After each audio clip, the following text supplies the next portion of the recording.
All right, let us see if we are live. I heard 1 2 1 2. Please let me know if you are listening. If you are, let us see.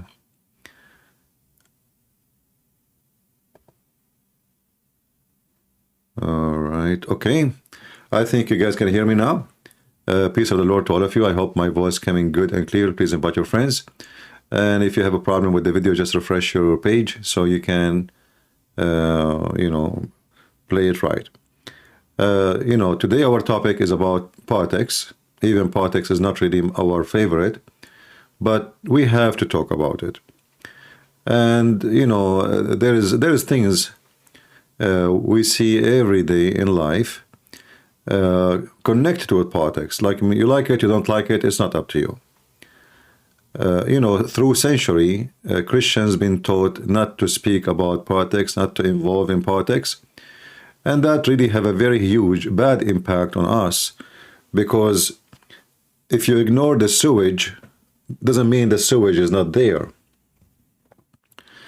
If you close your mouth or your nose so you don't smell what is there, doesn't mean that the smell is not there. Like, you are just making it, hiding the problem, which the problem is all over you. And this is how politics is. We Christians, we stay away from it for a long, long time because our funny, weirdo priest, they told us that politics does not go with God. In fact, everything in politics go with God. Why? Because if you don't fight for your rights and the rights of your babies and your children's, if that is not going with God, so what is, against God then? What those people are talking about? We left the stage for homosexuality, the woke culture, and they took over your schools. They make your children even confused about their gender, and all of this because the priests, they decide that we Christian, we separate between the church and government. But government, you should be governed by law of God.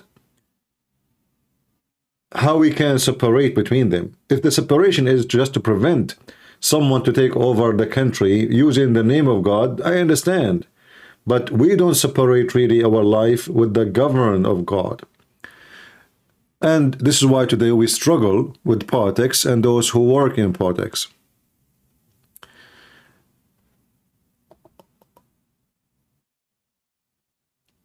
Is my voice clear, guys? Am I heard? Let me know, please, if you have any difficulty. In case, maybe you should use the app of Ramble instead of the browser if your screen is freezing. So today we'll talk about the election. And, as you know, I am a person who voted for Trump. And actually, I like the man very much. In fact, the day he was elected, I can say almost I cried from happiness. But at the same time, I'm so disappointed. And now if the election happened, I will vote for him because we don't have choices, do we? I mean, either those woke, awkward, weirdo Democrat who they are taking the country into hell, or Trump. Trump still is way better than them. But today we will talk about some negative of Trump. Maybe those who they have a connection to him, or maybe he will listen. We never know. So he can correct his mistakes. Let us listen to this conversation between Sean Hannity and Morgan. Donald Trump is more popular than ever and likened his comeback to that of Frank Sinatra, citing Trump's resilience and humor as two major factors in his resurgence here. Anyway, joining us now to explain all of this, the host of Uncensored with Piers Morgan. There's no such thing as a censored Piers Morgan. We should say this before at the outset here. The morning you walked off the set of the #1 morning show in Great Britain, I wrote you. I said, whatever you do, don't quit. And I don't know if that message got to you or not. But no, it did. But you know what, Sean? They said to me, if you apologize to Meghan Markle for disbelieving her, then you can keep your job. But the problem was, it would be like saying you apologizing to Pinocchio for believing Pinocchio. So I decided, on balance, better to walk. You know, it's funny because, you know, Liberal Joe, as I call him, Scarborough, I mean, he used to claim he's a conservative. And it's like, you know, he just has adopted this liberalism because he wants to be on television. He used to beg, you know, people here to please hire him, and he didn't like the place he was working at, so he figured, well, he's not going to get hired here. Might as well do that. Let's talk about what you see about Trump. You'd been critical of President Trump. I thought the speech he gave in Iowa was gracious. I thought my last town hall with him, very measured, smart, funny. We're seeing a little bit different side of him, not talking as much about 2020 anymore, and he's looking forward. I think it's helpful. Well, hallelujah to that last point, because when I last interviewed President Trump, I did say to him, look, I just think you've got to move on from looking back to 2020 all the time. You've got to present a vision for America going forward for 2024, and you can get re-elected. And I noticed that he's now stopped talking nearly so much about it. You know, here I want to stop. You know, this is the station Fox News. The guy, he was not yet announced to be lost the election. The first one who go and announce him to be lost is Fox News. And now Fox News, they noticed that Trump looked like he might win. So Fox News, they switch back. You know, I mean, it's funny how those people, they switch side, you know, like, you know, Trump is bad, Trump is good, Trump is what, you know, they didn't know. So this is why we cannot take what they say seriously. Those people, they go with the trend. Trump will bring a lot of viewers to their stations.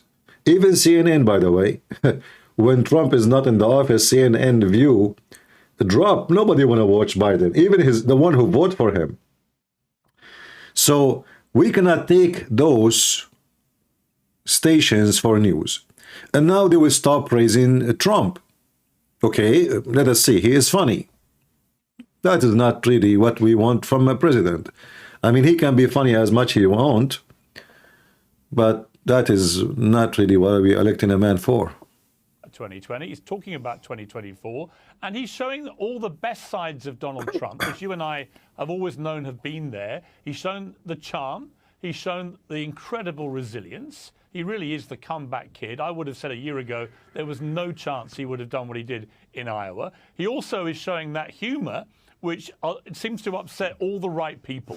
You know, I thought that hilarious line he did in Iowa when he said, you know, even if it kills you, basically, your vote will count. The people taking that seriously are exactly the kind of people I can't stand. He was even half laughing when he said it. Of course. Of course. It was a joke. So I think you put it all together. Look, Donald Trump is not an angel, but nor is he a devil. And I've always respected his remarkable ability to withstand the kind of pressure that would knock off any other public figure I know. You know, I remember talking to him many years ago about what happened in the financial crash of the mid-90s, when all his friends went under pretty much. And I said, how did you manage to keep going? And he said, you know what? I just had to not do what they were doing, which was running home to mummy and crying and saying, isn't life unfair? I dug down, I moved forward, and I carried through the storm. And I remember that.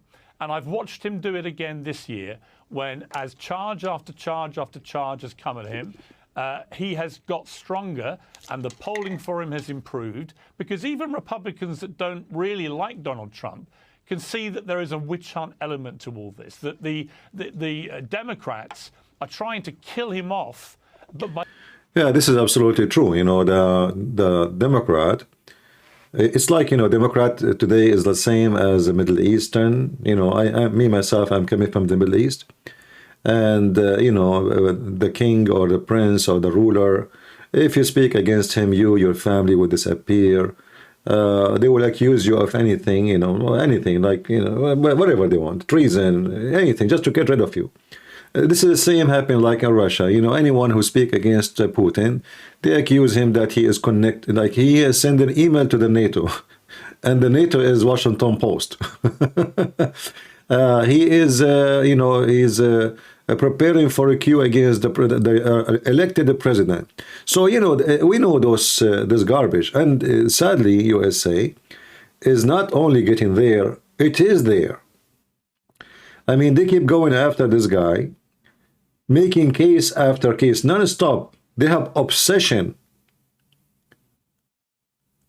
trying their best. All what they are trying, actually, they don't care about, by the way, about putting him in jail, because that would be funny. I mean, this guy, he as a president, he will stay president, doesn't matter. So you want to take the Secret Service with him? That would be funny. Same time, all what they are trying to do is how we can forbid him legally from entering into the election. So we know that. And that make us vote for him even more. But the problem is with Trump, Trump is the kind of a person, he speaks too much about what he will do to them. But when time comes, he do nothing. How many times Trump, he spoke about putting Hillary Clinton in jail?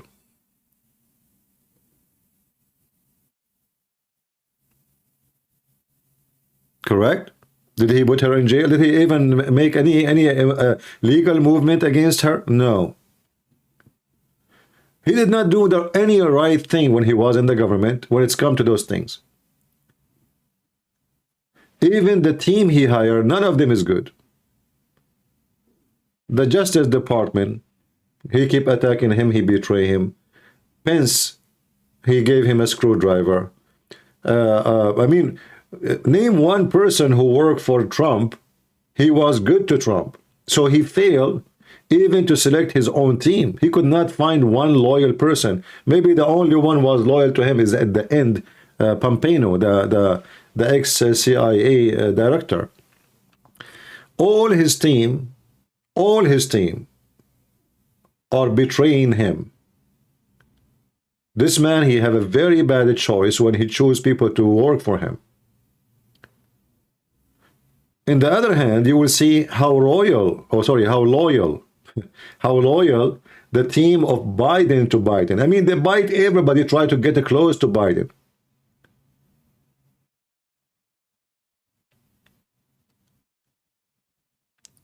So if Trump get elected, is he going to be doing the same thing? I think so.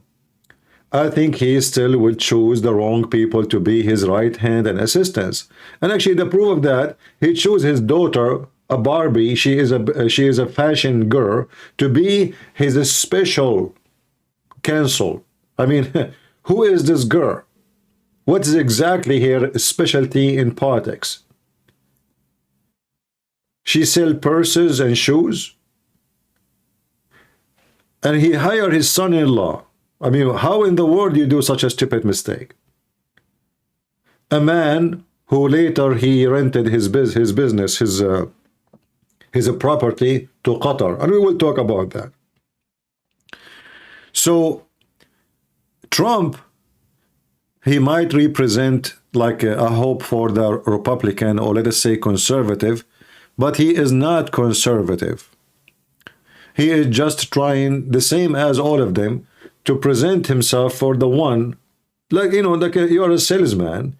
The one who will vote for you is those guys. So I have to present myself to them as as someone present the conservative people. But was he a conservative person? He was not.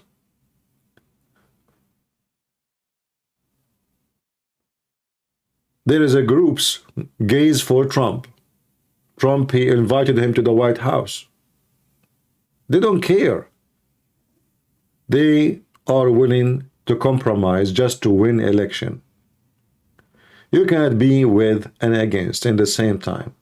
You cannot be a person who support the woke culture and you are against the woke culture in the same time. You cannot say that you are a person who against terrorism, then all your friends are terrorists. This is a Trump, as usual, bragging about him visiting the Middle East. Okay, what he did in the Middle East?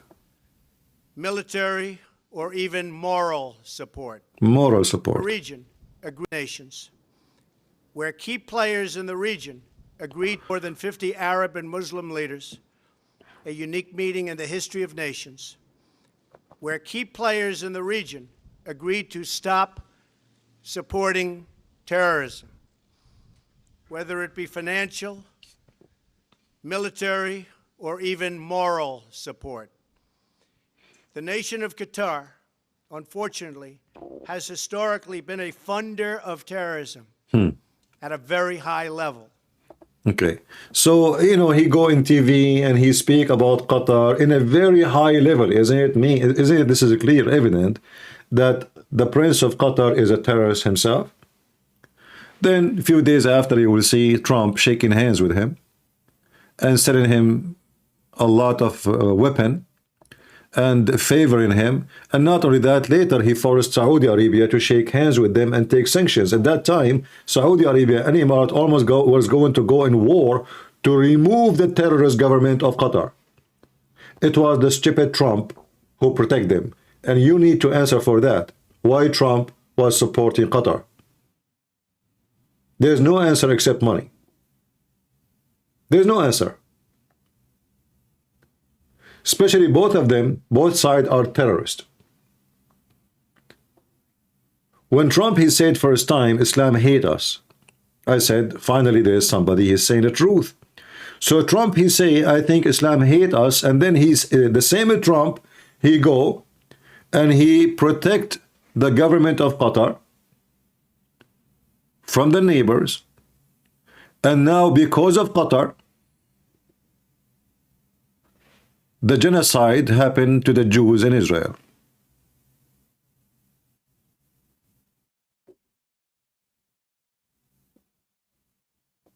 I hope you are listening to me. And remember, I am not against the man. I wanted the man to be better than what he is. I voted for him. I wanted him to win. I never vote Democrat, even though I am an immigrant. You know, like immigrant usually they vote for Democrat. But I noticed that Democrat, party is not a party for America. This is a party for China. This is a party for anyone except the American. I noticed that Democrats are very weirdo, mentally. They have a mental issue, you know, like they put tons of locks on their doors, and if a Mexican guy, he walk in the front of their road twice, they call the police. But at the same time, they are the ones who don't want borders. If you take a bus of migrant, from the one we keep talking, bragging about welcoming, you know, we are not racist. We don't, you know, the second you take a bus and you drop it in their street, they go crazy and they want to send them back where they're coming from. So I noticed that Democrats are very much mentally ill party, self-destruction, self-hatred, confused people who don't know what they want. If you carry the flag of Palestine, which does not exist as a country, you are a good guy. If you carry the flag of America, you are a bad guy. They are very weird. This is why I said to myself, I'm not going to vote for those dumb, stupid, idiot people. I don't know if I can call them better description than this. They don't know even the bathroom can be used for male or female. The whole world is busy with something and they are busy with their gender. You know, China is taking over. I mean, the Chinese, they send their balloons spying at us in the middle of the land, and the Democrat, they did not see what's wrong. So we need, you know, we need a replacement of the Democrat. But the problem that Trump, he speak too much. He do nothing. As an example, I believe that the sanction Trump he put on Iran was extremely smart and extremely powerful. But what the benefit of this sanction if Turkey border is open to Iran? What the benefit of those sanctions if we cannot stop anything going to Iran? So what we did actually, we put sanctions in Iran and we go blind on Turkey. So the Turkish, they sell whatever they want to Iran. They sell weapons, they sell explosives, they sell anything. They sell, you know, chips, they sell computer, they sell equipment, high-tech equipment. So we put sanctions in Iran. But we don't care what Turkey is doing. This is Trump. All the sanctions they put is a joke. The same as now, they put sanctions in Russia. All the Russian oil is still sold in the market, nothing changed. What they do, they send the oil to different country, let us say the Russian, they sold their oil to, you know, Vietnam or any country. And then that country said again to Emirat. And then that country said again to Europe. So, or what did change? It's just the way it's sold. That's all. Iran is still getting all the equipment. Just actually today, I saw in the news, an Israeli businessman, imagine Israeli, and he's a Jewish. He sent thousands of microchips, semiconductors, to Iran.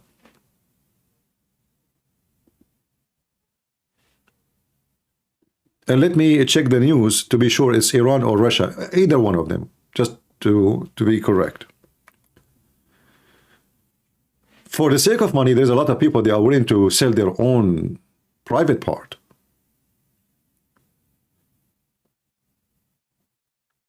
And now if Trump, he become a president, who's going to support him? I will tell you who. The most people who will be excited to see Trump in the office is Muslim countries, Muslim Sunni. Muslim Sunni. Why Muslim Sunni, they will be so excited to see Trump in the office? Saudi Arabia, Turkey, Pakistan, all Muslim Sunni countries are terrified from Iran. In fact, just 2 days ago, we saw Iran striking inside Pakistan. So the Iranian regime now is so powerful to the point they don't even care to strike at USA. They strike at American ship. Until now, Joe Biden did nothing. Imagine they made a like direct strike. Even they kidnap an American ship. Trump, Biden did nothing. And by the way, Trump, he did nothing too when he was in the office. They did the same. They took down almost $1 billion drone, very expensive one. They took it down. Trump did nothing. They hit our bases in Iraq. Trump, he did nothing. So Iran now, because of the weakness of leadership from both parties, they feel they become superpower. And we don't know even, maybe now already they have a nuke. Because they are acting so strange, and they don't care really who is going to be against them, who is going to be with them. As if they are sure they are going to destroy their enemy, no matter who is he. When, you know, when Iran go and attack Pakistan, Pakistan is a country have nukes already. Yet they don't care. And they exchange fire, heavy fire, between each other. Obviously, they are willing even to go in war with Pakistan. So Iran now is expanding their power everywhere. Who is the one who is going to support Trump? Saudi Arabia, Emirat, Bahrain, Pakistan. All the neighbors who fear Iran, they want Trump. Obama is the same as Biden. Biden is the same as Obama, and Obama is a Muslim Shia. This is why he supports Iran. It's not a secret, not for me at least. So if a Trump become a president, the Muslim leaders, they are going to use him as a shield to protect them again. And you know, it's time for America to stop protecting those terrorists. Why we need to protect Saudi Arabia? From who? Why? Why we should protect them? For sending 9/11 terrorists to us? Why we should protect Egypt? Is that because they want to kill every Jew and they hate the American? Why we are going to defend the government of Iraq from ISIS? Is that because every Iraqi Shia in Iraq, he screamed death to America, death to Israel? Why even we are giving money to Pakistan? Is that because all the terrorists in the world, they are having nest and babies there? And they were protecting Osama bin Laden himself? Why we are giving a lot of money to Turkey? Is that because Erdogan, he support killing the Jews and he is number one supporters of Hamas? So you ask yourself a questions and then you don't find an answer. What the Americans are doing exactly?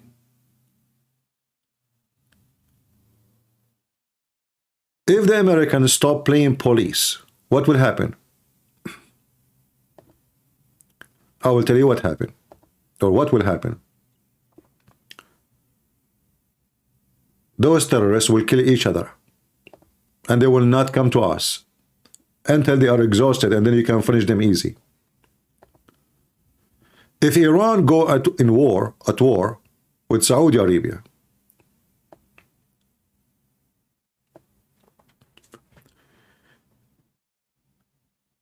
and that's what will happen if the Americans stop protecting the Saudi. And Saudi, they hate you very much. They spit at you. And they don't respect Trump. They knew that this guy, he just want money. He don't have, the ethic there. The American government, through generations, they don't go by ethic, they go by money. Nothing personal. Business only. So the Saudi are number one enemy to Iran. And they are terrified because Saudi Arabia cannot go. They cannot even handle a war for a few hours with Iran. However, the Saudi Arabia, because they are the center of the Muslim Sunni world, Iran is going to face a lot of problems when they go and attack Saudi Arabia directly. Emirat, the same. It's a small, tiny country. You cannot even call it a country. Small population, and this country will be empty in 5 minutes if the war started there. Actually, if the Iranian, they shoot 1, 2, 3 missiles, the airport will be loaded by people when I leave the country. Saudi Arabia, they start investing heavily in Pakistan. And the reason for that, because if Iran attack them, Pakistan is just in the border.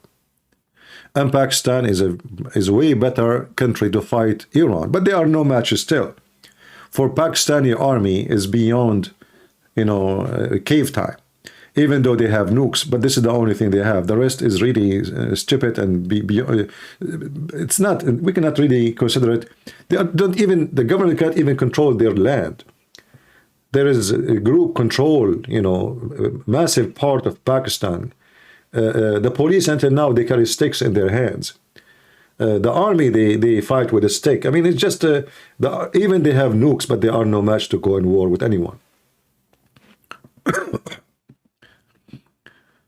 So what's going to happen? Saudi Arabia will do their best to support Trump to be elected. Qatar, in the same time, they don't favor Trump. However, Qatar, they knew that Trump, he loved money. And already they did buy Trump when they rented the building from his own son-in-law. $1 billion rent for 99 years. So Qatar, what they do, whoever is going to win the election, we buy him. If it is Trump, we buy Trump. If it is Biden, we buy Biden. If it is whoever he is, they knew that those people, they worship money, not God. And this is why we see, if you type right now, bribe, Qatar bribe, you will find that Qatar bribing every single country in the world, with no exception of European Union, Parliament, ministers, defense ministers, even the FIFA, they bought it. Money. They knew how much money they worship.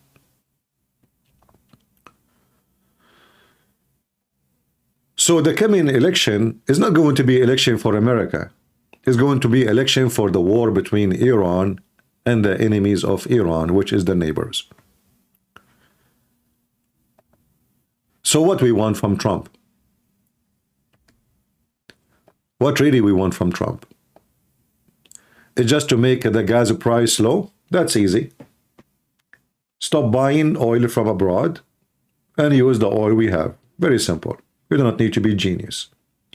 We have a lot of fuel, more than even what they have. In fact, in certain time, during Trump, USA become #1 country in the world to produce and sell oil. Fixing the economy, that can be easy too, because when you fix the gas prices, that will impact everything. For everything is have to do with energy. Transportation, making, manufacturing, everything. But this is just about making money for American. What about this very hot area? We saw what happened in Israel. And we saw the failure and the corruption eating Israel from inside. Israel have a strong army, strong technology, strong, but there is a lot of weakness. They have the same garbage we have in USA. The society is divided, woke, culture, and conservative. But both of them, they are, let us say, heavily infected with corruption. So now we have Netanyahu. Netanyahu is a very corrupt man. And I say, I remember once I was in a car with a Christian minister, and he is a very close friend to Netanyahu, to the point, he have videos with him, birthday, etc. So, and he told me, if you want to go to Israel, he will take me, to meet Netanyahu. So I told him, no, I don't want to meet such a man. He's a corrupt. He got so upset from me. He got so upset because I say that. But you will see soon, sooner or later, this Netanyahu will end in jail.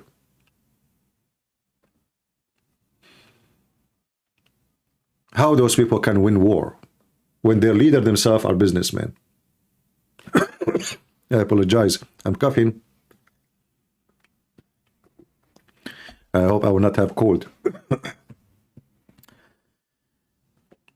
After 104 days in war in Gaza, until now they could not find the hostages. Why? Because the hostages already, I don't think even they are in Israel. Most likely they are taken to Egypt.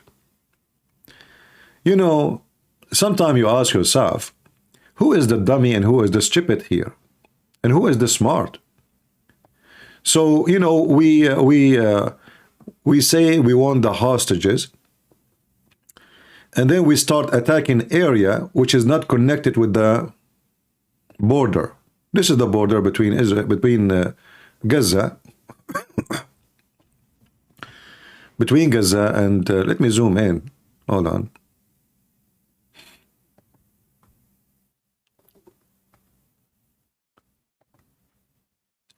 So this is the border here between Gaza and Egypt.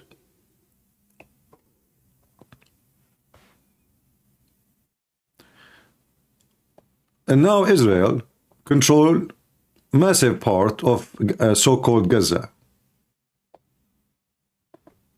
Okay, sound good. But in reality, until now, they did not do the most important thing. This is the border. Let us make a line with the color you can see. This is the border with Egypt. And this is where all the garbage coming from. So Israel, they took over all this area here. All this area now is controlled by Israel to the seashore. They took over this area here too. And they are expanding. And soon they will be connect both. And they will take all this area. So let us say, soon they will take all over except what is called the green area. But as long the borders tunnels here is open, you did nothing. And I am assuming actually by now that all the hostages smuggled already into Egypt. As long as they have tunnels, so why not? So even if you occupy the whole area, all of Gaza, you will not find them.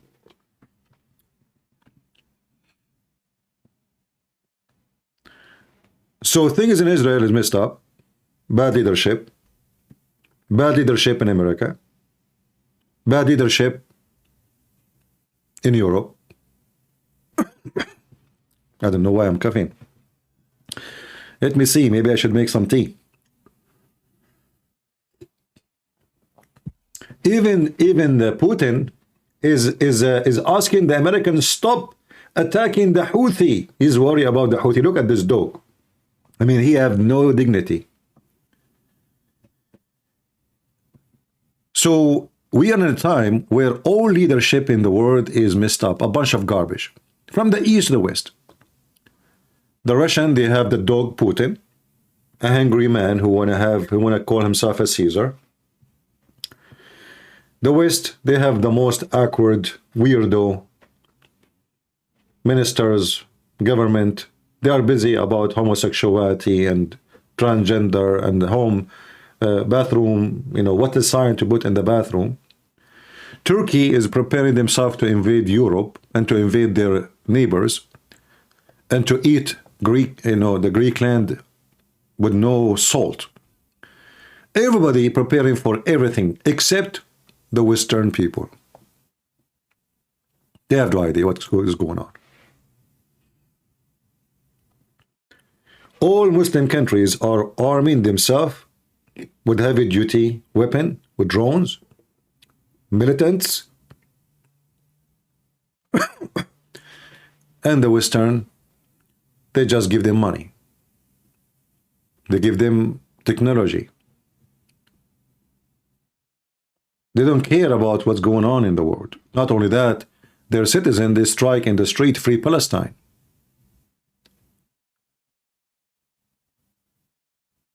So the coming 3-4 years, things will go really bad. Iran, in this year specifically, is going to play belly dancing with America. Because they knew those American election guys, like, I don't know if you heard Trump, he says, I am the only president for 70 years that did not go in war. You did not go in war, not because you are a hero. For the sake of coming election. So you did not go when you should go. Just for the sake of election, he did not go for war with Iran. They will not go. If they go to war, they go for the sake of election. If they don't go, they say the same reason, for the sake of election.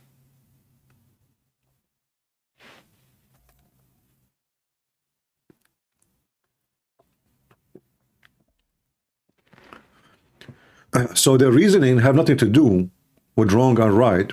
Their reasoning have to do with election. Iran, they knew that in the year of election, presidents of America, they don't go in war. They avoid it. It's a very sensitive issue can be used against him in the time of war, in the time of election. So now the Iranian, they are going to attack American ships, American troops, American bases heavily. And they knew that Biden will not do anything. The same as Trump, he did not do anything when he did because they knew there's election coming.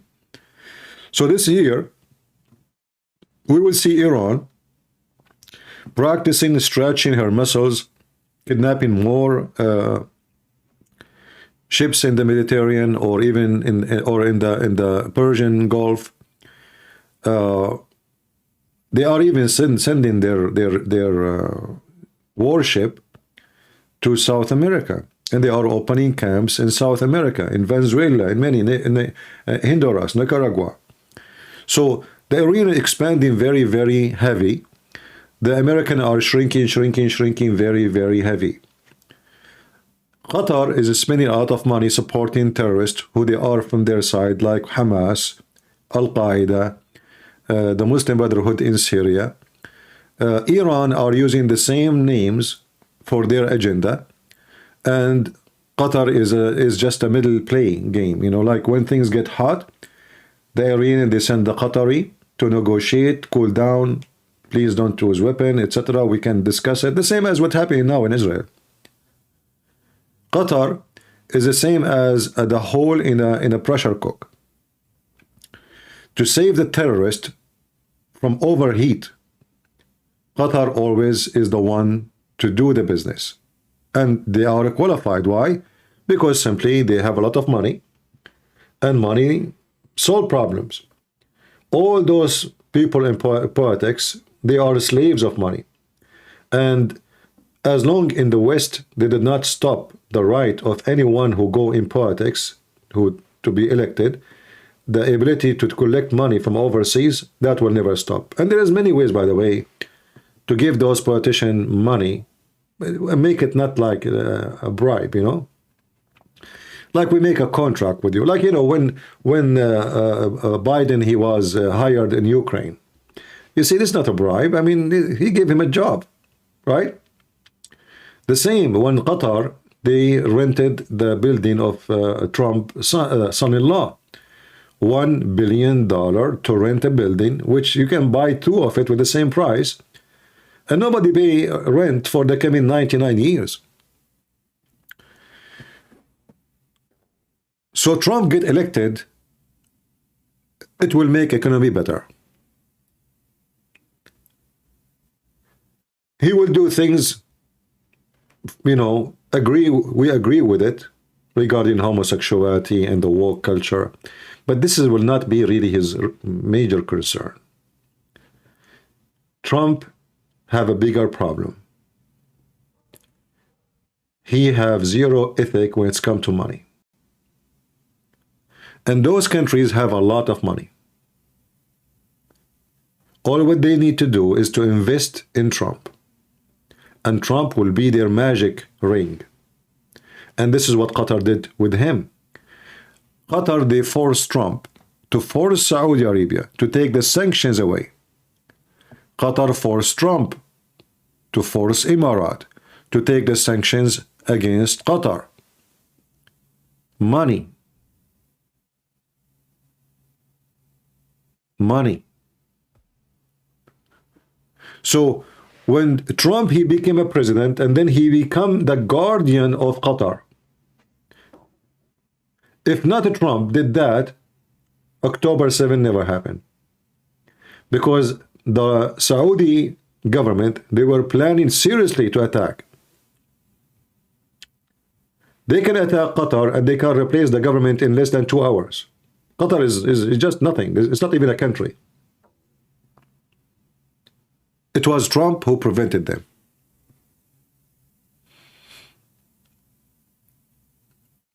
So we want to vote for Trump because he is way better replacement from the garbage we have in the White House right now. But Trump will do the same stupid things. When Erdogan, he took our church and he converted the church into a mosque. What Trump, he did? Nothing. When Erdogan and Azerbaijan, they attack Armenia, what Trump, he did? He brought them, shake hands, but nothing happened. He can force them to stop the war immediately. All what Trump, he need. You know, if you remember when Trump, he make a comment about Turkey, the currency price go down.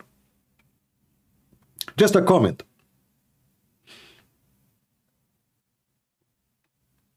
So imagine if Trump, he stopped buying things. He said, we will not buy from Turkey, or we increase the tax on any product coming from Turkey.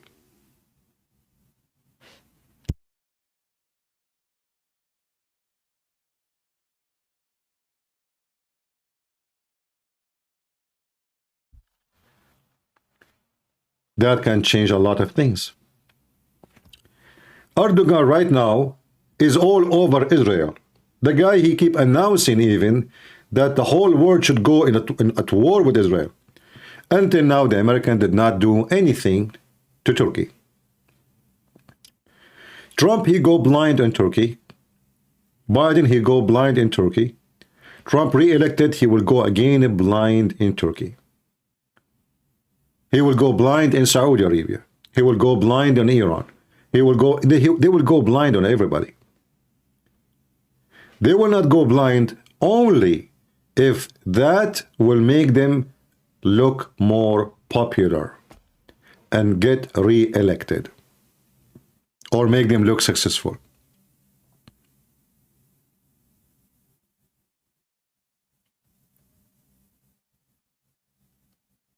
So for me, if Trump, he won the election, okay, the tax will be less, the gas will be cheaper, food will be cheaper. Sound good, always good. This is what we want for sure. But Trump, he will not make things better abroad. For he is the same as the rest of those Western leaders, bought by the Arab Muslims.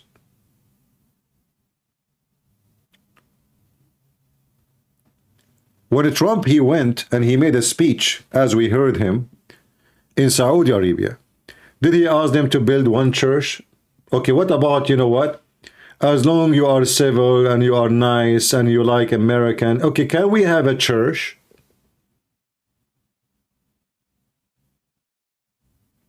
Can somebody preach the gospel? We allow your citizen to come to our country. They can build a mosque in every corner. Can we have just equal treatment? He did not even open this topic. All what he cared for, Syrian weapon, investment. That's all. He don't care. And actually he told them, I don't care. I'm not going to police you and tell you what you do in your country. Well, we don't want to tell them what to do in their country, but at least you claim to be a leader who stand for basic things. Can somebody believe in Jesus, say, I believe in Jesus in the street in Saudi Arabia? We don't want them to make him a prime minister. Can a Saudi citizen convert to Christianity and nobody kill him? And government protect him? So all those who claim to be conservative, they are conservative about their pocket. For their agenda have nothing to do with our agenda. Their concern have nothing to do with our concern. Their concern is something totally different.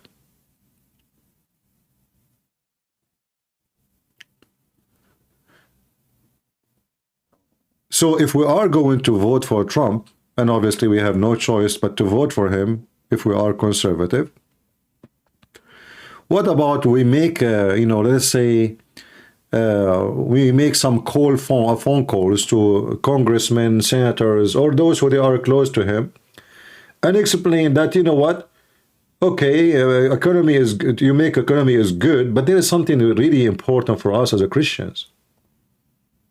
Very important. We are empowering nations who want to kill every single one of us.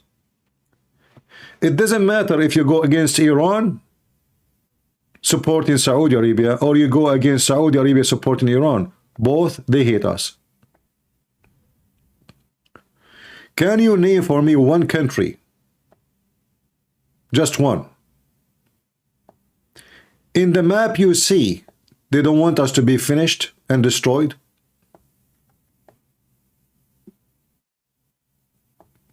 Can you name one?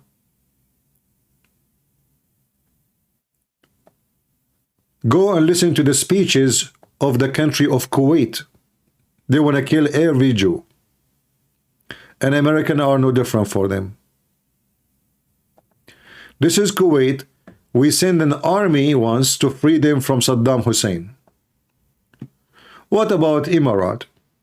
Emirat suddenly are the ones who speak about human rights, when in fact the second you speak against their prince, you and your family will disappear. And even they will put salt and nails on your ass, as we saw in the video, if you remember. What about Saudi Arabia? Saudi Arabia is the nest of terrorism. All terrorists in the world, they graduated from there. Name for me one famous terrorist. He did not get his PhD from Saudi Arabia. What about Jordan?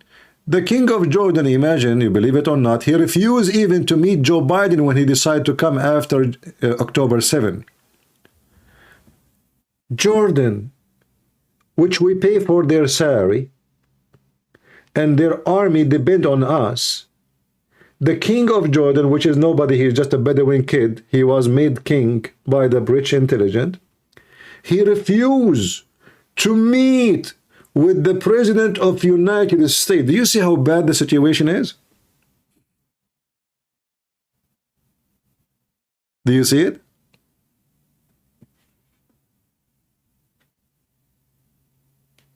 He refused. Who refused? The king of Jordan. A country, if we stop giving them assistance, money assistance and army assistance, they will collapse in 24 hours.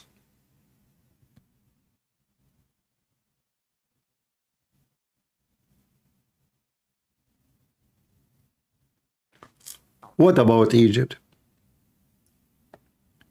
Egypt, they have conditions in America. Egypt, I mean, the whole country, we feed them. The bread of every Egyptian is paid by USA.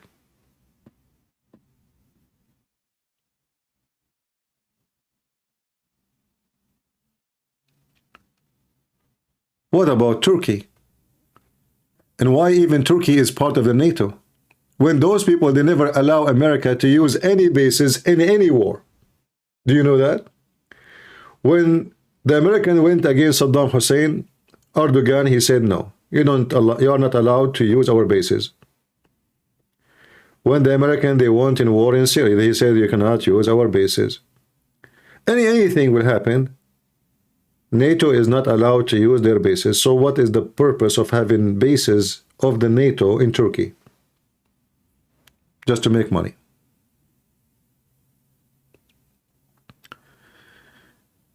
Is my voice coming good?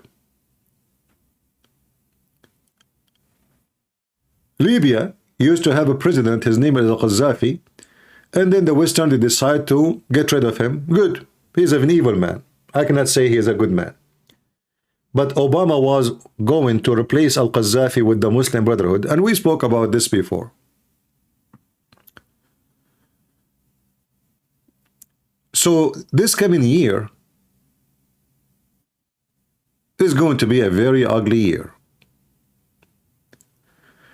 The American as a nation are very much divided. The Congress is not a Congress. It's a bunch of businessmen who they are in the Congress just to know what the stock market will be tomorrow, so they knew which stock to sell or to buy.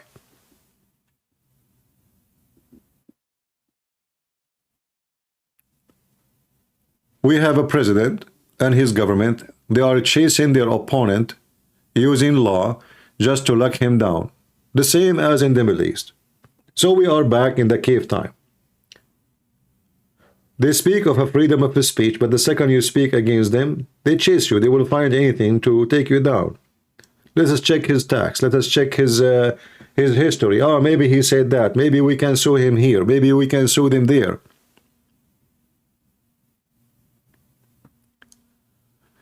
So here you will notice that those people here, they are not the one to trust for a future governing or protecting the country.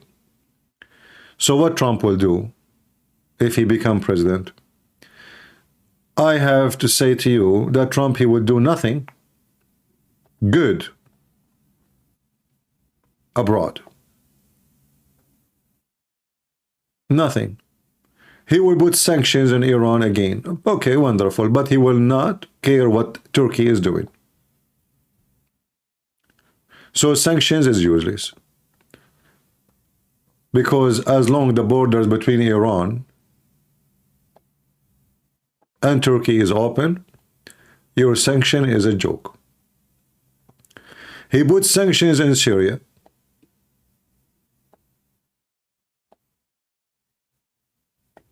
But the borders between Iraq and Syria is totally open.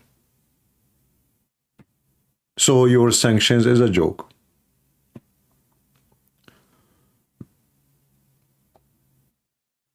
What he will do? Nothing. He moved the embassy of the American embassy to Jerusalem.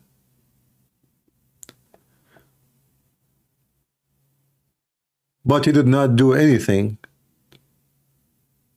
to protect Jerusalem from a future invasion. Because until now, Israel is a very small, tiny country between a massive ocean of enemies. And things can go wrong so fast. Especially the number of, the left-minded in Israel is big. And those people can collapse so easy. They cannot handle long war. They cannot handle maybe 2 months, 3 months of war. They will start crying. And this is what's happening right now. They are asking the government to stop the war. Free the hostages. A country who is willing to stop a war to finish an enemy for the sake of 100 hostages is not a country.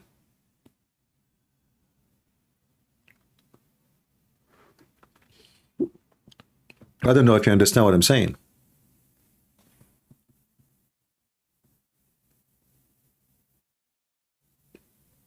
How you can win a war in a country they favor victory over an enemy for the sake of 100 of their citizens.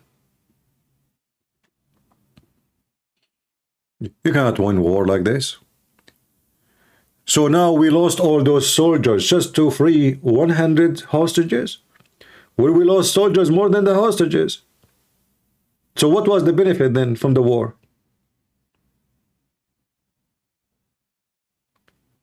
The war should not be from the beginning for the sake of hostages.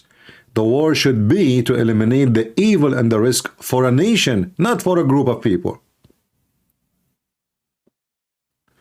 And if the Israelis don't understand such a thing, they will never win a war. And this is the same scenario for the American and the West. Until now, they don't understand that their friends is their enemies. So now, if you ask the American, who is our friends? If you ask any American senator, they will say to you, oh, Saudi Arabia is our friend. Are you sure? Really? Since when? Emirat, our friends. Are you sure?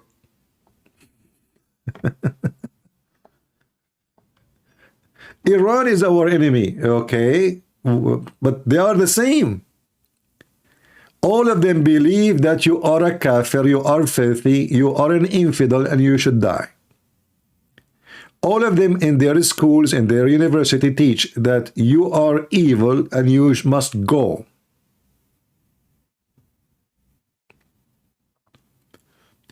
None of them is your friends. You have zero friends there. The only country is your friend, you can say Israel.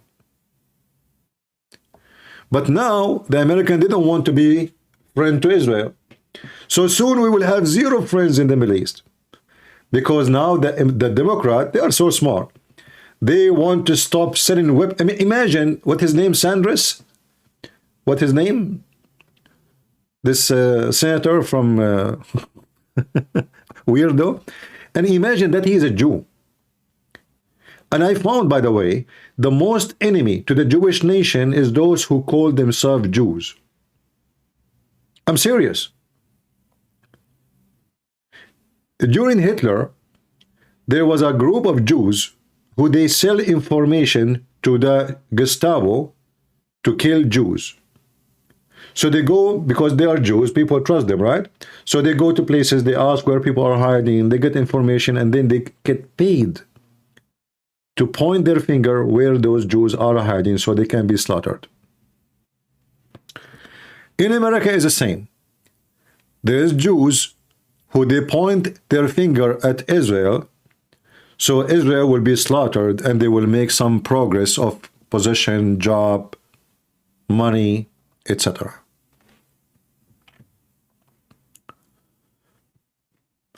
So things is going really wrong. Trump, he supported Israel. But Trump, he supported Israel in the wrong way. And I'll explain to you. Many of you think that peace agreement between Saudi Arabia and Israel, Emirat, Bahrain with Israel, all is extremely good for Israel. Who here agree that, like now we heard, that even the Saudi, they are putting conditions on Israel. If they want to have a peace agreement with them, they have to agree with two-state solution and stop the attack in Gaza. So who think really that Saudi Arabia is a good thing to have peace agreement with them? Who think that will help Israel? Yeah, Bernie Sanders. Yeah, Bernie. You see, the peace agreement with Israel is 100% against Israel. And I'll explain to you why. When Israel have a peace agreement with Emirates, part of the peace agreement that both citizens, they can fly to each country without even a visa.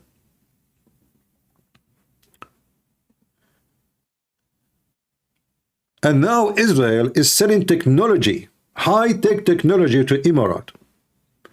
And they left all sanctions on Israeli company to do any kind of business with Emirates, including building and establishing technology firms in Emirates. So now Emirates is stealing the Israeli technology, so later they can kill the Israeli with it. And that's what will happen in Saudi Arabia too. They are not having agreement with Israel for the sake of love. Emirates and Saudi Arabia, they have one enemy. It's called Iran. Israel is the enemy of Iran. And Israel is full of technology and have a great, like you just say, manufacturing skills. So they need them badly in order to promote themselves. And if they have a peace agreement with Israel, that will make America lift many sanctions of a product to be sold to those countries. So the Muslim countries, Saudi Arabia, Emirates, Bahrain, etc., they will join a massive ability of generating high-tech by such a peace agreement. And in 20, 30 years from now, Saudi Arabia will not be Saudi Arabia as we know, is going to be very high-tech. The same as the Turkish did. The Turkish, they signed tons of agreement with the Israeli. And the result of that, the Turkish, they stole tons of technology from the Israeli. Good for Erdogan. And until now, still the Israeli companies are giving technology to Turkey. The whole story is about temporarily friendship until we can kill you. You know, remember, the Quran says, the Quran commands the Muslims, cry not for peace when you are the uppermost. Cry not for peace when you are the uppermost. So when Muslims can cry for peace? Never.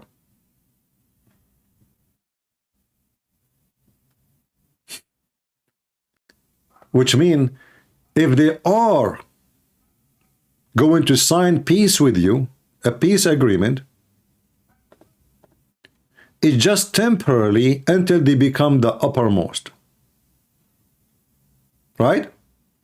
When they become the uppermost, then we kill you and we finish you and we get rid of you. Let us clean the screen here so we can show you the verses we are talking about. Give me a second. All right.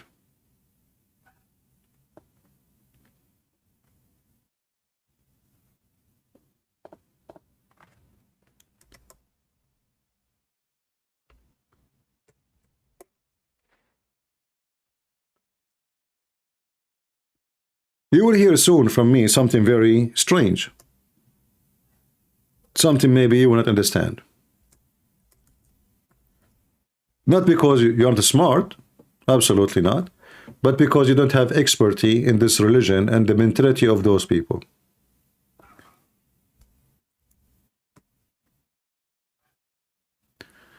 If we go to the chapter of Muhammad,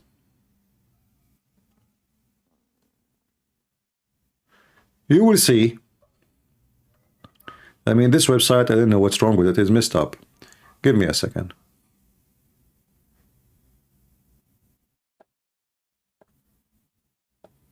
Let me try to find a different website.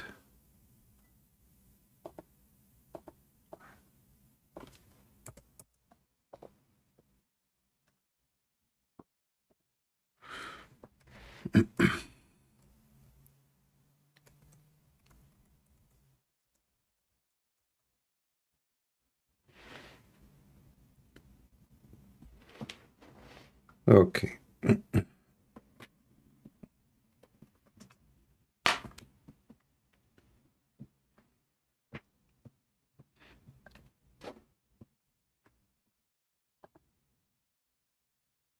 Yeah, I don't know, like they took the search engine from it, so we cannot open it no more. But we will do this. We will find different website, English, Arabic.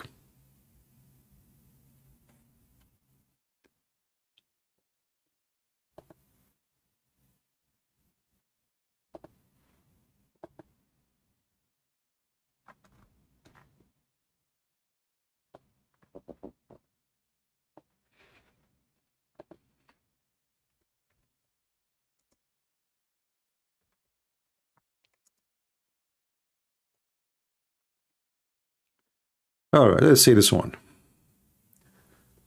Maybe this one will work. Look like they are copying each other, and all of them they took. Okay, let's use this one. All right, maybe this one would work.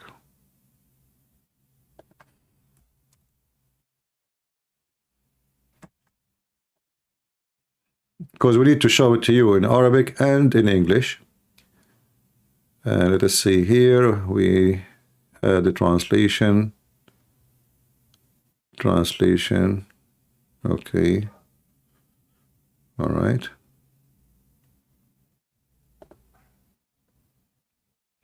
All right. Well, you know, I will try to find a better website than this one, but for now, this will do. The other one is not working. So if you go to the chapter of Muhammad,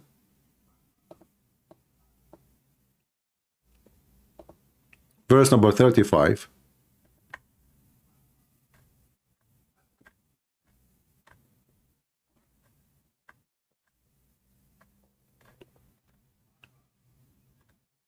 yeah, the other website was way better, but what we can do. Here it says, فَلَا تَهِنُوا وَتَدْعُوا إِلَى السِّلْمِ وَأَنْتُمُ الْأَعْلَوْا. So do not feel feeble and call for your submission, while literally, this is a very false translation. Submission. Let us hold on. Let me see different translator. Give me a second. This is why you cannot trust Muslim translation. Let us see another one, another translation. Let us see Abdullah Yusuf Ali, another terrorist. All right.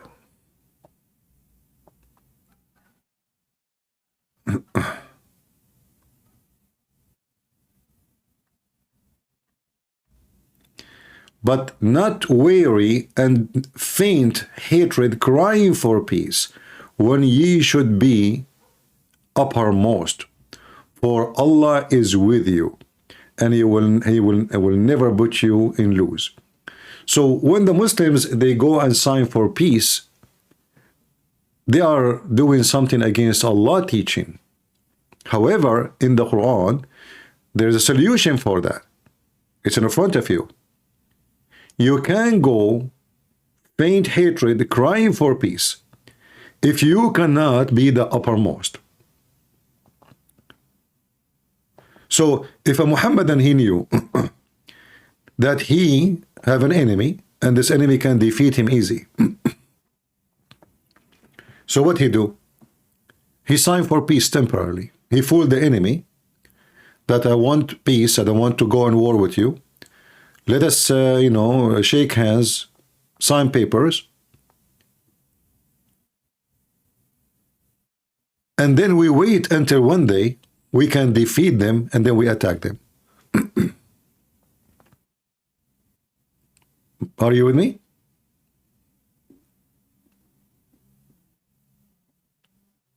So when the Saudi and Emirati, they speak about peace agreement, with the Israeli, this is just a fraud. It's just to deceive in order for a future to defeat. So now we sign agreement with them. We steal their technology, we take their trust, we betray their system, we become inside their society, we open universities and schools to teach Islam in everywhere.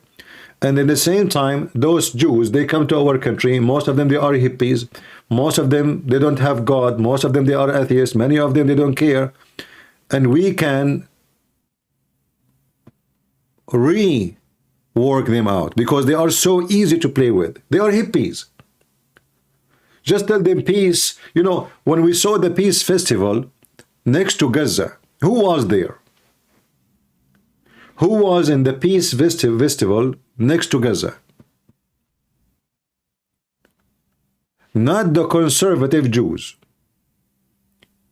It was homosexual, lesbian, hippies, the peace lover, you know, actually even the festival name is what, peace something?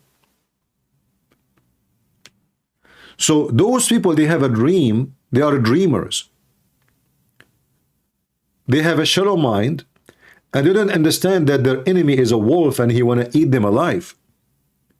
So they will be able to use them against Israel. The same as they are doing right now in America. They are using, there is now an organization in USA, it's called the Voice of Peace. Voice of Peace. It is Jews. It's a Jewish children's who they are seeking the destruction of Israel.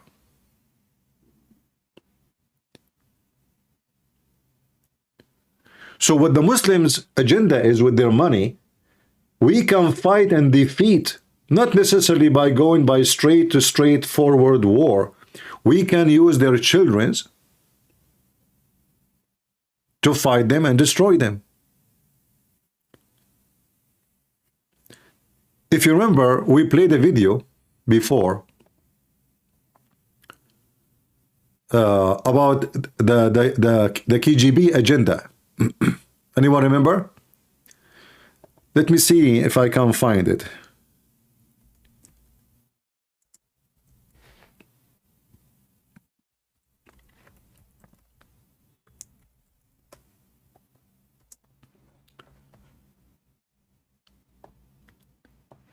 It was a video by a KGB agent. He speak about how they destroy America.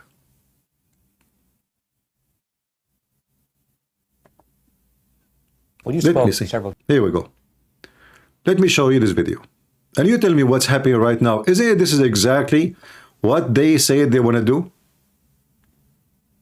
And the Muslims are doing the same thing. Listen carefully, please. Times before about ideological subversion. That is a phrase that I'm afraid some Americans don't fully understand. When the Soviets used the phrase ideological subversion, what do they mean by it? Ideological subversion is the process which is legitimate, overt, and open. You can see it with your own eyes. All you have to do, all American mass media has to do, is to unplug their bananas from their ears, open up their eyes, and they can see it. There is no mystery. There is nothing to do with espionage. I know that espionage intelligence gathering looks more romantic. It sells more deodorants through the advertising, probably. That's why your Hollywood producers are so crazy about James Bond type of thrillers. But in reality, the main emphasis of the KGB is not in the area of intelligence at all. According to my opinion and opinion of many defectors of my caliber, only about 15% of time, money, and manpower is spent on espionage as such. The other 85% is a slow process which we call either ideological subversion or active measures, активные мероприятия in the language of the KGB, or psychological warfare. What it basically means is to change the perception of reality of every American to such an extent that despite of the abundance of information, no one is able to come to sensible conclusions in the interests of defending themselves, their families, their community, and their country. It's a great brainwashing process which goes very slow, and it's divided in 4 basic stages. The first one being demoralization. It takes from 15 to 20 years to demoralize a nation. Why that many years? Because this is the minimum number of years which requires to educate one generation of students in the country of your enemy, exposed to the ideology of the enemy. In other words, Marxism-Leninism ideology is being pumped into the soft heads of at least 3 generations of American students without being challenged or counterbalanced by the basic values of Americanism, American patriotism. The result you can see. Most of the people who graduated in the 60s, dropouts or half-baked intellectuals, are now occupying the positions of power in the government, civil service, business, mass media, educational system. See? You are stuck with them. You cannot get rid of them. They are contaminated. They are programmed to think and react to certain stimuli in a certain pattern. You cannot change their mind, even if you expose them to authentic information, even if you prove that white is white and black is black, you still cannot change the basic perception and the logic of behavior. In other words, these people, the process of demoralization is complete and irreversible. To get rid society of these people, you need another 20 or 15 years to educate a new generation of patriotically minded and common sense people who would be acting in favor and in the interests of United States society.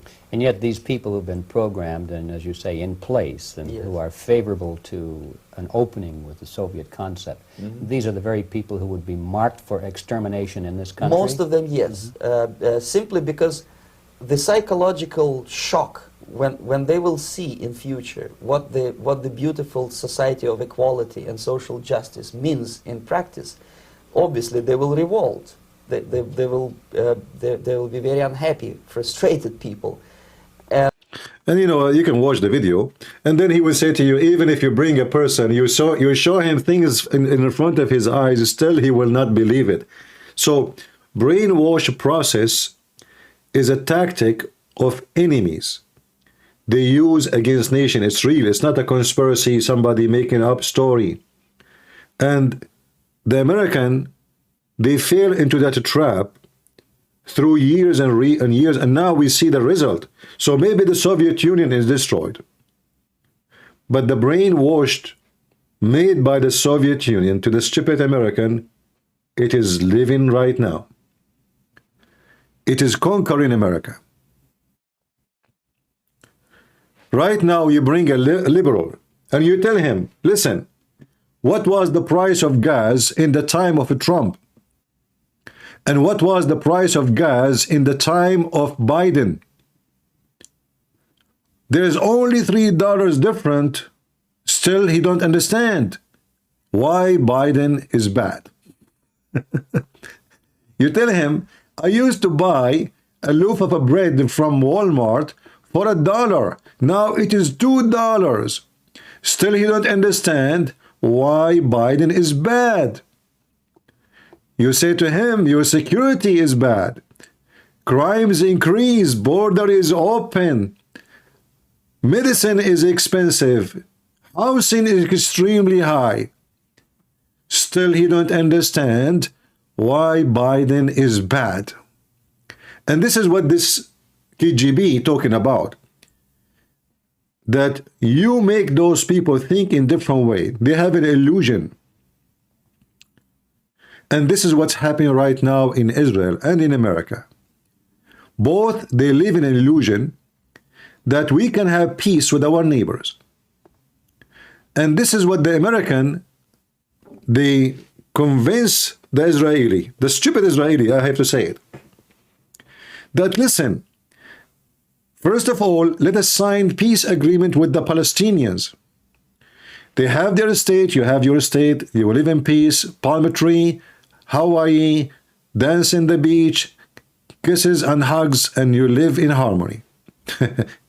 Now, what we know is that those are Muslims and they've been commanded to kill every Jew. And they will not accept a Jew, one single Jew, to be there, unless he live like a dog, under their feet. And this is reality, and this is what the Quran says, and this is what Muhammad said. But the stupid Israeli, they believe the stupid American. And then we have the stupid situation we have right now.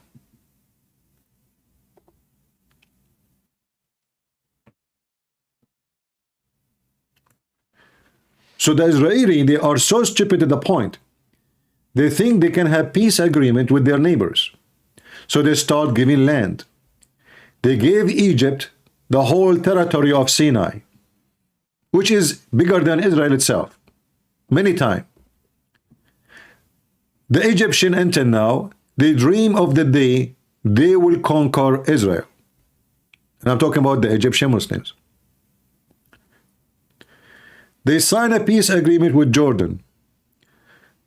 The Jordan king is just a sex toy in the hand of the Palestinian, because simply more than 70 to 80% of the population of Jordan are Palestinians.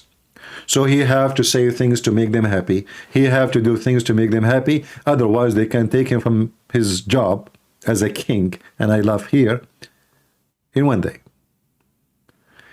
The Syrian, they are now totally under the control of the Iranian regime. So what Israel did exactly by signing peace agreement? Anybody can tell me? When Trump, he forced Israel to sign peace agreement with Emirat, and he convinced the Israeli that this is for your best.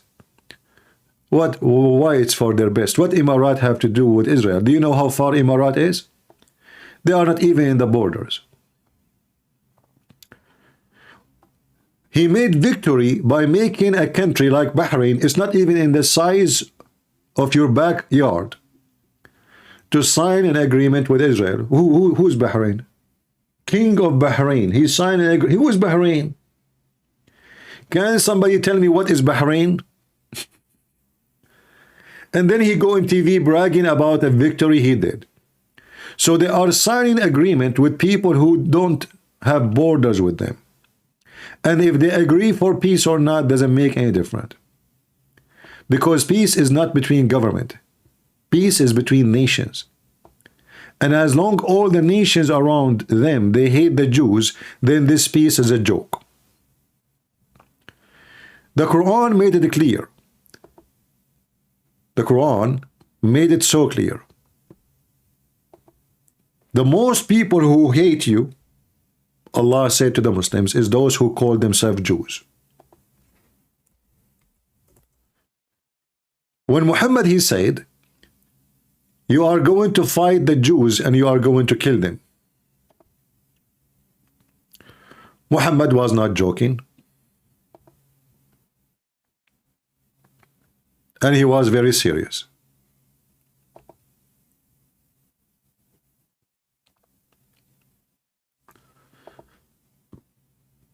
If we go in the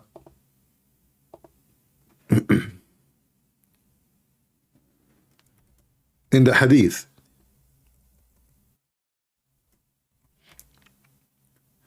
you see those people, they try to avoid to go back on time.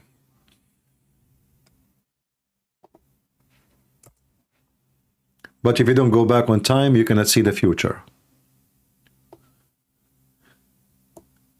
This is Muhammad commanding the Muslim. Doesn't matter if they live in Emirat, or they live in Pakistan, or they live in Bahrain, or they live in anywhere, even in America, doesn't matter. The filthy messenger of Allah, he said, The last hour will not come until the Muslim fight against the Jews, until a Jew will hide himself behind a stone or a tree, and the stone and the tree or the tree will say, "Oh Muslim, there is a Jew behind me, kill him."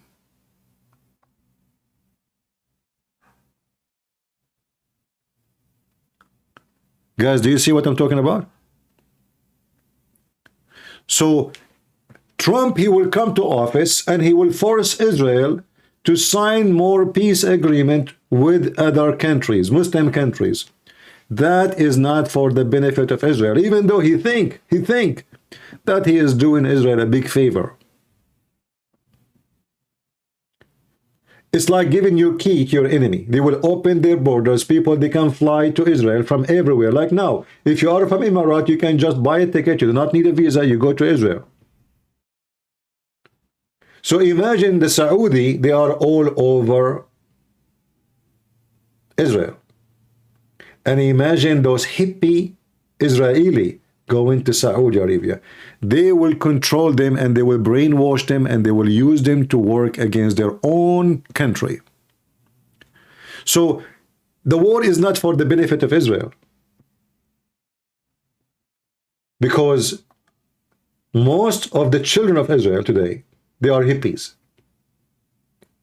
While the Saudi are very well trained, educated to hate the Jews and the Christians and non-Muslims. When they are taught day and night that those are kuffar, infidel, we should not be a friend to them, as the Quran says in chapter 5, verse 51.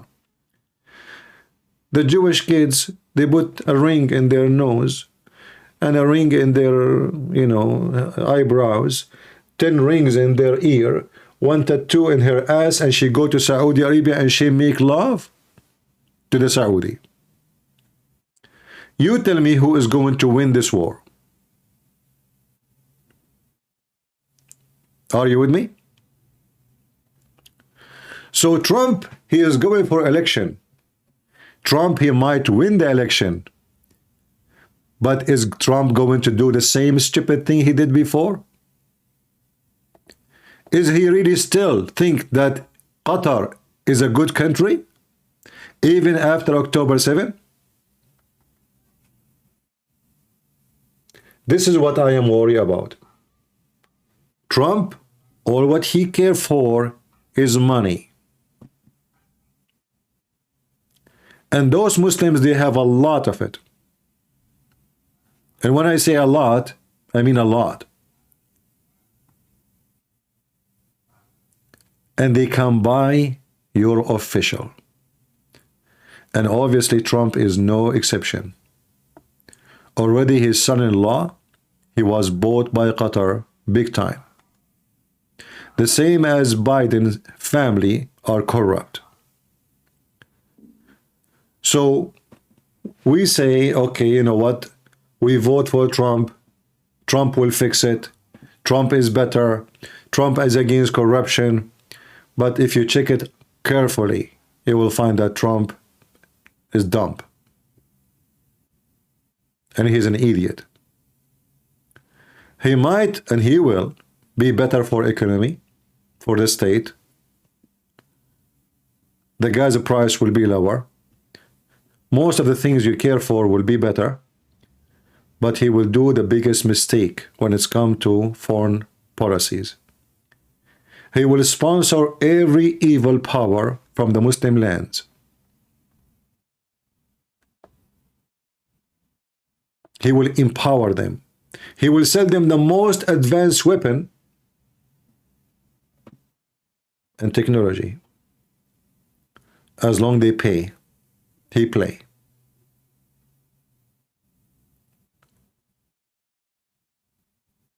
Right now we have many,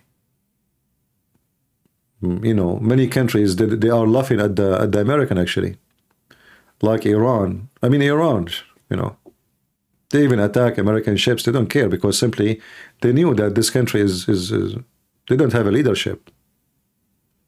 They are not united. They are divided. The Congress is not a Congress. The senators are not senators. They use racism just for the sake of election. They are going back to the cave time where in the Middle East, if you speak against the president, they go after you, they put you in jail. Justice is not a justice no more in this country. There's justice for white, there is justice for black, there's justice for migrant, there is justice for non-migrant, there's education for this, education for that. The country is messed up. As an example, if you are a person who crossed the border, you have a free insurance. You don't even have papers yet. You have a free insurance. And you as a citizen who pay tax, work like a donkey, government suck your blood, you don't have insurance. You have cancer, you die. As simple as that. A woman, she was in a hospital, American woman, and they told her she have either to pay or to leave. She have cancer. A woman next to her in the same room, she is from Syria. She is a refugee. They told her she don't need to pay because she is a refugee. This is how messed up this country is. They give their money to everybody except their own citizen. All those countries we see in the screen in front of us, they take money from us. No exception. And none of them love us. And all of them, they wish our death. We empower them with technology, with weapon. We protect them from their enemy. And then how they return that back, you know what happened. And what happened every day.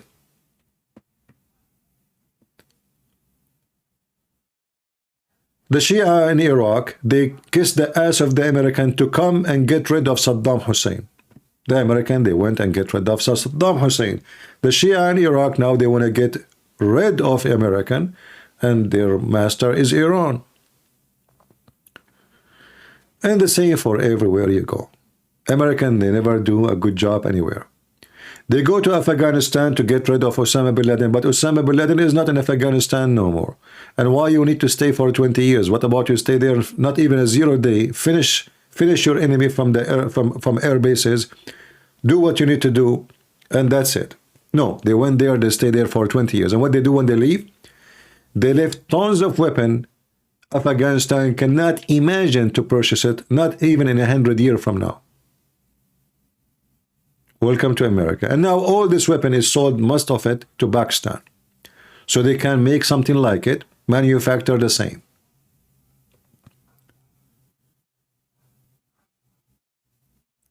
This year is going to be a very, very bad year.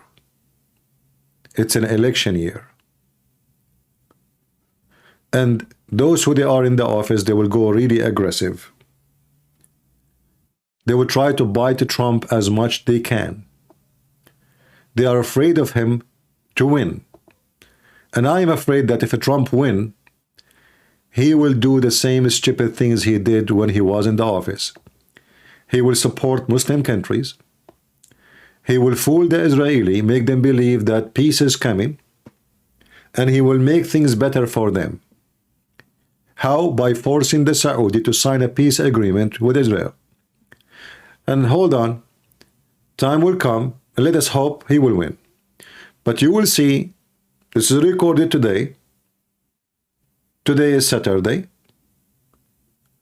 January, and we have 1 year to go. Time will come, and Trump will become a president if he won, if there's a real election. You will see he will do exactly as I am saying. He will force Israel. He will make it appear like he forced the Saudi. But in reality, the Saudi, they are desperate to sign peace agreement with Israel. For this is only for their benefit. It is just for their benefit. They are terrified from Iran. They need the enemy of Iran to be in their side in case something happens. In the same time, they need the technology of Israel. The spyware, the software, the radar, the doom, everything you can imagine. So Trump is going to force Israel to sign an agreement with Israel. Saudi Arabia is going to get a massive influence inside Israel. after they sign the agreement. The Israeli will get nothing in return. Zero. Except some dollars. Like they will do business, you know, sell, buy. Already the Israeli, they can go fly over the Saudi land. So what the peace agreement for? Like I can say, okay, they will sign a peace agreement so they can fly over Saudi Arabia. That will save them a lot of time when they fly. They already can do that. There's no need for anything else. So Trump, he will make big poo-poo when he become a president. He will empower Turkey. He will empower the Saudi. He will empower Emirat. He will empower everybody thinking that he is empowering Israel.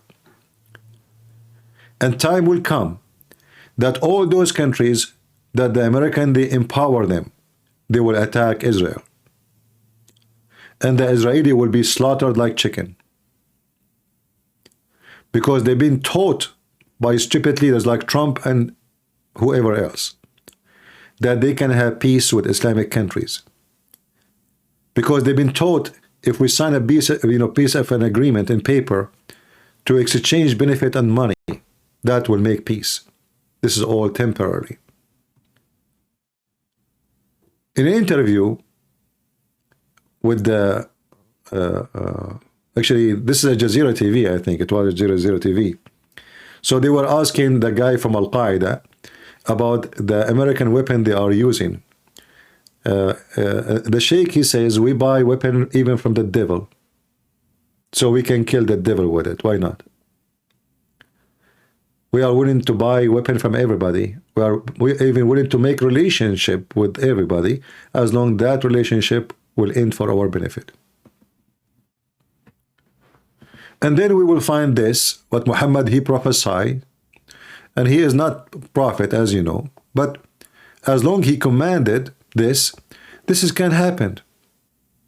Not as a prophecy coming to be true, but because people, they will work for it. The Muslim, they will work for this. This is more than any peace agreement you can sign. This is Muhammad's command. And supposedly Allah told Muhammad that the duty of every Muslim is to kill every single Jew to the point not a single Jew will stay alive in this earth. So those people will say to you in TV, like we see this Morgan, he bring Muslims to argue and debate. All of them, they are just a bunch of idiots. They are just doing show to make money. And they never reveal the truth there. Nobody, you will not find in one single show saying that the problem is Islam. Specifically, it is Muhammad. It's not Hamas. It's not as Arab, it's not the Saudi, it is Muhammad himself. The founder of Islam, the biggest terrorist. All those who they are working in politics, like Trump once, he said, I think Islam hate us. He was very truthful. But since then, he never repeat that again. Now he is doing the opposite. Now he shake hands. Would Islam hate us? And he tried to convince us that he is doing the right thing. How Islam hate us, Mr. Trump? And Muslim loves us.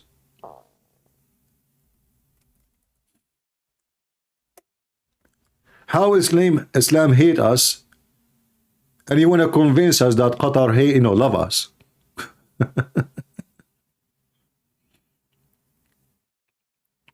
What is that?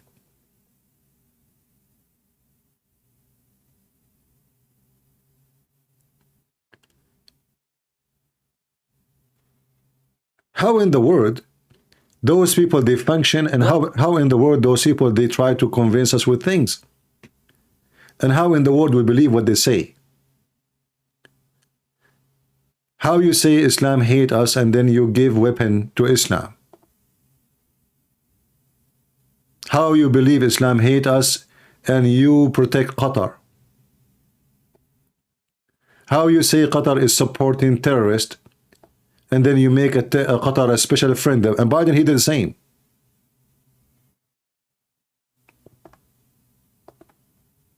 The West? I think Islam hates us. There's something there that there's a tremendous hatred there. There's a tremendous hatred. We have to get to the bottom of it. There is an unbelievable hatred of us. In Islam itself? You're going to have to figure that out, okay? So we know Islam hate us, and then Qatar is our friend. We know Islam hate us, then the Saudi royal family are our best friends. Yeah, I mean, we know Islam hate us. It's not a secret no more. And then we go proudly holding a check signed by the Saudi. So how we can understand Trump? Do he really still believe Islam hate us?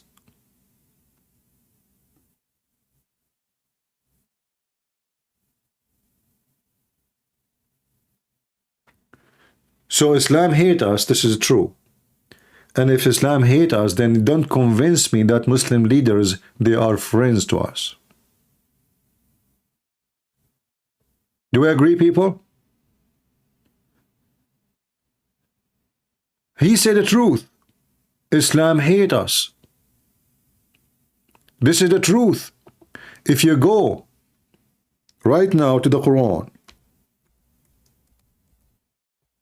in chapter 5, verse 14.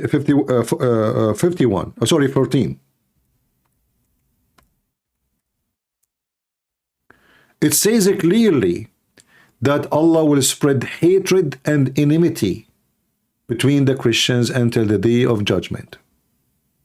Specifically between the Christians. Allah, the God of Islam, he targeted the Christians, for Allah is the devil. So yes, Allah hate us, Islam hate us. And he have a plan to divide us so they can conquer us. So Islam hate us, but the Prince of Saudi Arabia is your friend? The Qatari ruler is your friend? #1 supporter of terrorism in the world?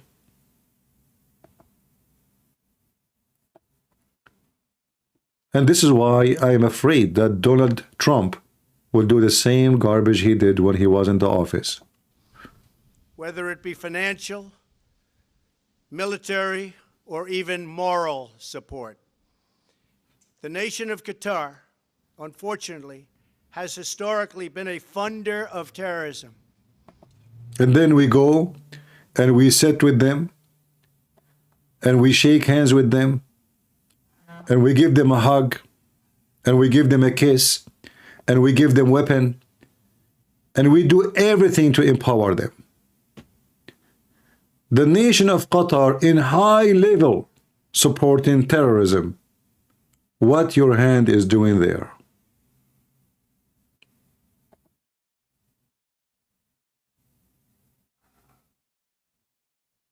Every single Muslim country support terrorism. Name one for me. Can you?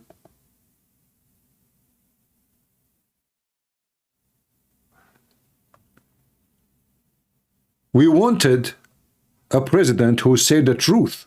Islam hate us. Trump, he betray our trust. Somebody saying Trump is trying to keep the enemy closer. I don't know about that. Too close will kill you. You know, closer. What I believe is strongly that Trump, he don't really care for anything except making money. He want to look like a successful president. He make the economy better, and he is good in that. I have to, I have to agree in this. But when it's come to the reality, Trump is not doing good job overseas. Selling weapon to our enemy is not a smart thing. Transforming technology to our enemy is not a smart thing. We don't have any of them a friend. All of them, they hate us to death. Some saying Oman is not a terrorist. You do not know what Oman is. If you go right now and search for the Mufti of Oman, he make a fatwa of killing every single Jew. You people, you have no idea. Oman is a sneaky country. They don't take a side in politics, but inside the country, they hate you, all of them. So don't give me a speech about Oman. I can show you right now the video, if you speak Arabic, of the Mufti of Oman about how much we should attack the kuffar and the infidels. Don't speak ignorance.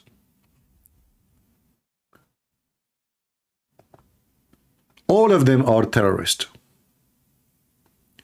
All of them, they support terrorism. And only foolish ones think that shaking hands with those filthy terrorists will make things better. In fact, we are giving them prestige, we are giving them place, and we are calling them princes and prince. When the fact they are nothing but criminals, killers, bloodsuckers, and terrorists. We give them an image of civil countries. Like now, Qatar suddenly is a country of football. Those are Bedouin, they have nothing to do with football, they play on the horses, with the camel. Suddenly now they want to hijack everything. Those terrorists, they hijack your stadium, their football team, everything with their money. Name for me one football player are not trying to buy, or they bought already. Name for me one team in Europe is not bought by them. Stadium. They are buying to corrupt, they are buying for the sake of influence. They are not throwing their money in the street.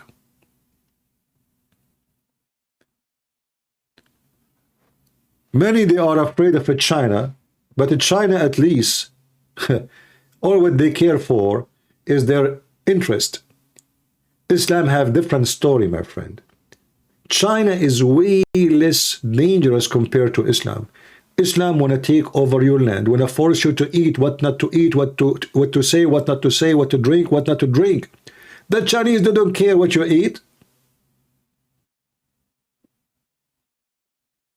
And the Chinese, they are not going to convert you. The Chinese, they just want to make money and to take over by authority of economy. Islam is a different story. They are trying to convince your kids to convert to Islam, your women, your children, and by time they will take over you. And then they will send your kid to join jihad in Afghanistan or somewhere.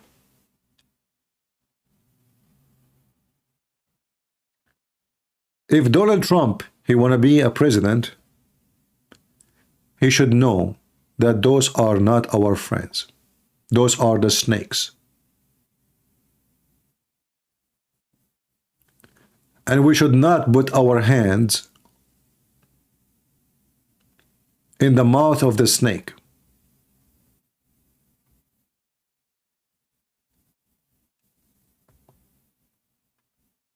Only foolish ones do.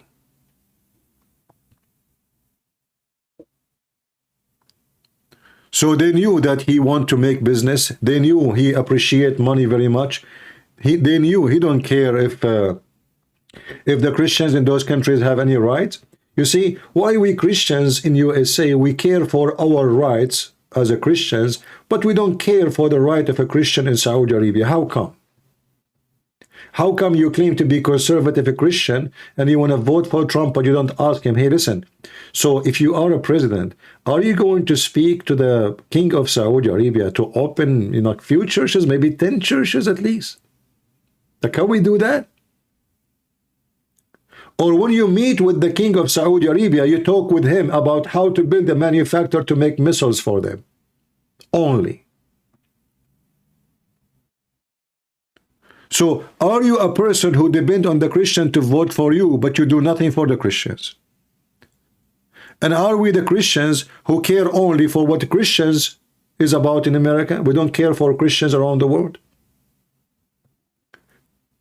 Shall we ask Trump, how come you don't support Armenia?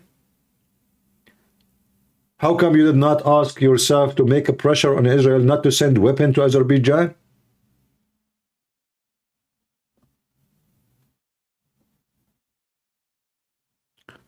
We always need to ask ourselves, we are voting for who and why? I will vote for Trump if there's no other choices, because he is better than Biden, for sure. But Trump, if we don't ask for the right of Christians around the world, what about when we go and meet with the stupid, filthy president of Pakistan? We say, hey, what are you doing to the Christians in Pakistan? What about when we shake the hands with the president of Indonesia? We ask him to release every single Christian or someone convert to Christianity immediately from jail. So what we do exactly if I become president? I just make money for the American? And I claim I am a person who supports Christianity?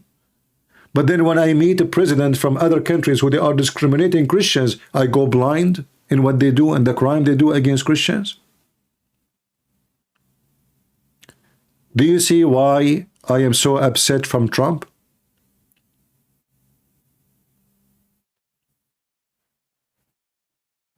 Where are you to support Christians around the world? And he can. He can do it easy.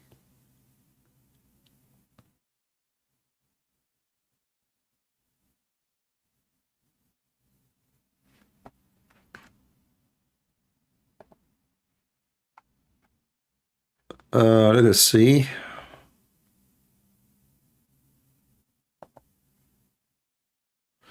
All right. Look like we have no callers today. I'm not going to keep you longer. I hope you understand what I'm trying to say. And if you are a person who have a relationship with Trump, or you have maybe congressmen, senators, friends, family, I don't know. We better speak to Trump, says to him, Christianity is not about dollar.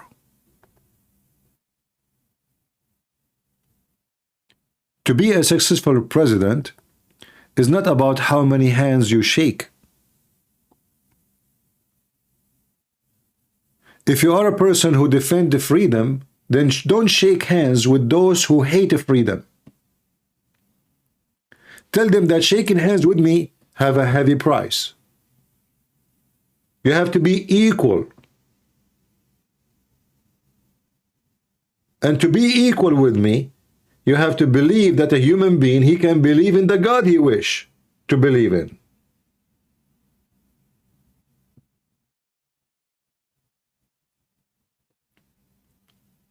We don't care for their money.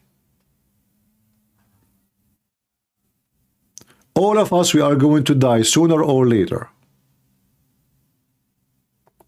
And all those kings will die too. But there is one thing people will remember. Who brought victory to generation? Who is the one who defended freedom? Who is the one who spoke the truth? And who is the one who worshiped money? Everyone will be remembered for what he done. And until now, I don't see from Donald Trump except money. He never spoke for the Christian rights in those countries. He never brought any right for them. He never defend them. He never say anything about them. And he go blind on those people just because they sign an agreement to buy some weapon from us. In fact, he sold the Christians out. He is the same as Biden. He is the same as the Democrat. So he need to change that if he want really to become a successful president. Those people are not our friends, and they will never be friends. Let me see. Some people want to call. Give me a second, please. We can take a few opinions with us.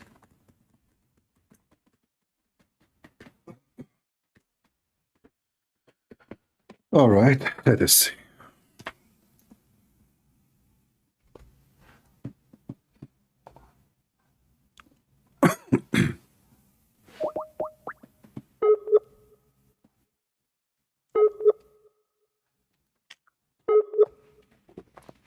If you text me in Skype, hello? How are you, sir? I'm fine. Go ahead. Yes, I'm fine. Do you know Qatar bought all the hotels in London? Why not? I mean, okay. Yeah, why not? They are only hotels. They are buying a stadium. They are buying everything. Yeah, they doing like a slow move to like own all the lands. Okay, Yeah. and yes, sir. I thought about it. I'm looking for a country, Arab country that is not terrorist. I didn't find anything, sir. I only hope was on Oman because I thought they only sell flowers.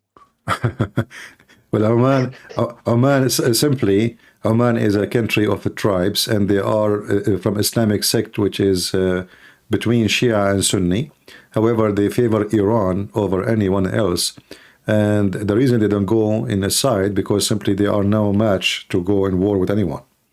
So they say the leadership they are a little bit smart. They say to themselves, we better not to get involved heavily in argument with any countries. However, in the same time, they believe in the same thing, that we are infidel, we are kuffar, and only Islam should be exist, and the rest shall die. That's right. I thought that because they only don't use social media. Yeah, and you know, if you speak Arabic, you can search right now to the Mufti of Oman speech, and you will see how much he spoke about killing the Jews and how Allah he ordered the Muslim to kill the Christian and the Jews. Okay. And this Mufti, you need to remember, this Mufti is named by the Sultan, so he's not like you know, this is an official person there, very official. Yeah, like the Mufti of Saudi, the blind. The same. He's a Mufti. A Mufti is a person. He is, especially a government Mufti, is someone. He is official. You know, he's actually equal to the king because he can make a revolution in the nation. Yes, that's right. Mr. CP, why don't you do a TikTok account? You can easily. I made a TikTok account and they banned me after 3 videos. Don't do videos. Only go live. How I'm going to do if videos they do that. Hey, the video is not even 60 seconds and they ban me. I know on the video. No, all what happened, all what happened, they can report you too. And TikTok, they don't care really. They just ban automatically. I don't think even they have anyone watching. So if many report came, they will take you down. Sam have an account on TikTok. And you see, nobody report him as they do report me, so things is different for me. I know, but brother, just hear me out. Before like, if you do videos, of course they're gonna ban you. Don't do video. Make a TikTok account. Tell your followers about it, okay? And go live. And if they do like 100,000 like 100 like of your or 200 of your or from your followers, you cannot get banned because you have many likes. You know, you understand? We will see. We'll see. We can think about it. We can think about it. I will try it, maybe. Okay, and not only that, all your followers, they can easily like donate you, brother. Like, okay, what about this? I am broadcasting here. You make an account in TikTok. Try it. Go live using my video. I go live. You go live. You can use any of my videos. Try it, and go live, and let's see what will happen. If this is live, what you are talking. You talk. Like, I know, you can play my video the same as I'm doing right now, you know, and see if they will keep your account or not. I go debate with like Muslims every day, and they can't do anything. Like they're speechless and only, you know, try to insult or something. They are kids, man. I tell them your prophet this. They don't. So what? I told him, you know, al-lamam. You know what al-lamam? Are you telling me? I told him. I'm sorry. You are telling me what you are telling them, not asking me, right? Yeah. Okay. Yeah. All right. So al-lamam that you can do anything with like someone's wife or some girl, and it's not zina, except you don't like put your some private parts. Don't use private parts. Yeah. It's not zina. Yeah. And they say, yeah, it's okay. So what? I tell them you can't like only if you bring 4 witnesses. Okay, if you bring 4 witnesses, you can. So zina is okay Islam if you don't have four witnesses. It's impossible thing to have four witnesses. Like if you are a Muslim and go to All your right, home, we want to to your focus friend. today in our topic, and Sorry. yeah, it's okay. But feel free to call me from time to time if you have anything to say. I love you, man. Right, thank you. You know Poland? Yeah. I heard the Christian fighting there, like between the people, like it is against the Christian in Poland. I don't know why. You know anything about it? No, the Polish government is a good government for the Christian there. There's no problem. I heard Nothing. like a lot of my different friends from Poland say it is hard for them in Poland. I don't know why. I don't think so. There is a churches open everywhere, and there is, no, I don't think so. Yeah, Yes, sir. but maybe goodbye. the one who live in Poland, they have better information than what I know. But what I know, they are fine, and they are against migration, and they did not allow any Muslim to come to their country. So Yeah, but yeah. I hope you have a great day and have a good night, man. Thank you. Take care. God bless. Bye bye. God bless you. Bye bye. Bye bye. Well, let's try to keep our topic. If people want to call us, let us see another person.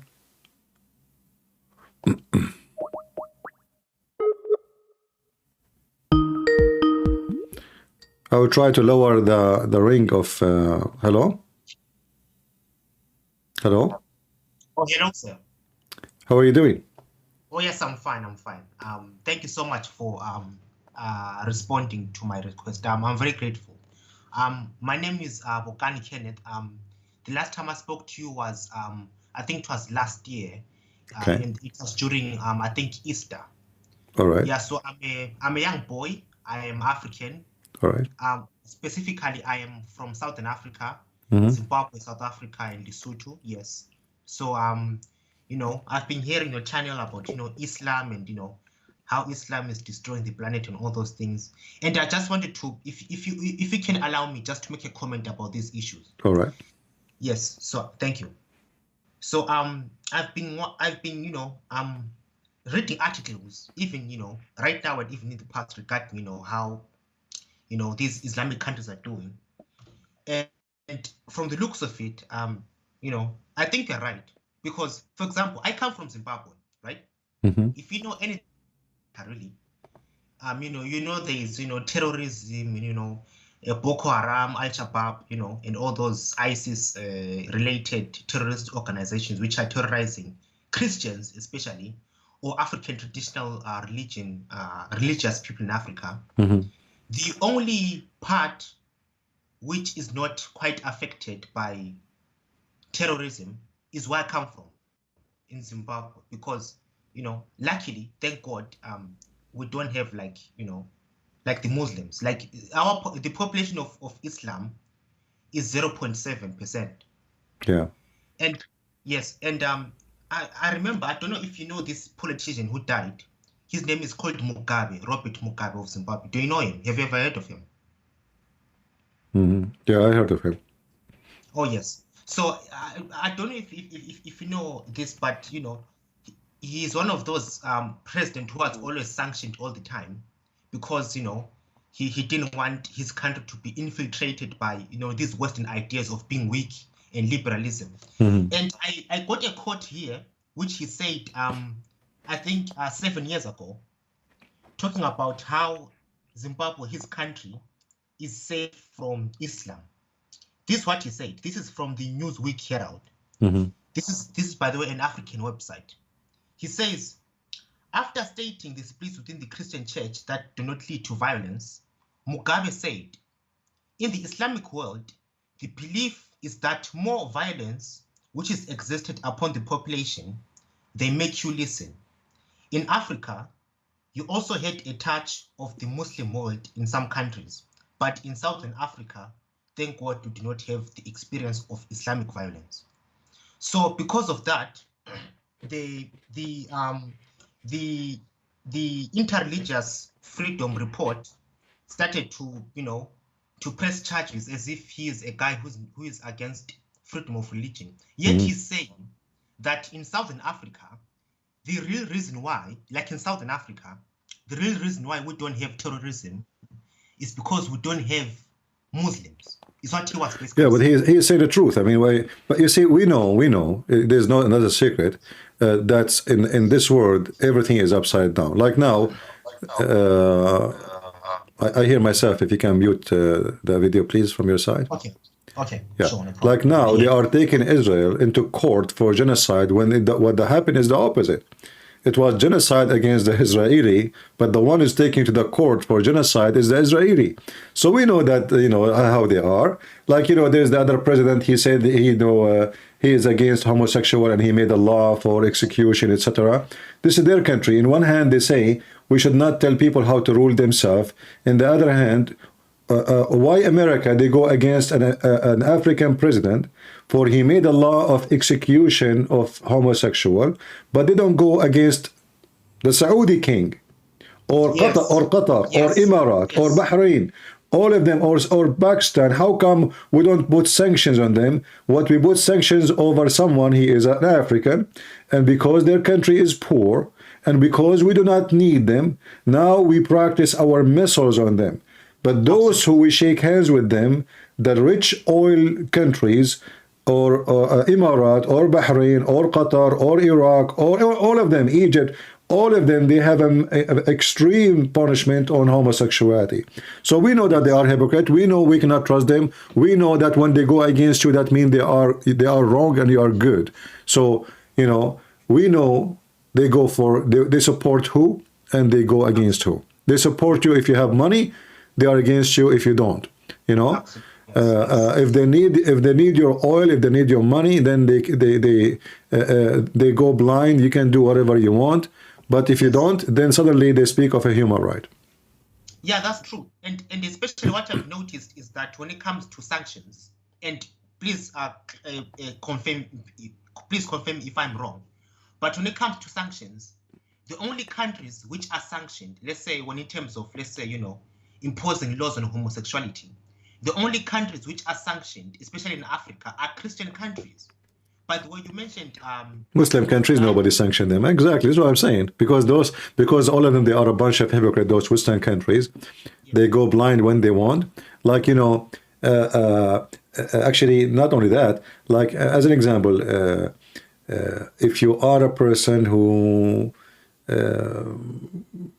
let us say, you are a drug dealer, and you have a mafia, and you are the most filthy person. As long you say to them, okay, you are inviting them, like Turkey. Turkey is a country built, the economy, all of it is built by mafia. Everything there go illegal, human trafficking, all kind of ugly stuff in the world.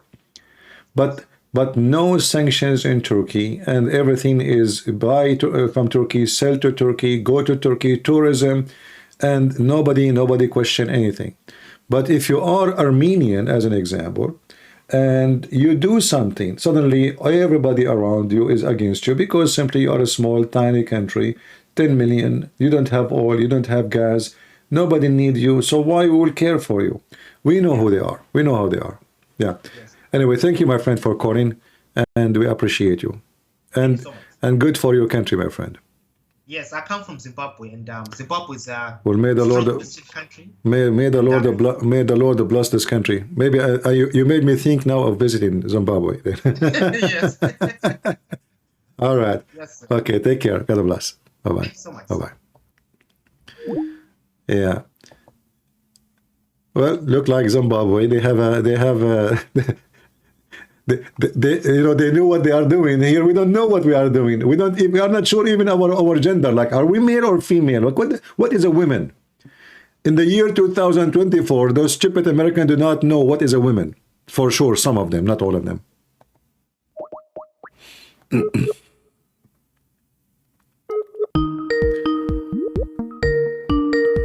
Let us see.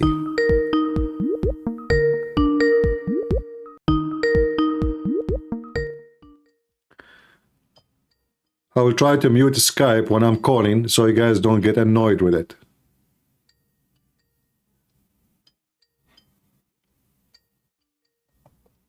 Or I don't know, we call them, they don't answer. If you text me asking me to join us, please answer the call when I call you. So you know what we want from Trump is not just to make business. We want something more important. Stop attacking Christians around the world. Stop supporting terrorist countries who they are killing Christians. Ask those countries to free Christians who they are in jail just for converting to Christianity. We don't want just a guy who goes speak about how good he is when he was a president. Yet, as soon he fly to the terrorist countries, he shake hands with them, he give them hugs, he sell them weapon, and he claim that this is a success. Yet he never spoke with them about the human rights. Yet he never spoke to them how come Christians in Saudi Arabia don't have a single church. So what the accomplishment exactly when I go to Saudi Arabia? I get their money? Is America poor? Are we?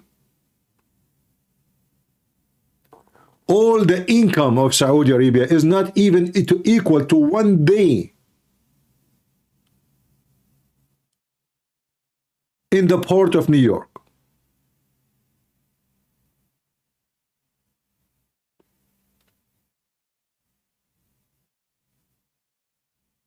Why we worship money and we forgot our ethic? So if Trump will become a president, we don't want him just to brag about the gas price. We don't want him to brag about how much the Saudi respect him. In fact, those people don't respect people. They do just fear people. You know, when Obama went to Saudi Arabia, not even a single person from the royal family went to welcome him in the airport. Do you know why? Because he's black. As simple as that. And because he is Democrat and he is not scary. When Donald Trump, he went there, they were in front of him like sheep. 56, 57 king and president and prince. They come to listen to Donald Trump. When Obama went there, nobody was there. You can go right now and watch the video of Obama arriving to Saudi Arabia. You will die laughing. All of this because they don't fear him. He keep talking about equality, keep talking about no war, keep talking about praising Prophet Muhammad. So then why they will fear him? The first trip he did, it was to Egypt, praising Muhammad. And he is black. But when the red-haired man came, and they fear him, he is powerful, he might do something wrong to us, or maybe he can do something wrong to our enemy. Then suddenly everybody is in the airport. And suddenly hundreds of royal family are welcoming him. A massive reception. Never happened before to any president. We know why. If they fear you, they kiss your ass. If they don't, they kick your ass. As simple as that. When I'm going back to YouTube, I don't think I will go back to YouTube. Why would I go back to YouTube? Who cares about YouTube? Here we can have videos, they stay, people come and watch and enjoy us and call us the same. Are you addicted to YouTube? I don't care. I never was, and you know, I never been able to leave my video in YouTube. After all those years making video, I have one, look, just the joke is, do you see how many subscribers here?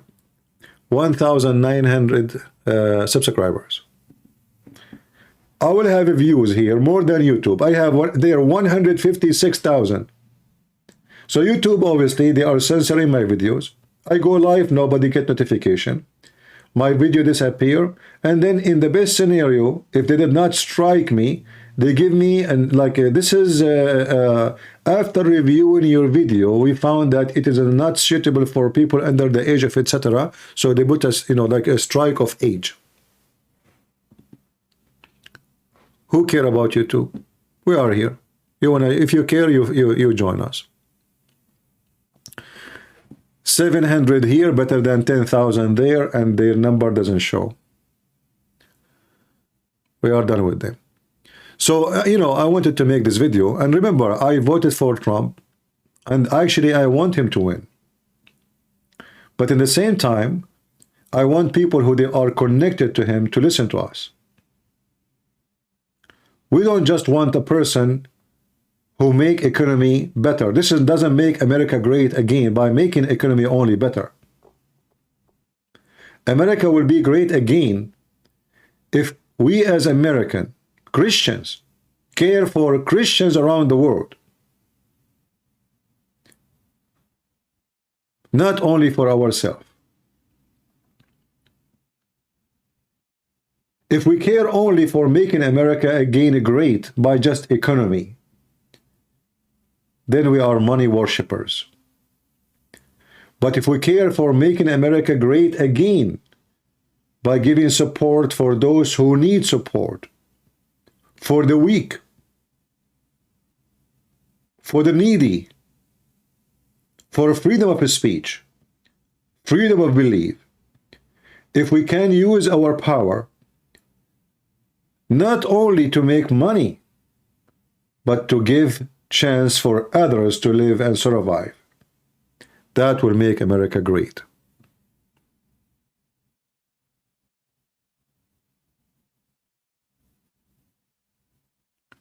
So we want Trump to stop bragging about his friendship with those terrorists.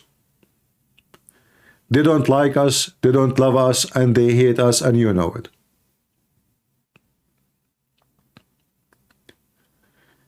If he become a president, we don't want him to sign agreement about weapon. What about we sign an agreement first about let us see how we can have a church, at least one, for the Christians in Saudi Arabia?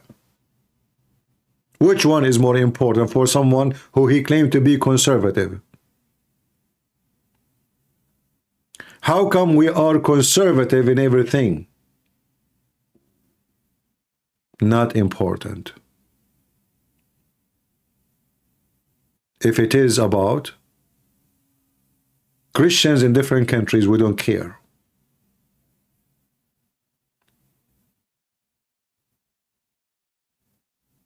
A true Christian, he think about Christianity. And Christianity is not about citizenship. It's not about being American or not. If you are a Christian, you feel for Christians in Pakistan. You fear for their freedom, for human rights. In the West now, all what they care is the right of a homosexual. Look like we don't count for them as a human. Christians are being killed, tortured, burned alive around the world. And all what the Western worry about is a homosexual. So how Trump can be a president for the conservative if he don't care for the human right of the Christians? And don't take me wrong, we don't want a human right only for the Christian. We want a human right for everybody.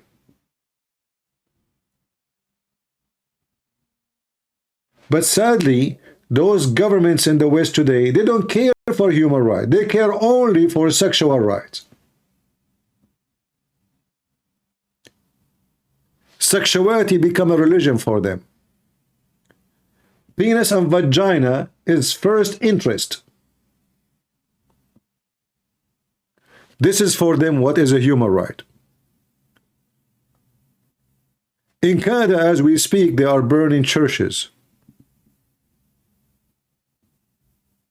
Nobody speak about in Canada. Who is burning the churches? They don't know. If somebody burn a mosque, they will find the one who did it in 24 hours. If somebody burn a church, unknown.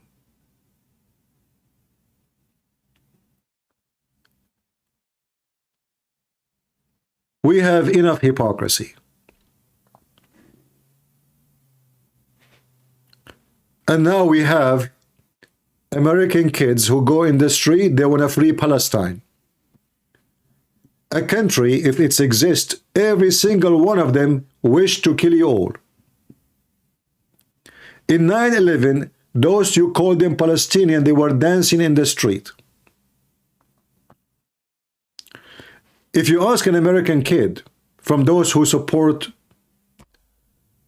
Hamas, why the Palestinian, they were dancing in the street, they will give you excuse. Osama bin Laden was right. The Americans are supporting Israel. Potato.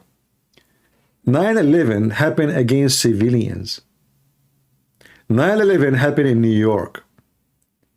In a state, most of it are like you, Democrats. In a state have a lot of hippies. In a state where you defend the human right and homosexuality. So why they respond to you, not to someone who's conservative? When Hamas strike against the Israeli, they attack a festival of homosexual. And the festival was Festival of Peace. It's called the Voice of Peace, something like that. They don't care. They don't care if you are a Jew who support Hamas or a Jew against Hamas, or what they knew that you are a Jew. Or what they knew you are an American. They are terrorists. If you go and you go to their, let us say those who live in New York or Chicago, and they support Free Palestine statement. If we send them to Gaza, what will happen to them in Gaza? You know what will happen to them.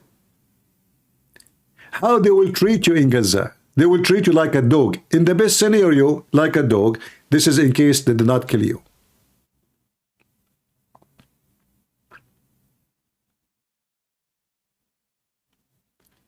This is why we are here, to fight the stupidity in the West. Because I noticed that the stupidity in the West become like weeds taking over the yard. It is massive, it is high. If anyone would like to join us in Skype, you can text me, tell me I'm going to talk, and I will call you back. My Skype is in the info.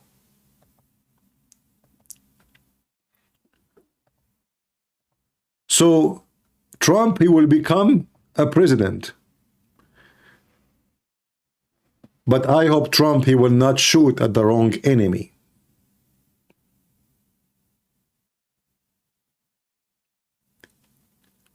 Somebody saying, why you Christians have victim complex like the Jews?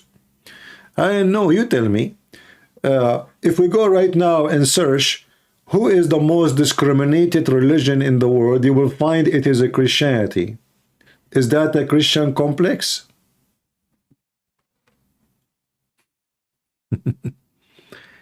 Is that a phobia or real?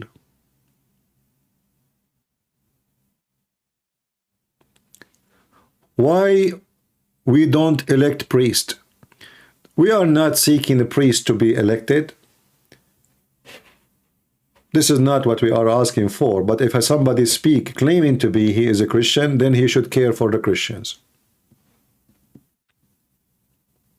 How you know who is a Christian, who is not? A Christian, he cares for Christians, not only in America, but around the world. If you don't, then you are no Christian. As simple as that. The Lord, he said, from their fruits you shall know them.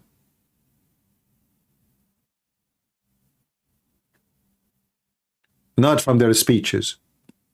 So if Trump, he spoke about his business plan, the border plan. Oh, this is always good. We want the border to be closed and only people who have the right to enter, to know who is coming, who is leaving. Security. We want the gas price to be down. We want food to have a better price. Yes, it's expensive. Everything, since this stupid Biden became president, everything is going upside down. But there's way more important things for us as a Christians. Is to fight for the rights of faith and belief. You see, the Democrat, they are trying to take that right from us. So now they want to take the cross from the street. They want to take the Bible from the school. They want to take the word God from the court. They want to take the even churches, you know, even hospitals, even schools who they are Christian schools. They want to force them what they can teach, what they cannot teach. So in reality, freedom of faith is a threatened within USA. So the first step Trump, if he is a Christian, he should do is to protect that freedom of speech, a freedom of belief, as he promised. But that should not go only for American. For Christians around the world, they are human too, and they deserve the same protection and the same right. Can Christians love Muslims? We don't hate Muslims. We are not teaching hate against anyone. In fact, if we hate Muslims, why we debate Muslims about Islam? Why we try to show them Islam is bad? So the Bible says, for God loved the world, he sent his only begotten son. So God loved the world. When you love somebody, you try to save that person, not the opposite. So we are not here to say, you know, Muslims are bad. We are here to say Islam is bad. And because Islam is bad, the one who practices Islam, he will do bad. Therefore, it's our duty to protect our children and our nations from the bad of Islam and whoever want to do it. As an example, I don't have a problem to have a friend he is a Muslim. However, after studying carefully what Islam is about, I will be stupid if I believe that there is somebody is a Muslim and he is my friend. Why? Because the Quran forbid Muslims from taking me as a friend. So in order to say to me, oh, you don't like to have a Muslim friend? I would love to have a Muslim friend, why not? But I am not stupid. I know that Muslims cannot have a friend. So if he said to me, I am your friend, he is lying to me. So because I understand the filthy faith of Islam, I cannot trust a Muslim to be a friend because they cannot be a friend. They are forbidden from being friends to me. So when the Quran says in chapter 5 verse 51, take not Christians and Jews as a friends, and then you talk about hate, then you are stupid. This is hatred. Who is the one who forbid who from taking the other one as a friend? Then we will know who is the one teaching hate. If I say, you cannot, you Christians should not take Muslims as a friend, then you will say, okay, this guy, he don't want them to be a friend with the Muslims. Why? Maybe he hate them. But this is what the Islam teach, not us.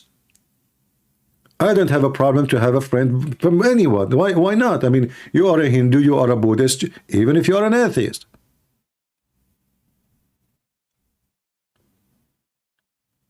But I am a smart human being, not an idiot. And I will never put my neck between the hand of somebody believe that he cannot take me as a friend.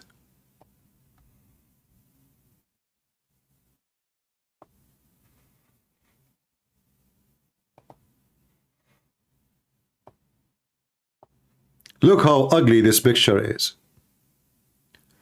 Trump, he bent down for a necklace. Can you take it from his hand and put it in your head, you idiot?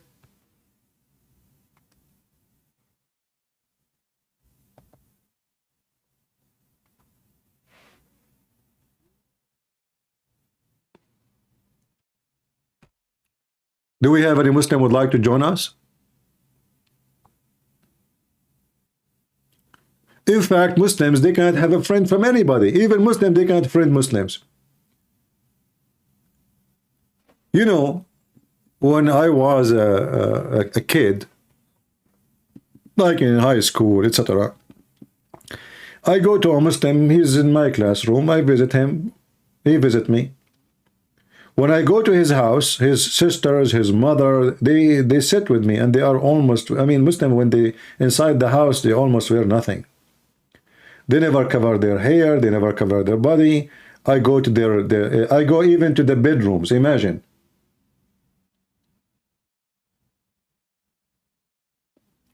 They never hide from me. The second a Muslim, he knock at the door. Every female hide. Muslim don't trust Muslims.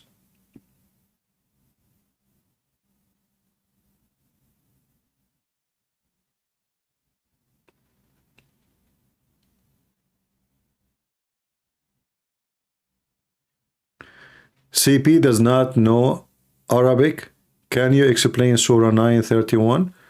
Well, Lot, what about you call me and I will explain it to you, no problem. Do you want to call me? This guy saying CP do not know Arabic. I don't know. What about you call me and teach me Arabic?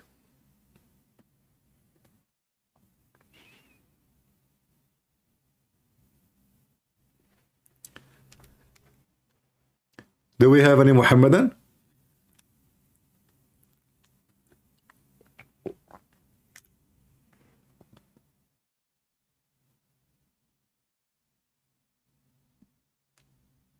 Anyone?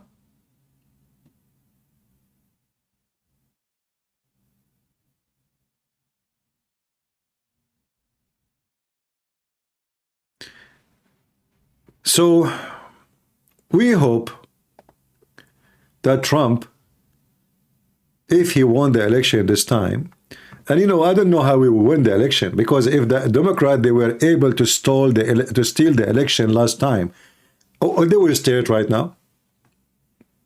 You know what I mean? The idea of him winning the election does not fit with the idea of Biden stealing the election. If Biden, he took the election by theft last time, he will take it again. If the Democrat, they won the election by fraud, by fake vote, who is going to stop them? If they can't do that when he was a president, do you think they will not be able to do that when he is not the president? Do you know what I'm saying?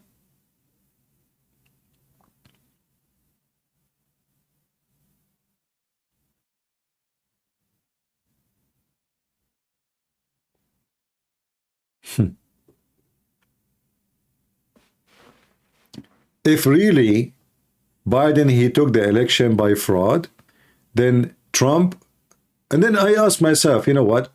Why Biden is worried about the election? Why the Democrat even they are worried about if they can just make fake vote? I don't know.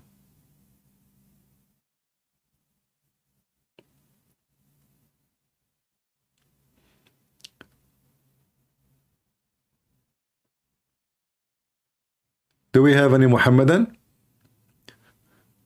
Who of you here who support Trump, he did not agree with me about what I said?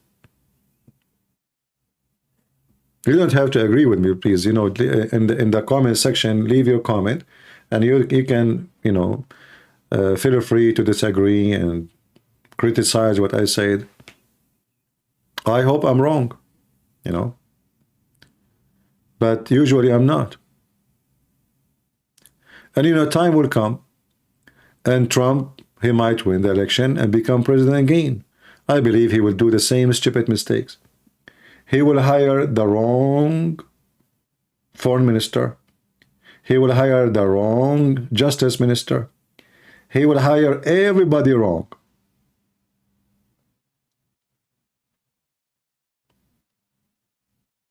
He never hired one person in his government was good. All of them, they betray him, first of all. Even the vice president. What a bunch of scumbag. You know, I feel sorry for this guy. Everybody around him betray him. Even his own daughter and his son-in-law. Do you know why they don't appear with him no more? Did you notice? Did you notice that Trump's daughter, Ivanka Trump and her husband, her mute husband, they never appear with him no more. They betray him. I believe strongly, most likely, that they have a deal with the Department of Justice to reveal information about her father so they can leave them alone.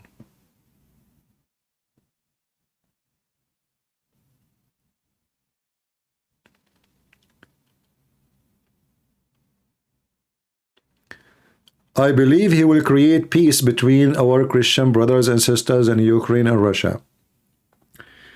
Well, I don't think so. But, you know, Trump, he have different interest. Since Trump, he became a president, he become a president of Israel. All what he worry about is Israel, since, you know, when he was a president.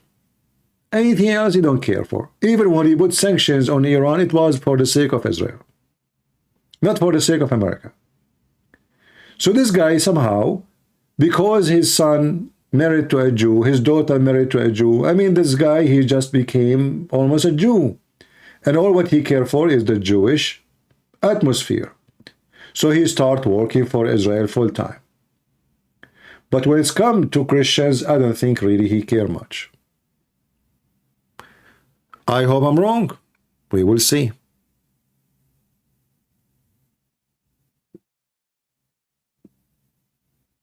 You know, remember that when Trump was in the office, Russia was at war with Ukraine too.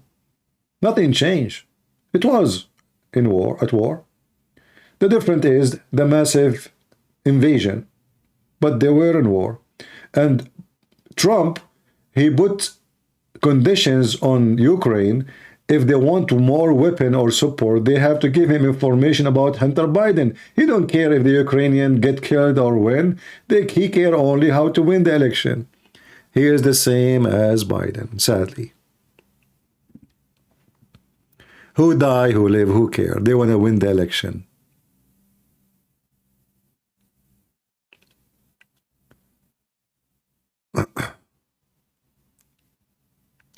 And you know, you don't have to agree with me, but as the Lord, he says, from their fruits you shall know them. Islam can save the West? Ah, true.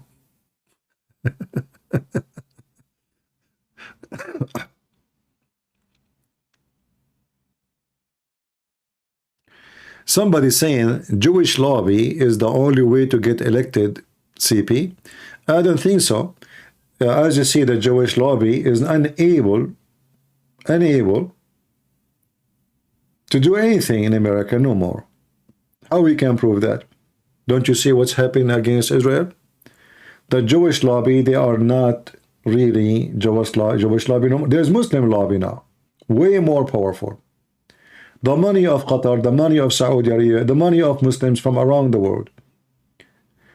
Every single university in USA is sponsored by a Muslim terrorist government.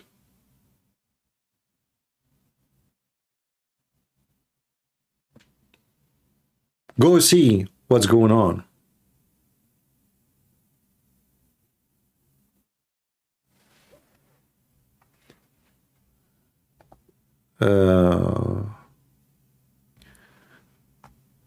Abbas House, he is saying Sweden embraced Muslim and they are happy now. I don't know. I saw different news. I saw they are kicking Muslims out of Sweden. Same as in Netherlands. Same in Denmark. Everybody is, you know, trying to get rid of as many. And even now the UK, they are changing their immigration policy and they are dumping a lot of Muslims you know, abroad. In fact, I just saw in the news that Hizb ut-Tahrir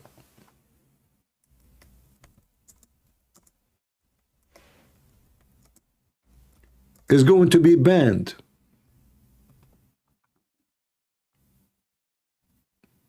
In the UK.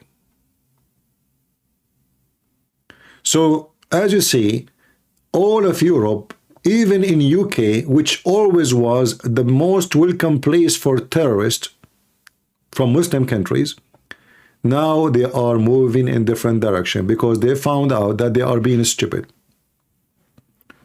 So now, As you see, this is 5 days ago, it says here, and this one is 13 hours. Hizb ut-Tahrir. But Hizb ut-Tahrir contained tens of thousands of Muslims from the UK. Most of the sheikhs you see in YouTube and TV, they are from this party. So things is changing, and the West is getting better understanding that Muslims don't come to a country to live in the country, but to take over it and to force their agenda and their propaganda. And what their agenda is to corrupt the nation. Find me one Muslim country is not corrupt. You know, like if the Muslims can prove to us that their religion made them better, okay, you know what, bring Islam to us. Are you with me, guys? If Islam is good, how come not a single Muslim country is safe? For Muslims, before anyone else.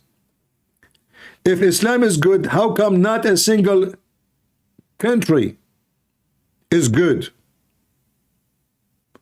Any country governed by Islamic regimes. Name for me one Muslim country is a good country. Who is a Muslim he dare to call me and to tell me, to give me a name?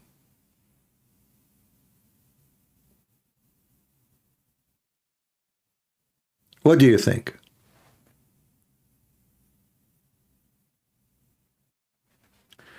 Lulu Top is asking me, is Masih in verse 931 Majroor or Mansoob? This donkey, he's questioning my grammar.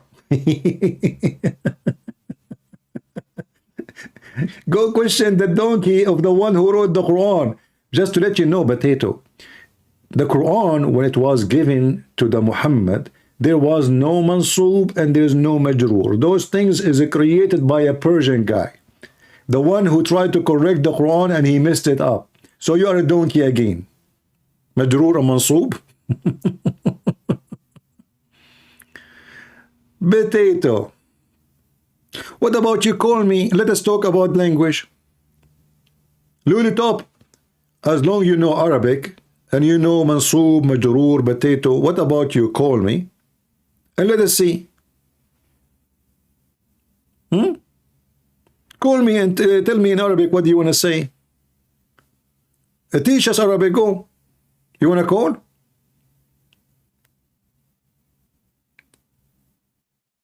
Are you afraid that your mama, she will see you calling me and she will laugh at you later?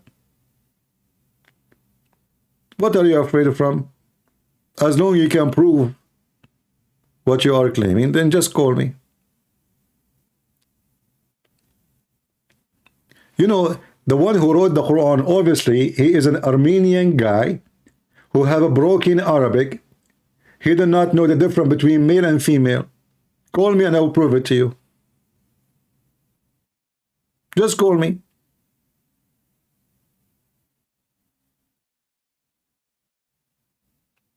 There is nothing is called Mansoob and Majroor. All of those are created later. Show me the grammar. Show me when the grammar started for the Arabic language. Then you will laugh. You idiot, the Quran have Mansoob and Majroor.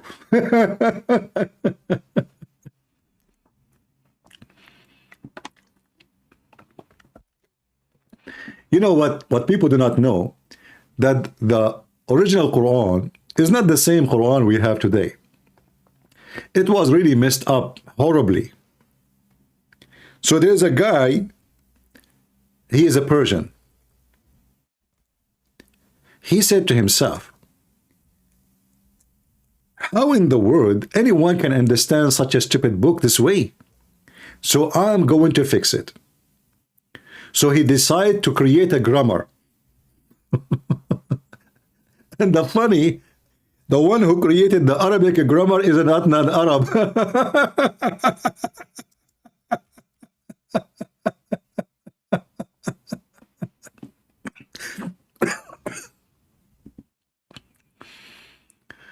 Oh boy.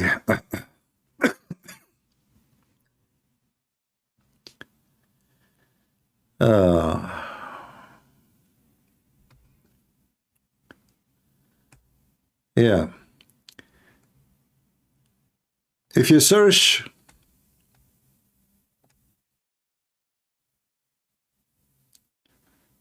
to the history of the Quran, you will die laughing at this this stupid book.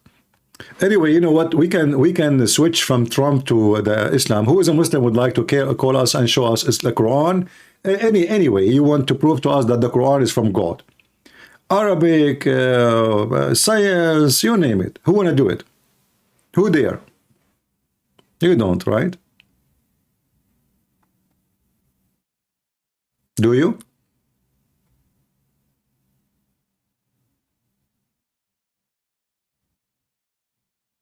Hmm.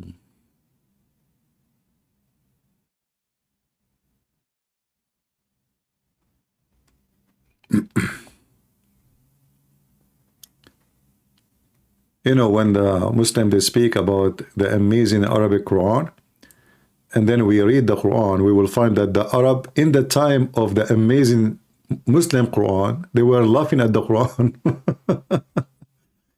Then you ask yourself, as long the Quran is amazing Arabic language, how come the Arab in the time of Muhammad refused to believe in it? They did not notice that this is an amazing book? I mean, what was wrong? Or what went wrong? If the Quran is an amazing book, it's going to be an amazing book in every time. But you know, they go to those Western, they do not know a single word in Arabic, and they say to them, oh man, the Arabic Quran is so good.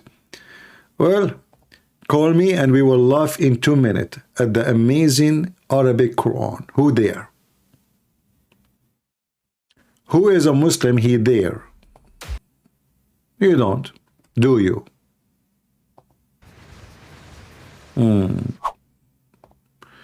Well, let us see. Let us see something amazing about the Quran.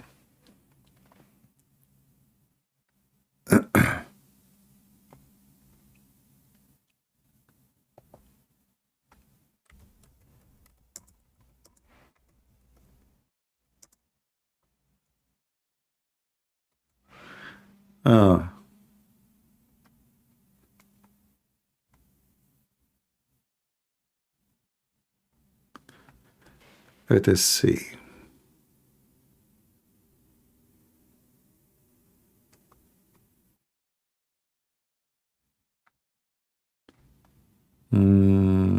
Which one we will play for you so we can laugh?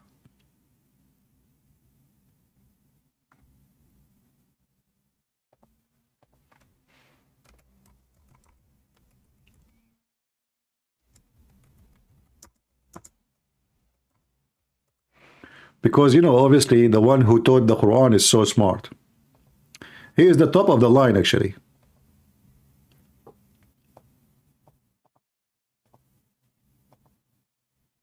Let us see here. Madiha says lizards should be killed. Is it so? The answer is yes. The Jacob, not this Serbian Djokovic, the tennis player. No, the house lizards that you see on the walls, these lizards are to be killed. Yeah, yeah. And the Prophet said, if you kill them in the first strike, yeah, you get 100 good deeds. If you don't manage to kill it in the first strike because they're too quick and fast and they run here and there, but you hit it in the second and you kill it, yeah, you get lesser good deeds. Wow. If you kill it in the third strike, you get lesser and lesser. Look. Allah, he make reward, higher reward if you hit the lizard from the first hit. And the Abdul is talking about the amazing Arabic Quran. Christian Prince, do you know Arabic? You know that why they try to do in that area? Because none of you speak Arabic. And they can say whatever they want and they can get away with it. But in reality, the second you start listening to Islam and what Muhammad teach, you will die laughing. So now Muhammad, he waged jihad against the lizard. If you hit the lizard from the first shot, Allah give you 100 reward. If you hit him from the second shot, you get less. If you kill him from the third. And the Abdul is busy. Can you read for me this verse, huh? You claim to know Arabic, huh? You claim? Brother, I learned about the lizard and I became a Muslim right away. Who care about the Arabic now? Are to be killed. And the Prophet said, if you kill them in the first strike, yeah, you get 100 good deeds. Just 100. If you don't manage to kill it in the first strike because they're too quick and fast and they run here and there, but you hit it in the second and you kill it, yeah, you get lesser good deeds. And if you kill it in the third strike, you get lesser and lesser. Wow. That's good. There was a hadith Yeah? in Sahih al-Bukhari Yeah? What happened? that when the idol worshippers built a huge fire Yeah? to throw Ibrahim, peace be upon him, in it, No way. all animals Uh-oh. and insects try to put it off, except for the lizard. Look at this. It helped them ignite it. Hey, Lulu Top, are you there? Can you call me and explain to me in your skills of Arabic, who in the world who told this stupid story that when Abraham, the kuffar, want to burn him alive, all the animals and the insect, guys, did you hear the word insect? All the animals and the insect, they came to stop the fire, to distinguish the fire, except Mr. Lizard. Unbelievable. And what the lizard do? He blow to make the fire grow. Abdul, who wanna speak about Arabic, did your prophet tell this story in Arabic or in Chinese? What is this? The lizard, he was trying to ignite the fire, brother? And now we have to kill his babies? And let us go with you. I'm not changing topic. I'm talking about Arabic. Here we go. You're a prophet. He told this story in Arabic. We do not need Majroor and Mansoob.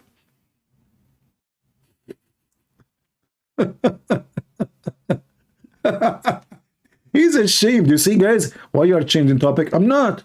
I want to tell you now to call me, and I want to ask you, is the lizard in this story Majroor or Mansoob? It's just a question. As long as you are so good in grammar.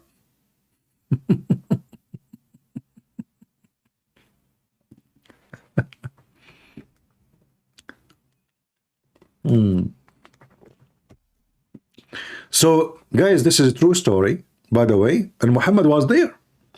If you ask yourself where Muhammad got those stories from, Muhammad, he knew everything. He knew even the lizard himself. He knew his name. He knew how he was 3-inch tall or long. And imagine all the insect in the world and animals, insect and animals, they came to stop the fire. Have you ever watched a cartoon like this before? Good deeds. And if you kill it in the third strike, you get lesser and lesser. And there was a hadith in Sahih al-Bukhari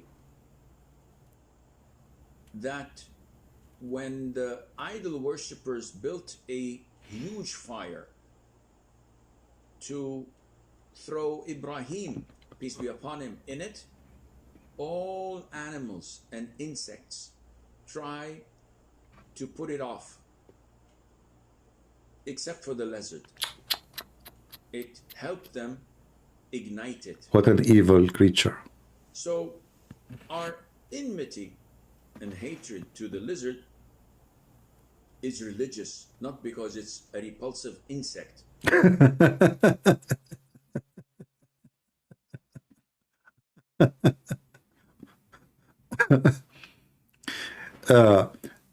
Loot up, yeah, my friend, guys, did I say I will not read the verse? Why you don't call me and I will read it? I will read it with you. Guys, look at this, Abdul. He is saying, why your princess is insulting me? Refuse to read the verses. I did not refuse to read it. You call me. I want to, you know, if you want to talk to me, here we go. I'm talking to you. So if you are a person who respects yourself, call me and we will discuss the verse you are asking for. And either people will laugh at you or they will laugh at me. But because you are a potato, you know you cannot do it. You know you are a person who do not know what you are talking about. You refuse. Because I want to teach his idiotic basic grammar. You know, just to show you who is the donkey here. The Quran never had something called valves, which you are considering mansub and majroor, you donkey. Which mean even the sound of the letter can change. This is why you Muslim, you have 7 reading for the Quran. 7 reading for the same book, or you claim it is the same book. Why there is 7 reading? Because there is 7 reading. If we have those dots and mansub and majroor and all those things, we will not end with 7 reading. As simple as that. And I believe strongly that the 7 reading story is a fabrication of Muhammad. Muhammad, he could not repeat the same verse twice. So they notice that when he say the same thing next time or second time, it's not the same thing he said yesterday. So then he claimed that there is 7 reading. Otherwise, there is no way God will send his book in 7 time. 7 time.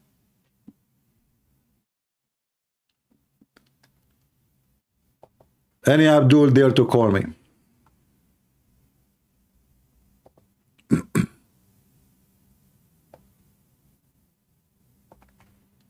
Who is a Muhammadan? He dare to call me. I will allow you to debate me 7 times. Do you dare?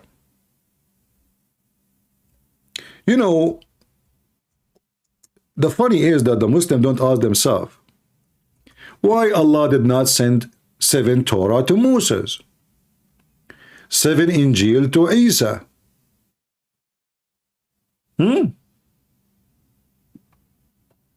How come? I will tell you why.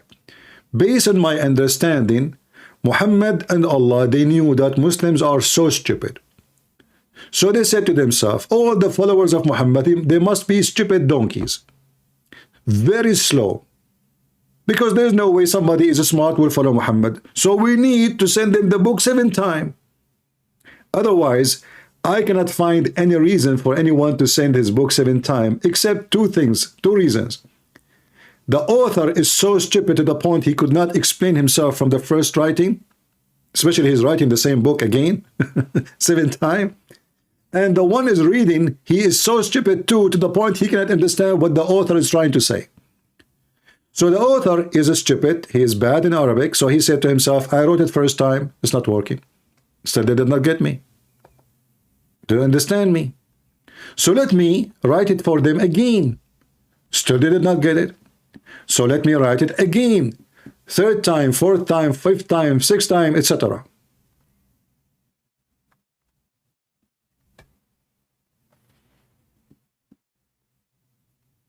And then we find the answer, that the Quran cannot be from God.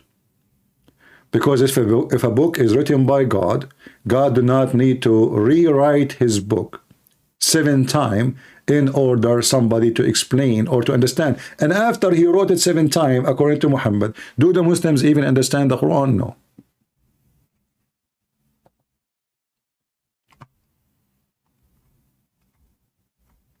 Any brave Muhammadan? Who dare?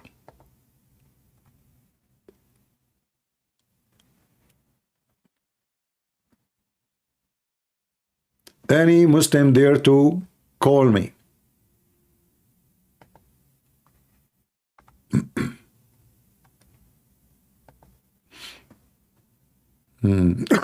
Sorry.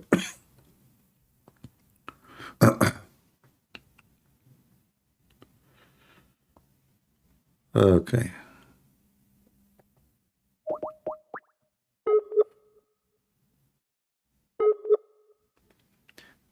If there is any Muslim would like to join us, feel free. We will be happy to take you.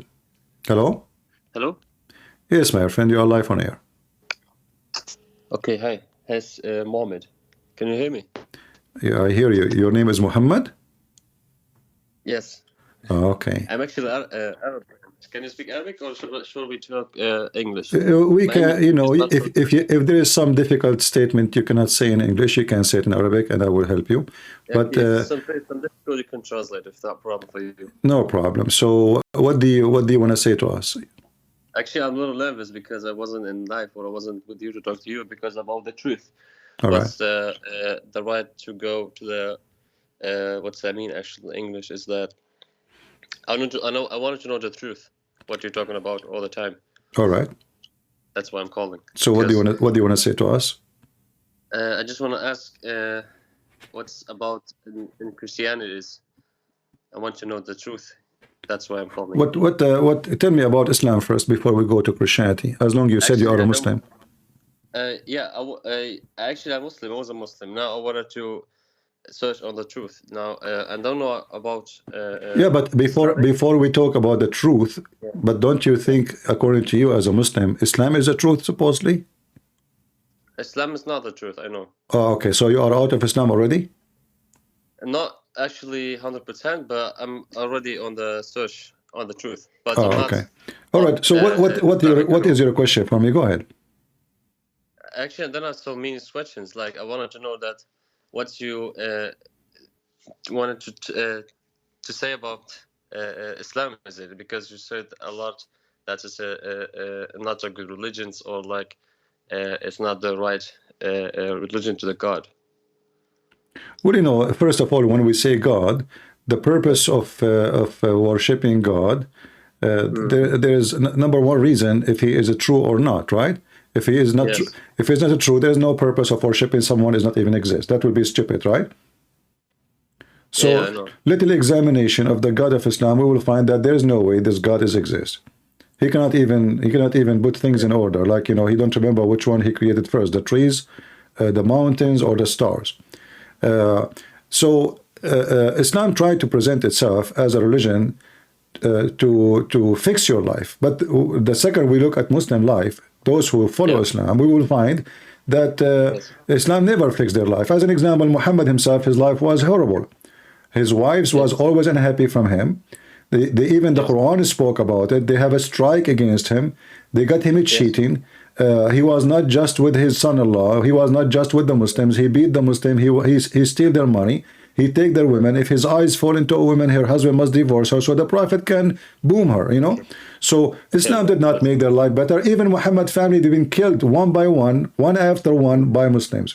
So if Islam was good, this is the beginning of Islam was nothing but violence. They were even violence with each other from the beginning.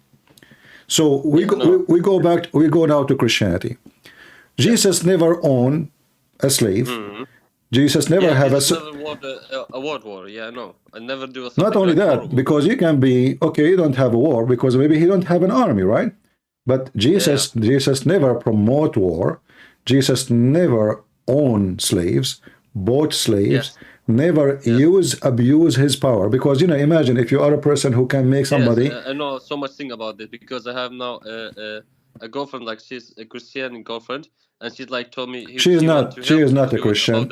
She is not a Christian. If she is a girlfriend, what do you mean girlfriend? Girlfriend as a friend or a girlfriend she sleep with you? It's like what? What do you mean by girlfriend? Is it a girlfriend you live together, you sleep together, or just a friend?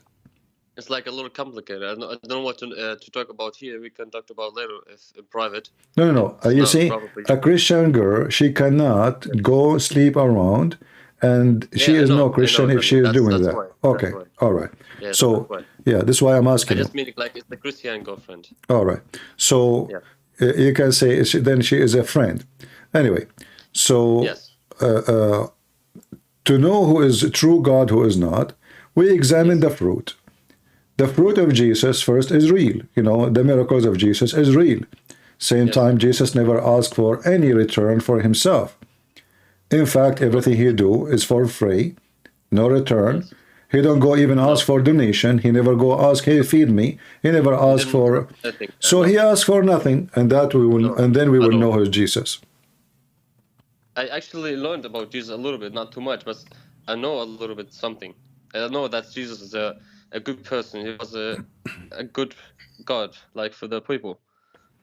I know. I see so much things. I see so much. So what is preventing you from believing in Christianity if you know all those things? Because I heard so much thing about Muslim, how Muhammad was, or how Muhammad was something horrible, or like words, or another things, people, women, or like a 9-year-old daughter, or 9-year-old. Yeah, but I'm saying, what is making you not to believe in Christianity? I mean, if you know about Jesus, not in Christianity, like, about Muslim, about Islam. Yeah, but why you don't accept Christ as your Lord then? As long you know Islam is bad. Of course, but I want to find a real answer to have my family too, and not for me, but for my around people that. Okay, tell me the question so I can give you the answer. Okay, actually, I don't have the right answer.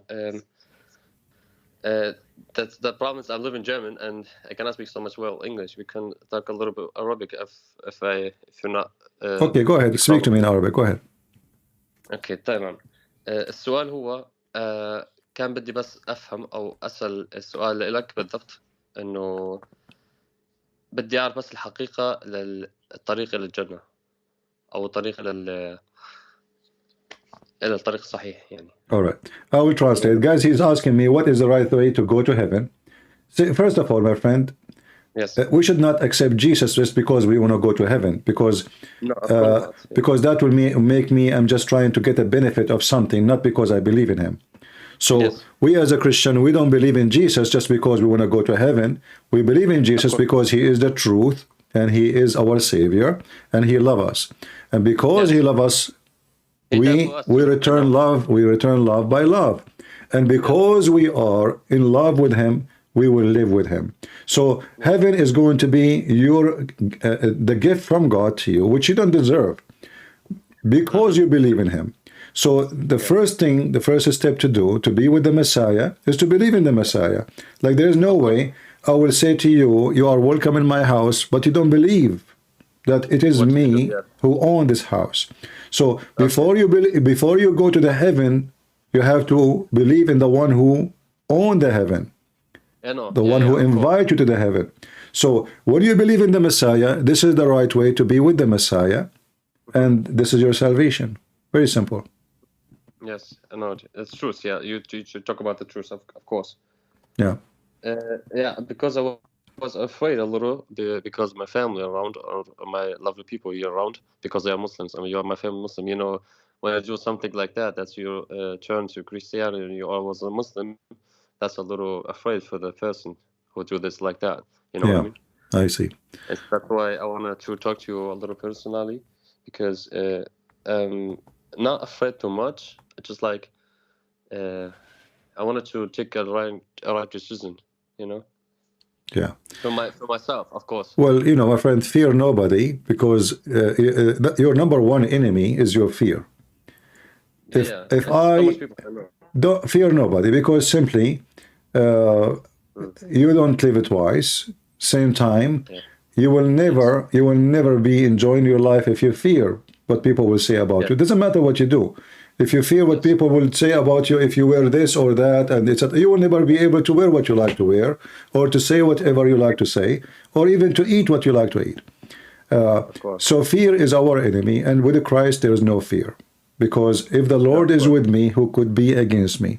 So faith is the most important thing, and if you cannot practice your faith, then you are a slave. Islam is a religion of slavery, you know. With Christ, there's no slavery. I heard that. Yeah, don't be a slave of. Don't be a slave of anybody. You see, in my program here, like I am not in YouTube because YouTube keeps censoring me.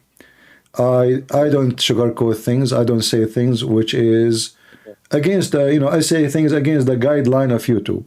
Why? Because I have no fear. I don't care. You want to censor me, you want to block me, you want to put my videos down. No, it's okay. I will. No problem. Still, I will say the truth. So the second you compromise, you are not a happy person no more. Why? Because you oppressed yourself.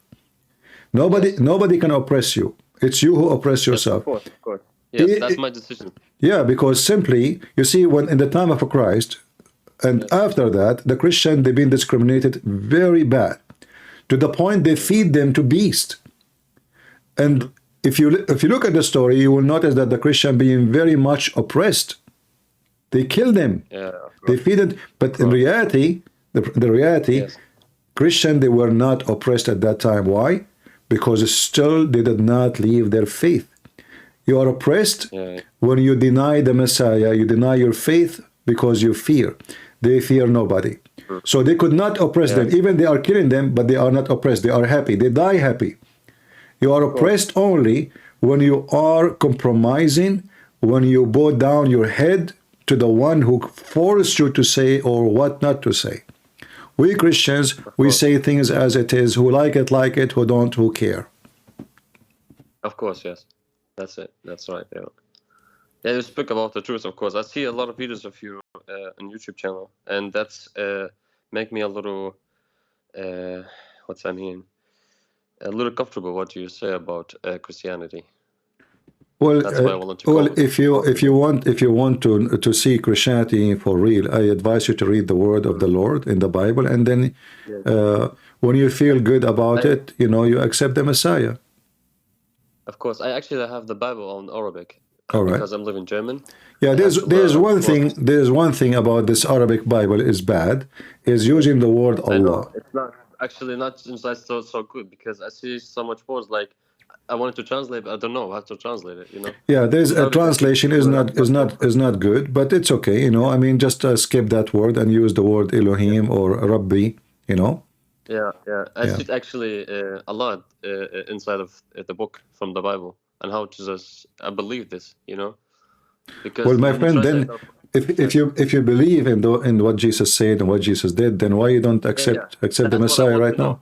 That's what I want to do, actually. All right. That's my plan. Well, I will be happy to hear from you that you accept Jesus now, if you like. I want to say this, of course. But I want to read the book first. All right. And of course, I will come back and we'll call you again. All right. So let us do this. Read the Bible, and then you can call me after a few days if you want. And if you have a questions, I will be happy to answer you. Or you can tell us, the good news that you accepted the Messiah as your Savior. Yeah. I'm actually happy now. I'm calling you because they make me a little comfortable, a little more. What's that mean? عندي شجاعة. Brave. Yeah, actually, there is nothing to worry about. Maybe because you are speaking in like there's many people listening, that can be intimidating. But in reality, you are just being yourself, and don't think about who is listening. Think about one person only. You care for what he listened to you. That is the Lord. Of course, I heard about the Lord is actually died for us. And I actually won't believe, because how a prophet, I said I was the first a believer in Prophet Jesus. That was my belief. So what do you think about when the Muslim they say, if your Jesus is God, how come he died? What do you think about that? Yeah, that's why I'm laughing, because how Muslim people talk about Christianity. They talk about so much. But if you think Christianity sound like to be true, how you think you can refute that question? Like, okay, if Jesus is God, then how he died? God don't die. That's what they say, right? It's like a human body. It's not real God, and it's like inside of him. That's why human body let me help you in that. See, the Messiah, he said, nobody can take myself, my soul from me. I lay down myself. So the Messiah, he allowed it to happen. This is number one. Number two, God can be a man and he can allow you to kill the man, but you never and you cannot kill God, for God is always alive. This is why you know, we as a human, actually, we have a soul, and we have a body, right? So, and even the Muslim, they believe that when you kill a person, you kill his body, but his soul is still alive.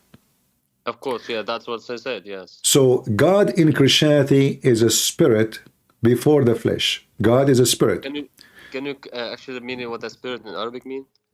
Ruh. Ah, okay, okay, I Yeah. understand. Yeah. So if God is a spirit, then God is always alive.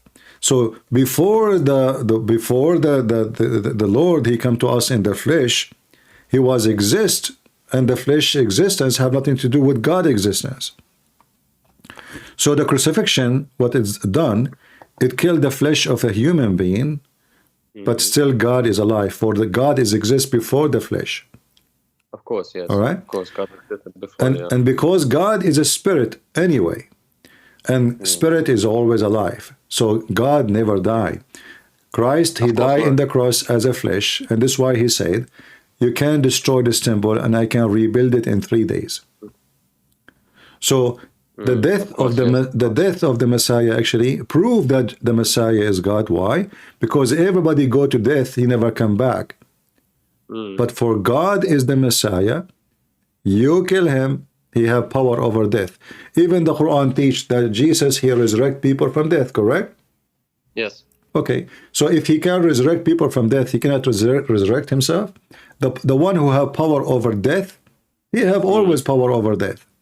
Of course, yes. Nothing changed. So no. This is why we have a proof that the Messiah is God. It's not a fiction. It is from his act. He is his power is a power of God. I don't have a power over death. I cannot bring people back, you know, from a grave. I can't bring myself from a grave. So how I can bring anyone? So if I am a person who have power over death, I will never die too. Of course, yes, you know. Of course. And I want to know. I want to ask this: why Muslims do not believe in Jesus as the God? Why do they believe the other prophet is the Messiah, or the not the Messiah? I think is speak a little nervous right now. Can I talk a little bit of Arabic? Sure. اوكي بس اللي بدي نحكي انه المسلمين بيحكوا عن باقي الرسل انه رسول من الله، واليسوع هو نفسه او عيسى انه هو اله الوحيد. هذا ما بيأمنوا فيه. ليش؟ Well, just because Muhammad, he said so. Very simple. Muhammad, he said to them, first of all, they have a weird name, Isa. We never heard of anyone. You speak Arabic. Yeah, that's why. You are from the Middle East. I am sure. No, actually, that's Jesus. It's like Yeshua. Yeah. In Arabic, we say Yeshua, which is coming from the Aramaic. It's a Yeshua. So, in the Hebrew, Yeshua, because in the Aramaic, sometimes the sin becomes sheen. Isa, the name Isa. Yeah. So, Isa, we never heard of Isa. So, the name is wrong. That's why I'm not believed. Why did the same time, the Muslims, just to give you an example, why the Muslims don't discuss things. No Muslim argue. Like a Zakanayak. No Muslim argue why Mary, she gave birth to Jesus as virgin. Because Muhammad because Muhammad says so they don't discuss it. But if Muhammad did not say that in the Quran, the Muslim will be laughing at us, correct? Of course. Yes, okay. Of course. So this is the reason, not because Jesus is qualified or not. Muhammad says so Muhammad says so. Who dare to discuss? Yes, of course. Yeah. Of course, what Muhammad said, of course, the whole Islamic will say what he. If Muhammad says Jesus is God, then Jesus is God. But Muhammad did not say that. Yeah, did not say this. Yeah, I know. That's why I was actually shocked about how should I believe in the prophets that's the God. That's what a Muslim people believe. Yeah. Or said that's Jesus is not the God. Yeah. That's why I wanted to ask you. Well, they can say as simply as I said, Muhammad he says so. Then nobody dare to question what Muhammad said. Like now we are talking about the lizard. He tried to burn Abraham. Funny, stupid stories, but no Muslim dare to question it. You know. I mean, who in the world gonna believe in such a garbage story? They didn't discuss so much things about Islam. Actually, the sheikh or the imam, when they talk about this stuff, they cannot say the truth. Actually, they know the truth, but they don't talk to the people. You know this? Yeah, depend. Some of them, they are convinced of what they say. Some of them, Yeah. but deception is part of Islam as a religion, so it's allowed anyway. They don't feel guilty. And I want to actually to ask another question for Zakir Naif. You talk about so much time about him. All right. You know him, of course. He actually like 700,000 or 600,000 people on Islam convert. How they believe in them? I don't believe in those numbers. I believe all those numbers are fake, because if you calculate all the videos he have, and all those who bring them, you will not find even they are like maybe 200. So if there's 100,000, trust me, then he should have hundreds of thousands of Muslims converting to Islam by videos. Those Muslims, they don't lose, like they will not let us say a chance without taking a video, because they make money from that, Of course. And and somebody convert to Islam, nobody will kill him anyway. So why they are not recording all those hundreds of thousands who convert to Islam? Because simply they are not exist. But in the other hand, he said this, that he must so much people will convert to Islam. He said that. Yeah, he can say whatever he wants.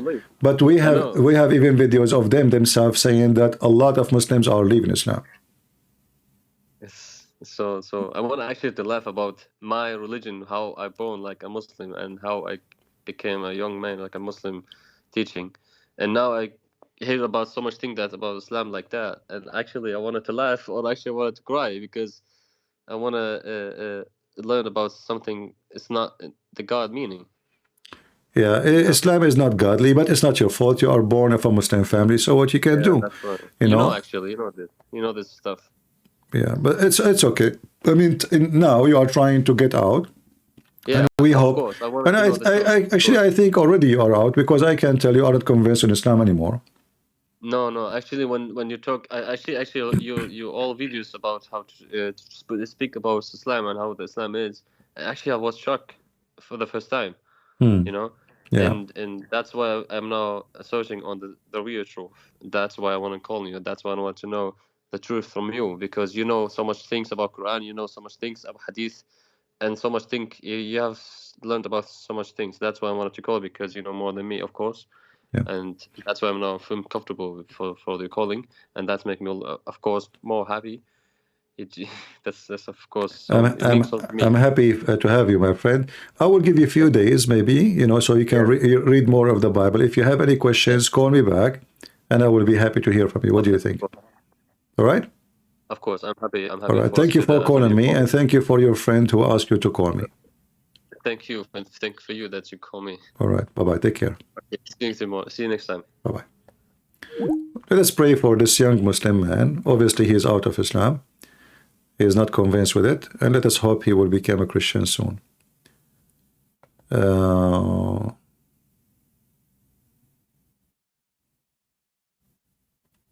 We have somebody want to talk. Let us see.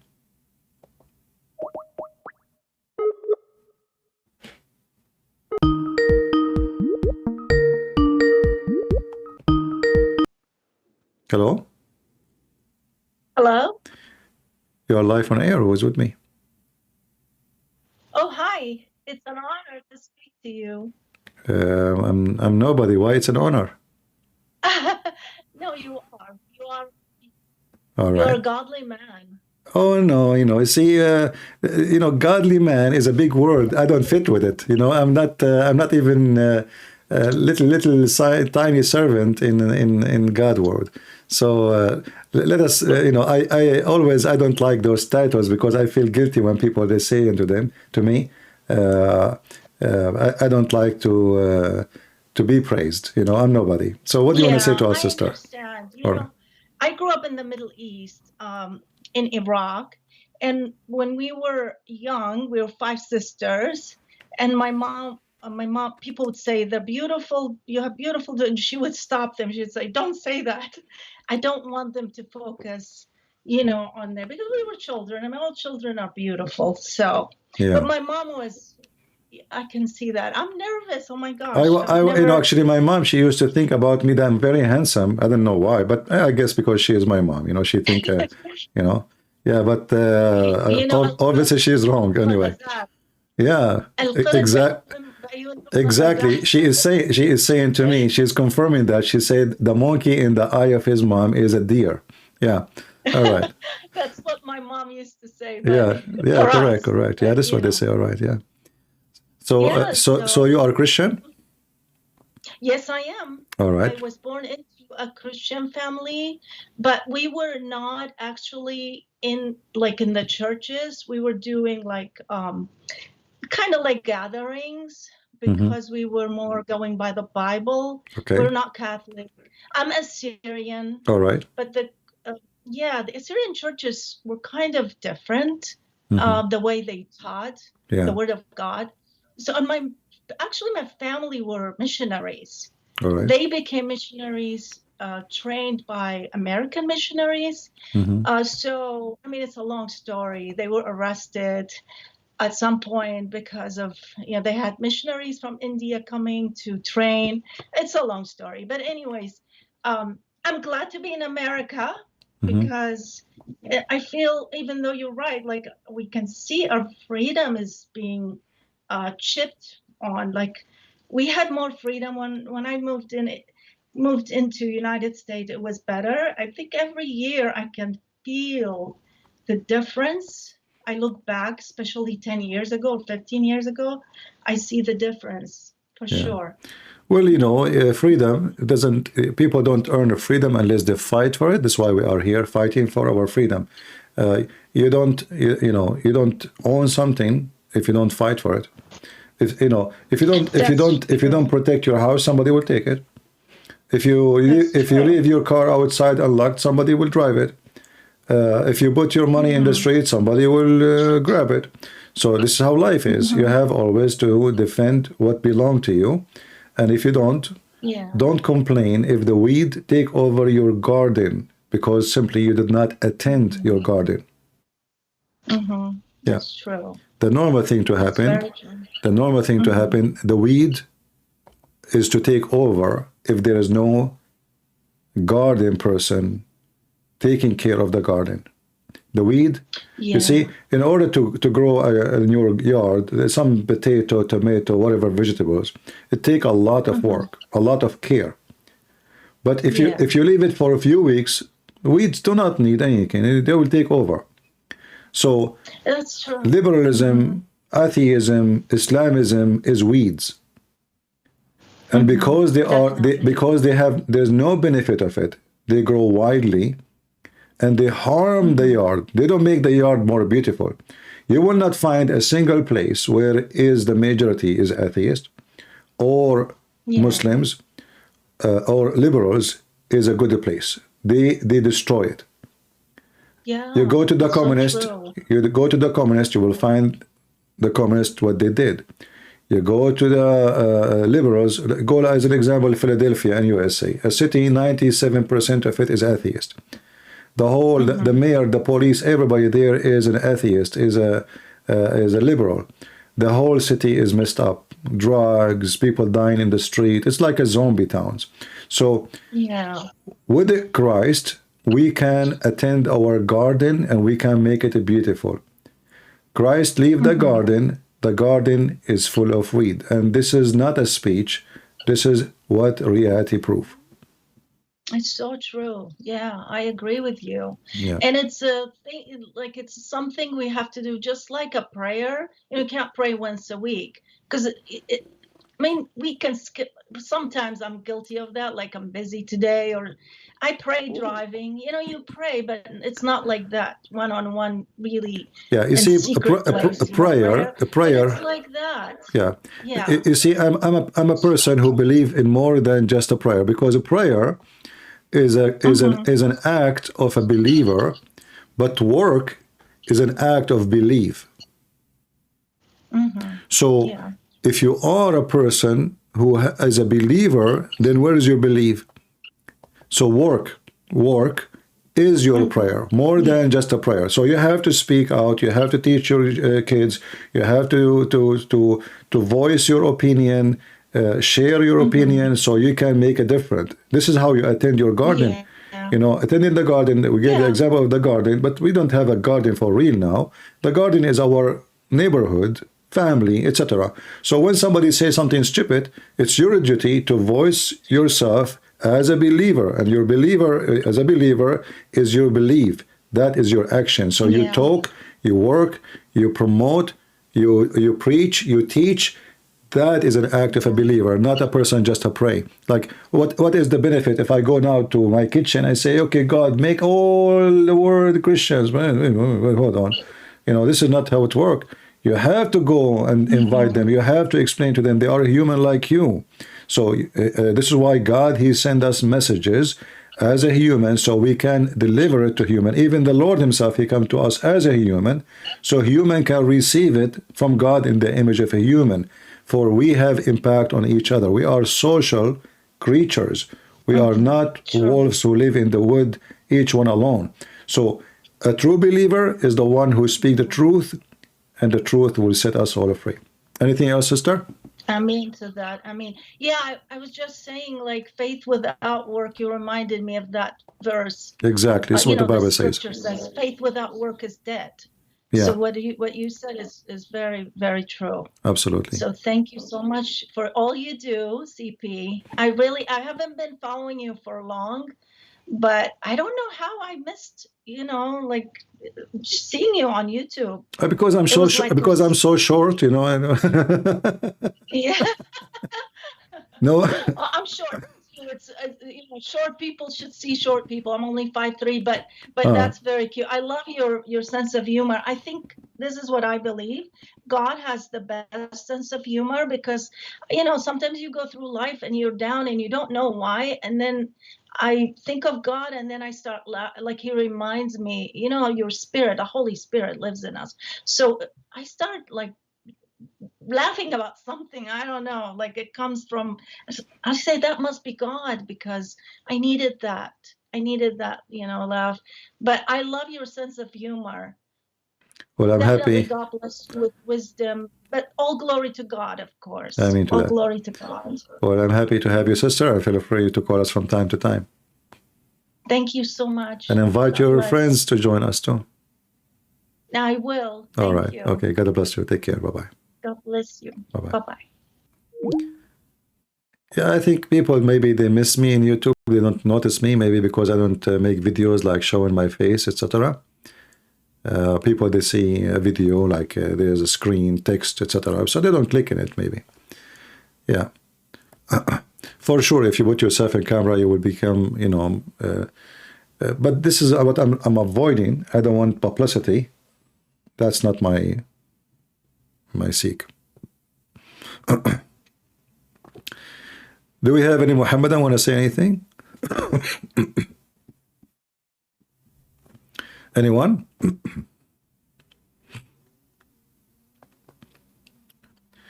The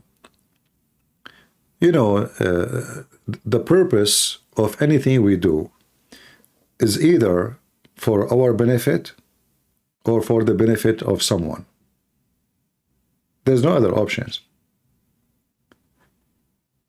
Even when a person he killed, usually he killed for his benefit. There's a benefit from his killing. Even if it's entertainment, there's some people, they are mentally ill. They kill somebody just because they like it. So it is his benefit. Even when you steal for your benefit. Even when you rape, because it's your benefit. You have a sexual joy. You are a rapist, criminal, but still you think it's your right to do it. So bad or good always goes between two categories. Either I think this is for my benefit and I justify it, or I do it for the benefit of someone else. And sometimes I can justify even evil, claiming it is a benefit for somebody. As an example, if you remember when Muhammad, he said that you are the best of mankind in chapter 3, verse 110. And then he explained, he says, for you bring them with the chains around their neck. So Muhammad now justifying enslaving nations, putting a chain around their neck, bring them into slavery, raping them, abusing their women and their children, claiming that he is doing that for their benefit.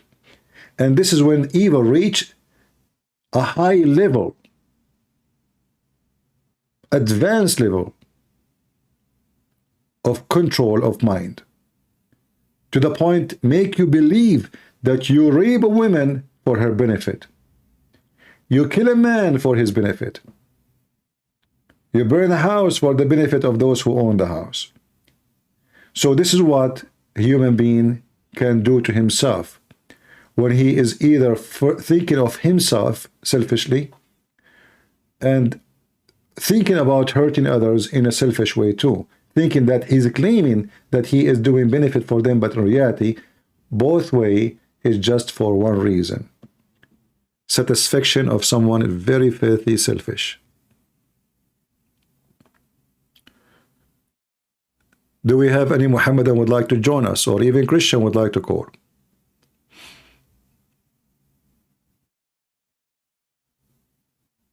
Anyone? We have somebody calling himself Islamic Kingdom. That is very funny. You know, according to the Quran,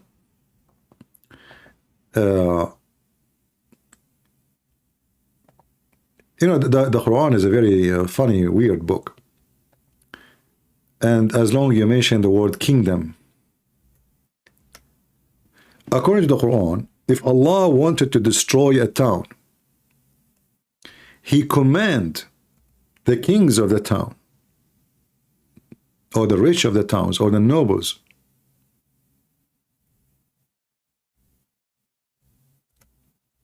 to do filth, so He might destroy it. So when the second you say a kingdom or Islamic kingdom, that make me laugh. Does that explain why all Islamic kingdoms are destroyed? In chapter 17, verse number 16, it says, إِذَا أَرَدْنَا أَن نُهْلِكَ قَرْيَةً. If we would like to destroy a town or a city, we command the rich ones of it, the rulers, to do everything wrong so we can destroy it. Allah, He command them to do wrong. The Muslims, they try to fix it and they add things is not in the Quran. They say, oh, Allah, He command them to do righteousness, but they do the opposite. This is not what the verse is saying. We command them to do wrong. We command them. And Allah, He destroyed it.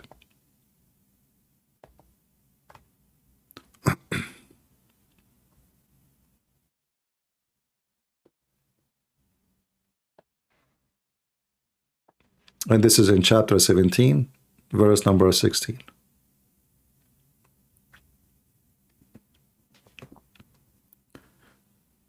And here, by the way, you notice what the verse is saying. When we decide to destroy a town. But why Allah will destroy a town? He decided to destroy the town before even He command. Do you see how evil this religion is? So Allah, He decided to destroy this town. But this town did nothing wrong yet. So when He decided to destroy a town, He command the rich ones to transgress, so He can destroy the town.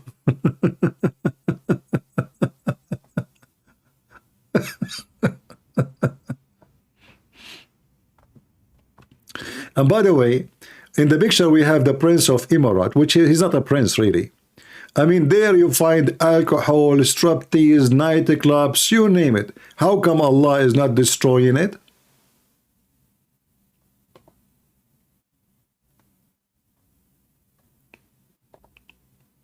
Any Muhammadan can explain? If Allah is God, and Allah, He promised what God promised. Well, Islamic countries, they have, you know, in Pakistan, they have bachabazi, they have boys dancing, putting makeup, and they rape them. Turkey, #1 economy, #1 money is made from striptease and nightclubs and alcohol and you name it. How come Allah did not destroy it? And even Muhammad, he confirmed in the hadith, he said, that time will come and my people will do, listen to music, drink wine, and then Allah, he will make the ground swallow them.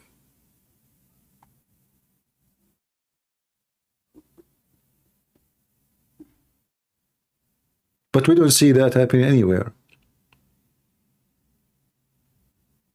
In Egypt, as an example, almost every single citizen, either he tried once or twice,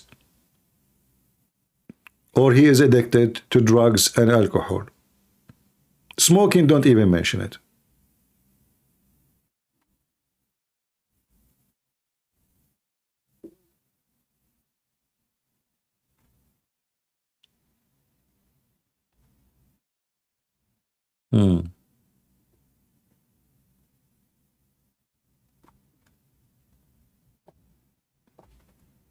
And they make it funny, actually. He said, Allah will make them pigs and monkeys. Not only the earth will swallow them.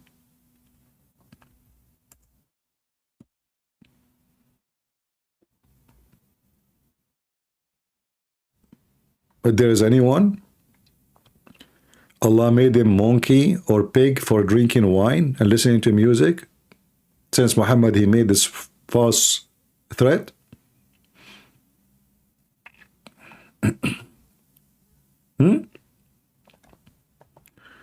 Look what Muhammad here is saying. Let me show you this.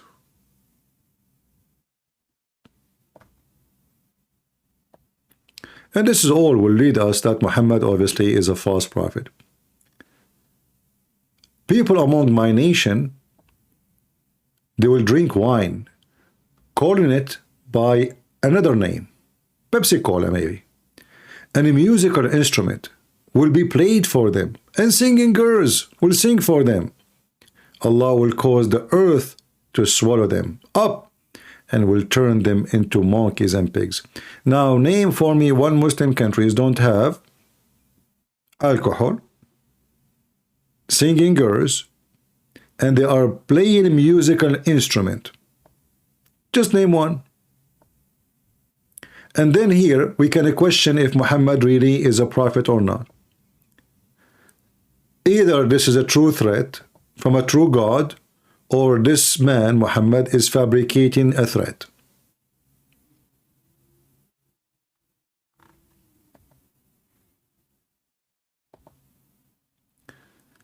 All right.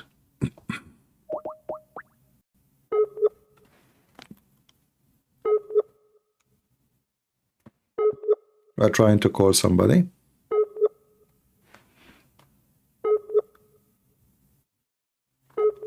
If you, if you want to join me, please be sure that you are in Skype to avoid, this annoying noise of Skype.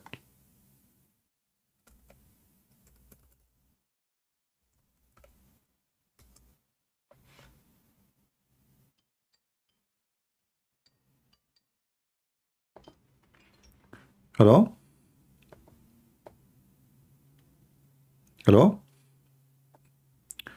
Did I lose you? Okay, I lose you maybe. Let us try again. Hello? Can you hear me? I do hear you. Go ahead. Okay, first of all, thank you for taking my call. I once called you last year in July. It was in summer. All right. And wait, I have to mute Rumble. Sorry, my bad. And I told you I converted from Islam to Christianity. Okay. And I have a question. I told you that I am the only one ex-Muslim of my family. And, I'm struggling a lot to bring any one of my family to Christ. Okay.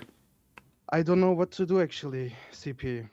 I talked to my mother 2 times, 3 times. We had a long conversation, and she admits herself that something is wrong with Islam and Muhammad, but she still refused to leave Islam. I don't know what to do. If you like, you can invite her to join us. I promise you, I will speak to her as my mother. Thank you, but she doesn't speak English, CP. I This will is speak the to her. problem. I will speak to her. She speak Arabic? No, she doesn't. Sorry, this is the only two languages I speak. You know. Yeah, I know. This is why I wanted to ask you if you know someone to speak Turkish, because we're a Turkish family. Well, Turkish. I don't know really any program like. Anyone knows any Turkish like ex-Muslim Turkish? I don't know. I know. You know. You have to ask somebody who speak Turkish to find some such thing like, you know. The only one I know is Turkish. Yeah. He's an ex-Muslim, is Apostate Prophet, but he don't make videos in. He's an atheist, and he don't. Yeah, make, I know him. I know. He don't make videos in Turkish. His videos in English. So his. Yeah, he did like many Turkish videos, but he deleted them many years ago. Ah. And I thought about him, but when I saw he deleted everything, I don't know if I should message him or something, because this is my biggest wish. I'm trying for 6 months now, every day. You know, when you spoke to your mom, what she said to you about not to want to leave Islam? Why? Well, first she admitted like the points I showed her that are wrong, but then she said she grew up with Islam, and she's like 55 years old now, and her brother and her aunt and uncle all died, and she is scared because they died as Muslims.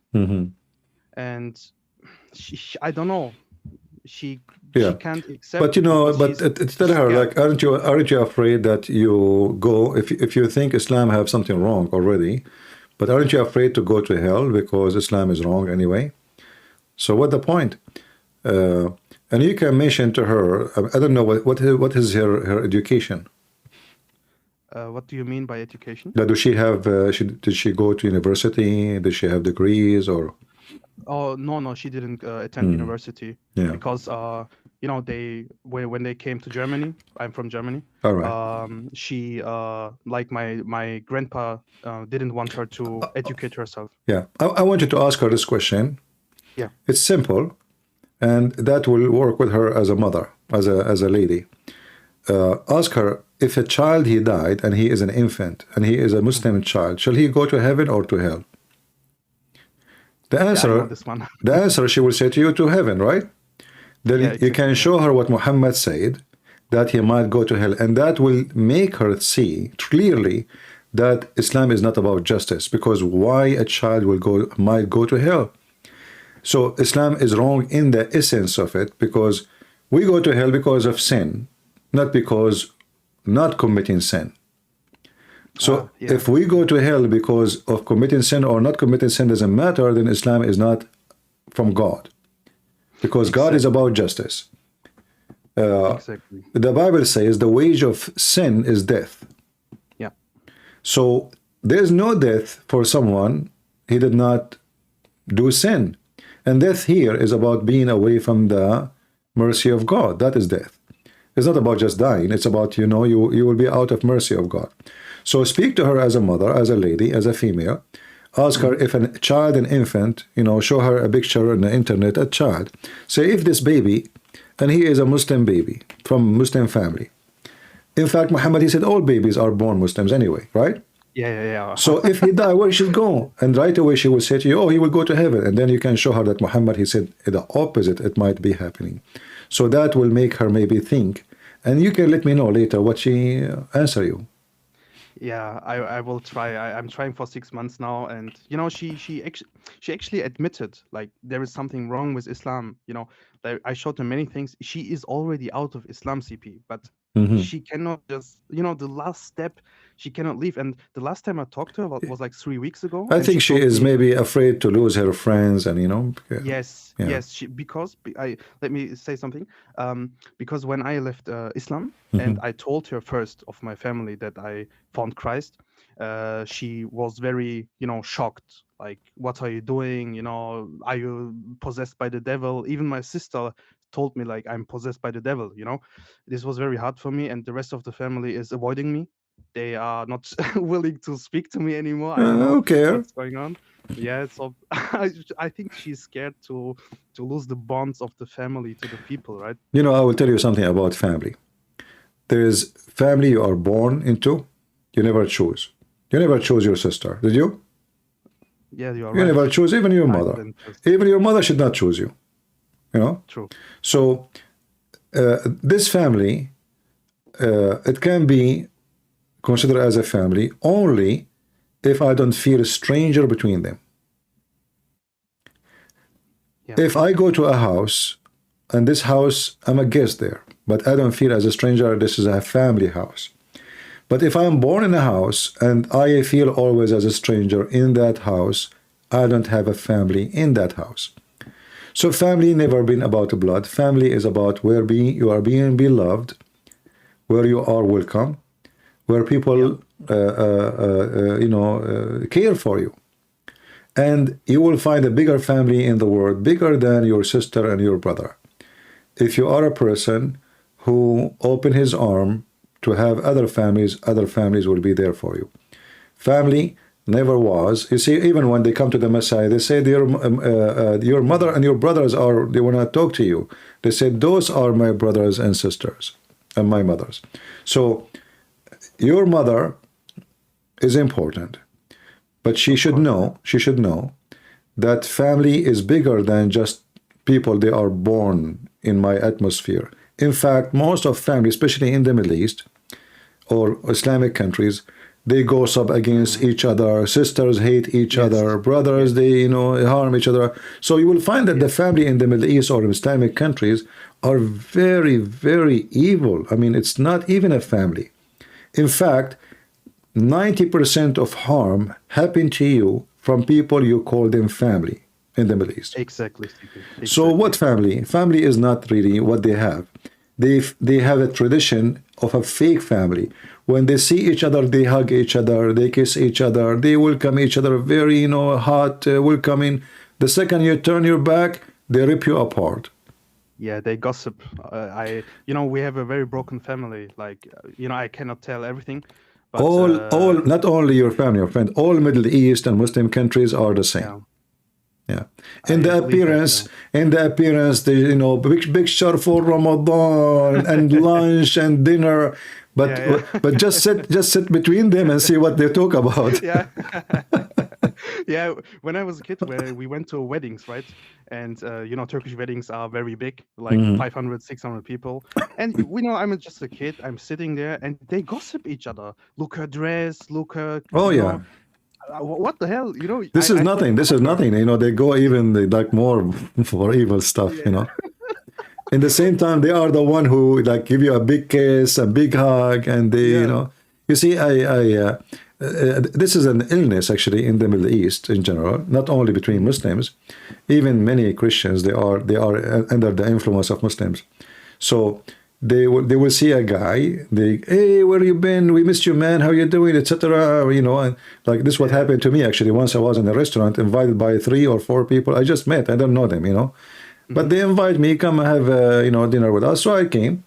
And then one of their friends, who is their friend for maybe I don't know how many years, he came by to the same restaurant and he have his wife outside. She is going to follow him. He, he saw us. He came, shake hands, and they hug him. You been, and and then he went. He sat with his wife in his table, and we are sitting in our table.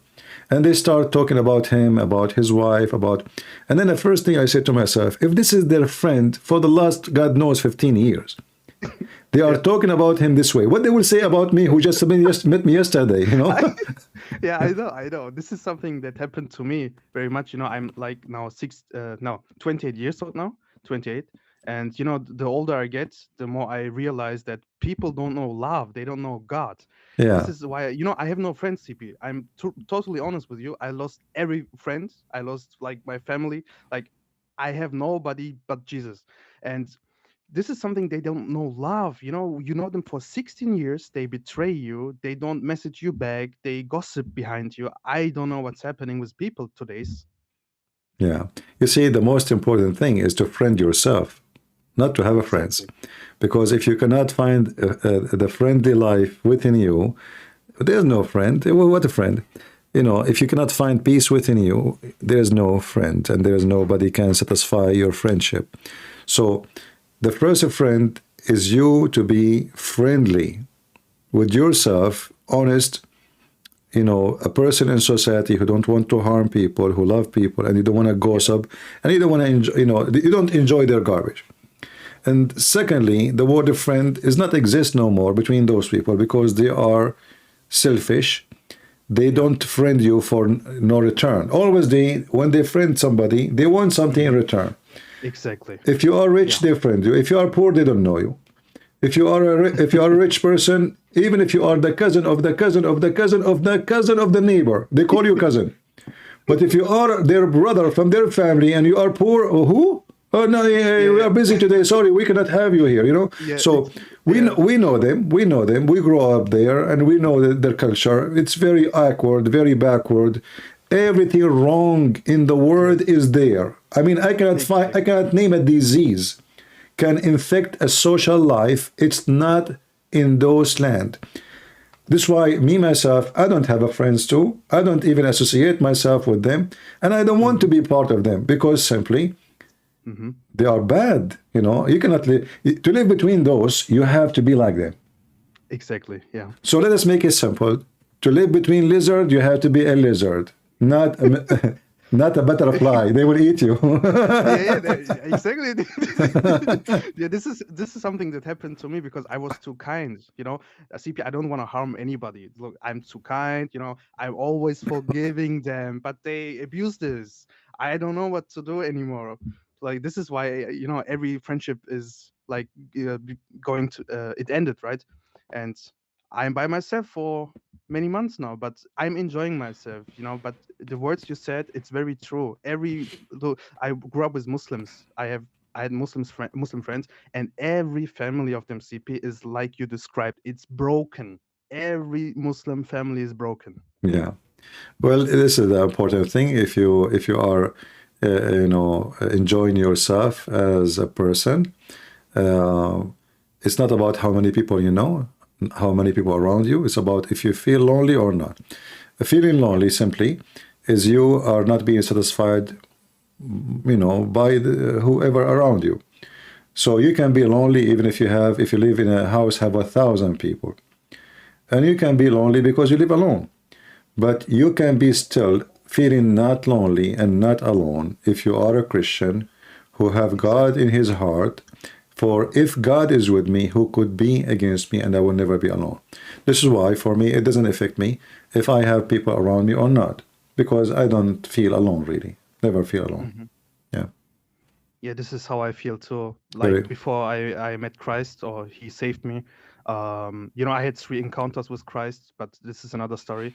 I feel the first time in my life I feel loved and important, you know, because broken family, broken friends, broken life, everything was not really going well. But yeah, Islam never satisfied me, you know. But now, you know, I feel sorry for you. You will not have endless penis, you know. Yeah. I mean, are you? Let us be honest now. Come on. I mean, what we have right now is an embarrassment. Yeah, I know, but I don't know, CP. How I'm going to meet a Muslim in the day of heaven? Like he have an English one, and I have like what is this? You know, like come on. So the Muslim, he will be the winner. Like size doesn't matter, you know. Yeah, you will laugh at us, CP. What can we do? Very well, stupid religion. Exactly. Yeah, that's why I say stupidity is amazing. It is. I asked my imam like 2-3 years ago when I like came to Christ. I saw him in the parking lot. You know, I was going out. He lives nearby, and I haven't seen him for like 7-8 years. And he saw me. I am wearing a cross, and you know, he came to me and he was like, "Oh, what are you doing? What did you do?" And you know, I asked him a question. I asked him like, why did Muhammad promise like virgins in heaven? Like why? And he answered me like, yeah, well, it's Muhammad, he said it, and it's totally normal, and we have to accept it. And I was like, isn't it funny? Like endless penis and 72 virgins. Like what is God No, offering not only us in this. He heaven? said, whatever you wish, which means you can have sex with men, you know, Oh, whatever you wish. of course, of those. But Yeah. I don't know how they can admit to that and accept this. Like, it's crazy. Yeah. Well, you know, when you are a pervert, then your wishes is about a wishes of a pervert, you know? Exactly. You will be Yeah. satisfied. Your wishes represent a pervert mind. Like, you know, if you have a friend, he let us say, you know the story of the genie in the ball? I mean the story of Aladdin, like he cleaned the yeah, I know. Okay, so now let us imagine the genie appeared to someone, he is a pervert. And the genie, he said to him, whatever you wish. So what do you expect from the pervert to ask the genie? He will ask him, he will give him a pervert request, right? He's a pervert. But if the genie become the servant of someone, he is not a pervert, the request will be different. So the gift present, who are you? If you come to my house and you have, let us say, a book in your hand, and this book is about ethic, that's mean you are a person who is interested very much in ethic and you wanted to share something with me. But if you come to my house and you have a gift, a videotape of porn, well, that's mean this is your interest, correct? Correct. Because from all the gifts in the world, you decide to get this gift. And you thought or you think that this is the best you can give. So if the God of Islam, his gift is vagina and penises, this is telling us who is he. Man. When we say garbage in, garbage out, it's true. It is, yeah. When we speak about the holy God, for he is holy, his promises is holy, fit with his mouth, fit with his house, fit with his kind, holiness. So the God of Islam promises prove to us that Islam cannot be God, it is Satan. It is Satan indeed, CP. It is. Like the first encounter of Muhammad, it proves us like the angel of God, which angel of God is choking you almost to death, you know? Yeah. Why? So it must be a satanic spirit. I have one more question, CP. Sorry for Sure. holding you. No problem. We have a Muslim guy here living nearby. He's a very kind, guy. He's 21 years old, a little bit younger than me. And I met him like some months ago, and he told me when you greet someone as a Muslim and, salam alaikum, and the longer you shake your hands, holding hands and shaking it, like greeting, the more Allah is deleting more sins. I asked him, where did you hear this? Which hadith is telling this? Do you know about it? The more you shake what? Say again? The more you shake your hands when you greet a Muslim, the more Allah is deleting your sins. Yeah, this is, okay, let me, there's a hadith about it, but I'm not sure if, Muhammad, he have, It's crazy, man. Muhammad, he have, actually there's more than this. Let's see, hold on. Okay.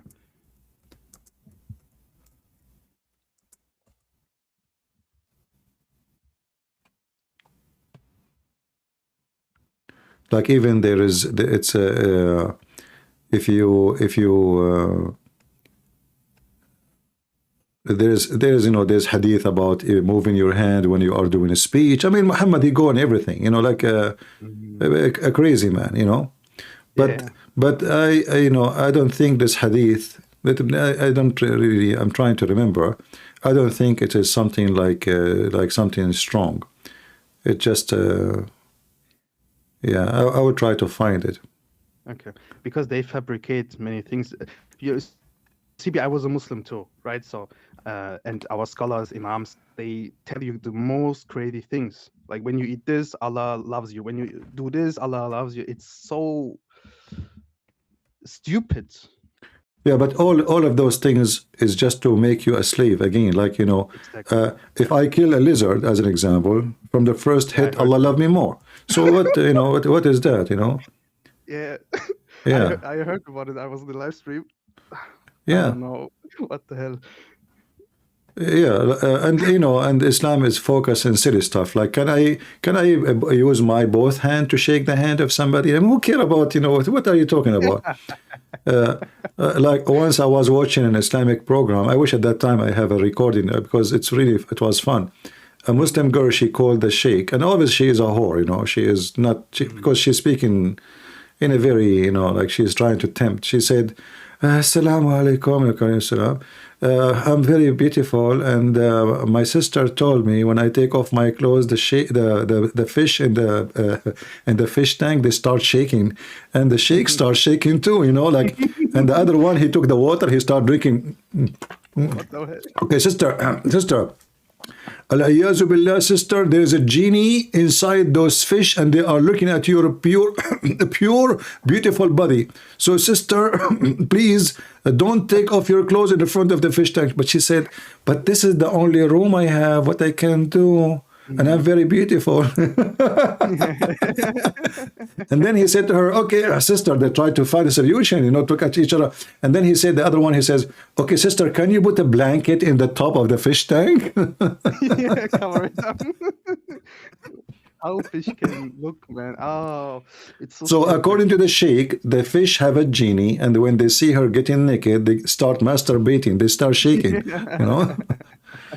This is Islam. One more last thing, CP. I still have my Quran that I got when I was 4 years old, and I looked it up like last year ago. It's in my closet, and my Imam, when I was a kid, he wrote Abdul before my name, and I don't know what to do with this Quran. Like, keep it, don't throw it away. No, I will. I think it's wrong to throw it away, right? But I don't know where to give it, like who to give it. No, don't give it. Keep it at home so you can teach your kids in the future how stupid it is. Yeah, but it's in Arabic. I can only read Arabic. I don't. Okay, I know. Well, use it for barbecue. What did I say? I don't know, CV. Allah will curse me. No, Allah will not curse you. Don't worry. I always do things to the Quran, and Allah never did anything to me. Yeah, true. Yeah, Al-Qurmuti, he destroyed the Kaaba, he took the black stone, he make it a poo stone, and Allah could not do anything. So don't worry about it. How many times was the Kaaba destroyed? Many times. Wow. So according to Islamic history, even the Muslim is the one who destroyed it. Like Al-Qurmuti, supposedly he's a Muslim, but you know, he burned it, he destroyed it. Al-Hajjaj, Ibn Yusuf al-Thaqafi, he destroyed it. But many, they destroy it, yeah.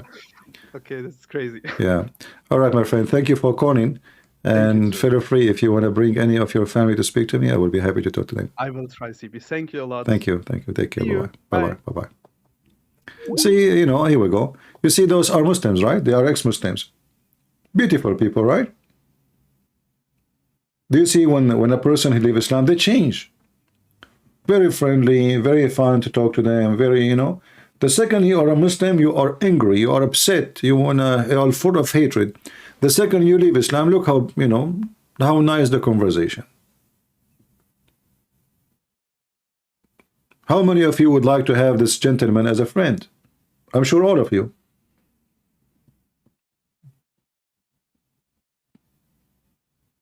The second you leave Islam, your spirit change. The way you receive people change. The way you accept people change. The second you are a Muslim, you are hateful, you are angry, you want to do violence. Yeah, somebody saying give the Quran to David Wood, he will eat it. David Wood, he have a habit. He get, you know, when he get upset, he eat Quran.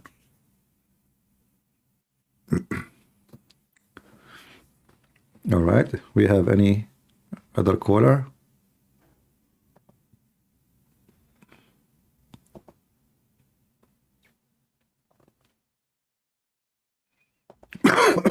Sorry.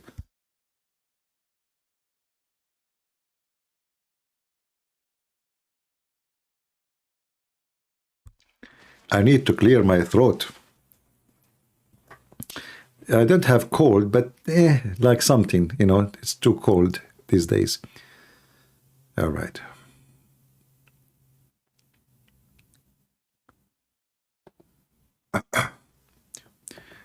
Do we have any Muhammadan would like to call us? Anyone?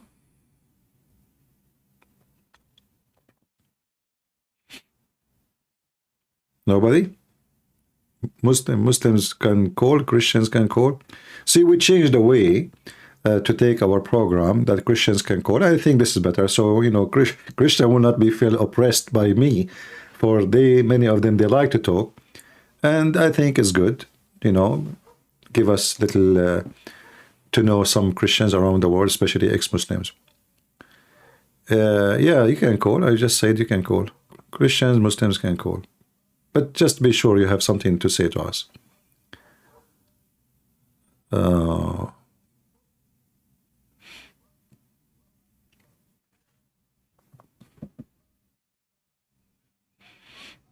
No, I don't burn the Quran. I use it. You know, I use it. I remember once I was in the Philippines and I received a phone call. I was speaking Arabic in the elevator, and there's a guy. He, you know, obviously he is Abdul. He's wearing the hat. You know, those you know, Muslims in Philippines or Indonesia, they try to copy Muslims, the way they dress. So, you know, when we went up in the elevator, I lost connection. So, you know, the conversation is over. So he said to me, Assalamu alaikum. So I said to him, Assalamu alaikum, Abdul. The guy, he looked at me and his eyes become like a frog. He was like astonished. Like, he said to me, MashaAllah, how you know my name is Abdul?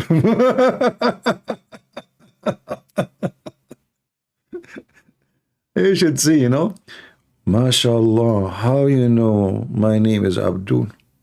Oh boy. I said, well, I know that your name is Abdul. He was like surprised, like, how in the world I know his name, you know? So anyway, he said to me, so you are a Muslim, brother? I said, no. No way I will be Muslim.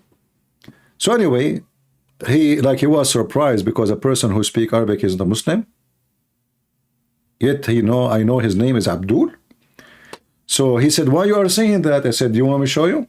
So I changed my, like me and him, we were going up. I said, if you want, we can go down. There's a like little park. We can sit there. He said, do you have Quran with you? And I asked him. He said, yeah, I have Quran. He said, I can show you in the phone anyway. So we went, we sit in the park, and I start showing him one thing after a thing, etc. He said to me, there's no way this is here. I said, Abdul, look, it's in front of you. Why you keep saying to me it's not there? I mean, isn't it this is the book you brought with you? Why you keep saying to me no way it is there? And actually, I don't know what he's reading. You know, he was like, you know, it's not in Arabic. So anyway, the Abdul, he kept saying, no way it's there, no way it's there, no way it's there. And then he agreed that he will ask his sheikh, and if this is really what I'm saying is true, he will leave Islam. I saw him after some time in the mall, and he was walking with his wife, and his wife wearing burqa, like terrorist. And he looked at me, he put his hand in front of his mouth, and he's like saying, like, you know, don't talk to me now. Like, you know, he don't want to tell his wife that he, you know, about the conversation happened between me and him. Yeah, what a potato. He's afraid from his wife. Yeah. Do we have any Muhammadan? Nobody? Yeah, it was funny when I said to him, Abdul, he said, oh, MashaAllah, how you know my name? He was shocked. Like, how in the world? You meet a person in the elevator, yet he knew that your name is Abdul. How? Mystery.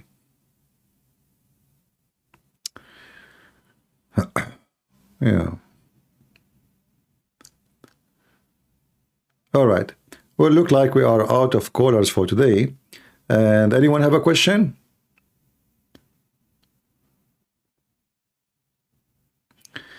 Islamic Kingdom saying when David would go live, he have 1,500. Well, I started the account here. Not many people knows about my account here. Otherwise, we would have way more than one. If I go on YouTube right now, I will have a lot of people too. Okay, somebody trying to call. A Muslim trying to make us jealous, like, you know, it's good, good. We are happy to see a Christian, he have good viewers.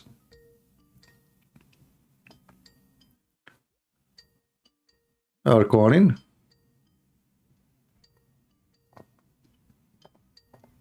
Well, you are not answering, my friend.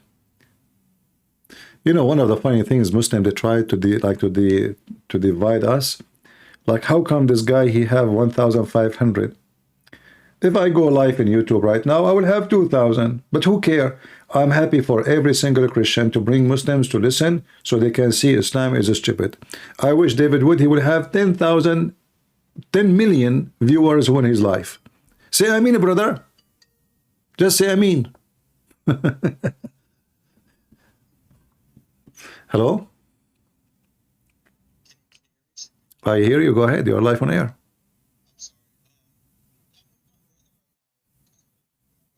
All right.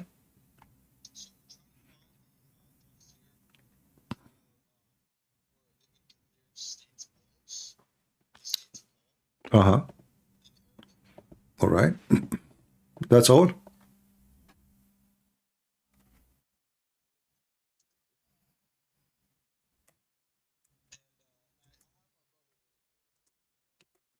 Is your brother is a are you Christian?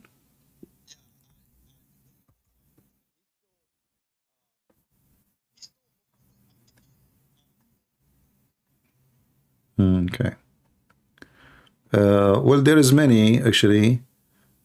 There is many tafsir speaking about Paul, but let us go over some of it. Give me a minute. Do you want like links or just yeah.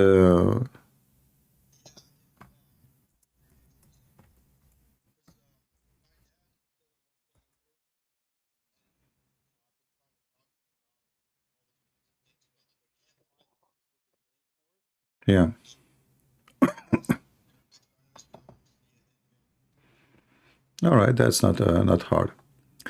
There is many verses in the Quran actually speak of this, but let us go. Let us see. Do you want like Ibn Kathir specifically, or does it matter?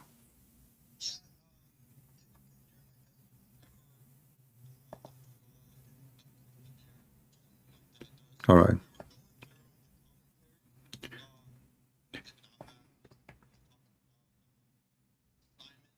Uh-huh.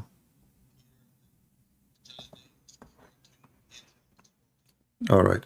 I will share. Do you want to share the link in the chat? You can click in the chat. All right. Let's see. Here we go. This is Ibn Kathir, and I will post the link in the chat here. Give me a minute.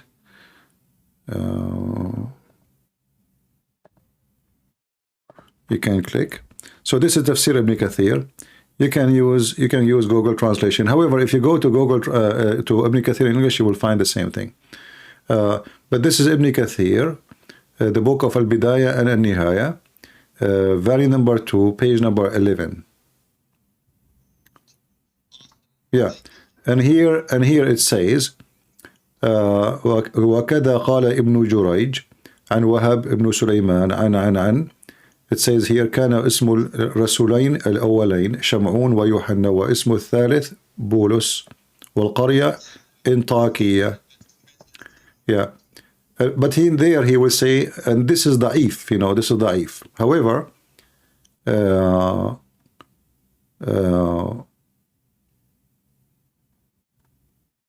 you will see here. So Ibn Kathir is just quoting what this guy said and what this guy said and give his opinion. However, Ibn Kathir is not really an important figure in Islam as much as other ones, because Ibn Kathir is just, you know, he's like a YouTuber in his time, by the way. Ibn Kathir, he grew up between the Christians, and he's a Muslim, you know, supposedly he is from Mecca himself, but he was trying, let us say, to refute the Christians. And obviously the Christians, they were using this argument against them. and Ibn Kathir was trying to fight it. So as an example, you have Ibn Abi Hatim, who is way before Ibn Kathir. Ibn Kathir, he died in the year 774-75. Ibn Hatim, he died 320 something. So Tafsir Ibn Hatim says that they are John, the three messengers, and Simon, Peter, and Paulus. And this is Tafsir Ibn Kathir. Let's see, sorry, Ibn Hatim.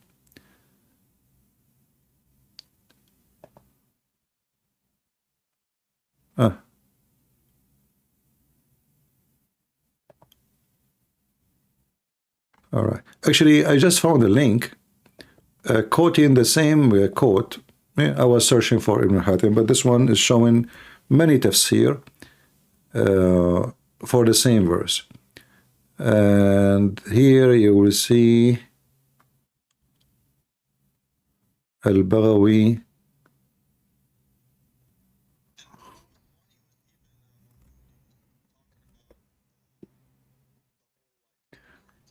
Yeah, see, Al-Baghawi, he is the master of Ibn Kathir, and he agreed that this is Paul. Let me post this link. This link have more than one interpretation for the verse, including Al-Baghawi, Ibn Kathir. Actually, I just searched in that page, it's the name Paul mentioned 9 times. Yeah. So Ibn Kathir here in the tafsir doesn't say it is weak or not, but in the Bidayah and Nihaya he says that. And then you go to tafsir Ibn Ashur. It says Paul too, Bulos. And you will see tafsir. Actually, this one is good to give to your dad. You said you want to give it to him because this will have many about Paul. Different books of tafsir, different names, and all of them, they are big shots. Actually, I just found, if you go down in the page, there is English. Actually, there's other languages if you go down, but I don't know, this is a translation for the verse only or for the interpretation too. The second link, yeah, you will see many languages, but I think this is just a translation for the verse itself. Maybe. Yeah, all right. You're welcome, my friend. Take care, bye-bye. Yeah, we have tons of sources. You know, the funny is the Muslims, all of them, they attack Paul, and they think Paul is the one who fabricated Christianity and the Trinity, which is very stupid, you know. The fact, the same verse we are talking about the three messengers, you know, Muslim cannot explain to us why Allah, he sent the three messengers to make his message clear. I mean, if you are talking about against Trinity, why does God, Allah, he stuck with the three? So he sent first 2 messengers and then he strengthened them with the third. Mary, she fasted for 3 days. Zechariah stopped talking for 3 days. If a man divorces his wife 3 times, if you take an oath, you say it 3 times. If you do ablution, you wash your hands, your feet, your face, etc. 3 times. Everything in Islam is 3 times. And then Islam speak against the Trinity. So Islam is a Trinity ritual. All of Islam is a Trinity ritual. Everything in Islam is about Trinity. Even when Allah, he speaks, he says, in the name of Allah, Bismillahir Rahmanir Rahim. 3 names he used. Allah, Ar-Rahman, Ar-Rahim. They say to you, how God can be born of a womb of a woman, but their God himself, his name is womb, because this is what Ar-Rahman, Ar-Rahim mean, coming from the word Ar-Rahm. Rahm is a womb. So the Muslims' argument is the most weird, stupid argument. But their argument can make sense when someone is ignorant who do not know their religion. The second you know their cult, you will laugh at it. As simple as that. Allah could not find a name to call himself except womb. Why he is a womb? As long God cannot be born of a womb.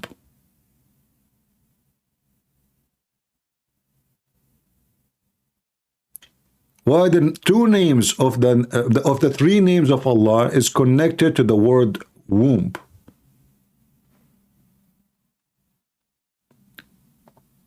Another person.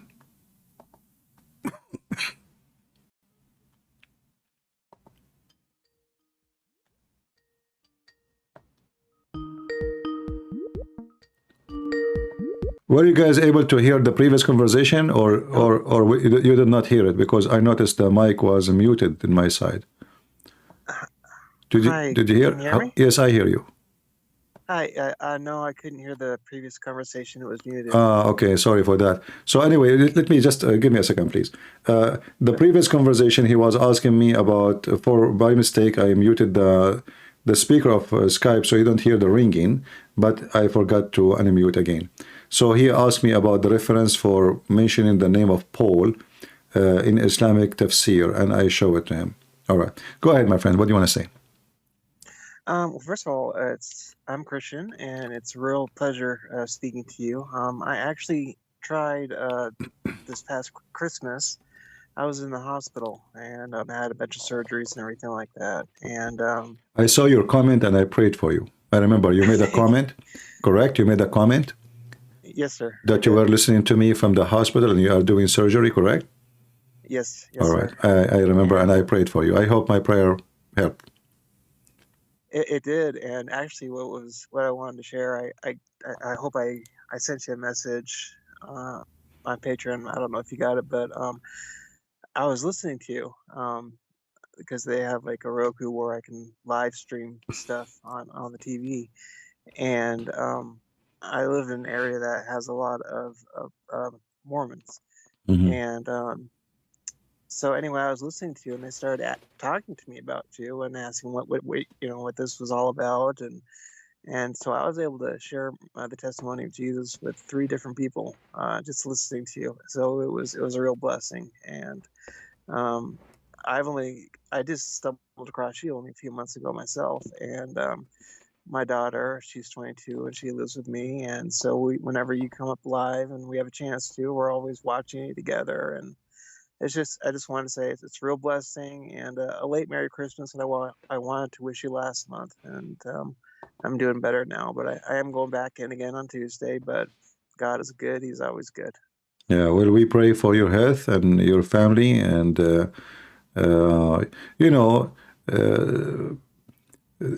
sometime, or maybe all the time, like sometime I have like in the other day, I hurt my finger. I was carrying a bag, and I was pushing it up, and then it fell down again and fell down on my finger and almost broke it. So when I prayed, I said, "Thank you, God, for the pain in this finger, because simply, the pain which we suffer from remind us of all the good time we don't have pain." Yeah. When we don't have pain, we forget about the blessing we receive. And when we suffer, we struggle, then we remember, this is what, I'm really blessed not to have this. So sometime we need pain in our life so we can be closer to the Lord, and we can remember that we receive a lot of a blessing and we don't see it and we don't notice it.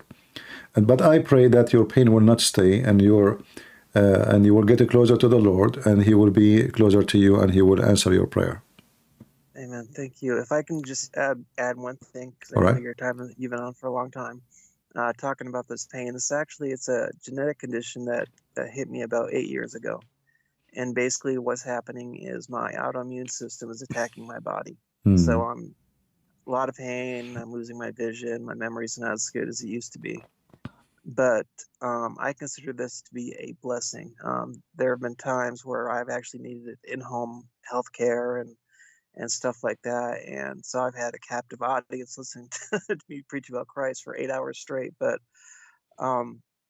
if I ever had a chance to go back in time and someone had ever asked me, if you had a choice to get sick or not get sick, what choice would you make? And I would say to get sick, because it's like you said, it's brought me closer to God more than anything, because I rely upon Him for everything. And so every day that I get a chance to wake up, every time I get a chance to witness to someone, even the food that I eat is a blessing from God. And so I thank Him for that. And I thank Him for you and for all my Christian brothers and sisters out there. So God bless you. Yeah, sometimes, as I said, going through harsh time can be for our benefit, because it's way better to get close to God. Maybe even sickness make me more close from being healthy and away from the mercy of the Lord, because that is the most horrible thing can happen to a person. It's not sickness. Right. Amen. Yeah. I agree. Thank you, All right, very well, friend. thank Thank you you. for calling, and God bless you. And say hello to your daughter. I will. Thank you. Okay, take care. Bye-bye.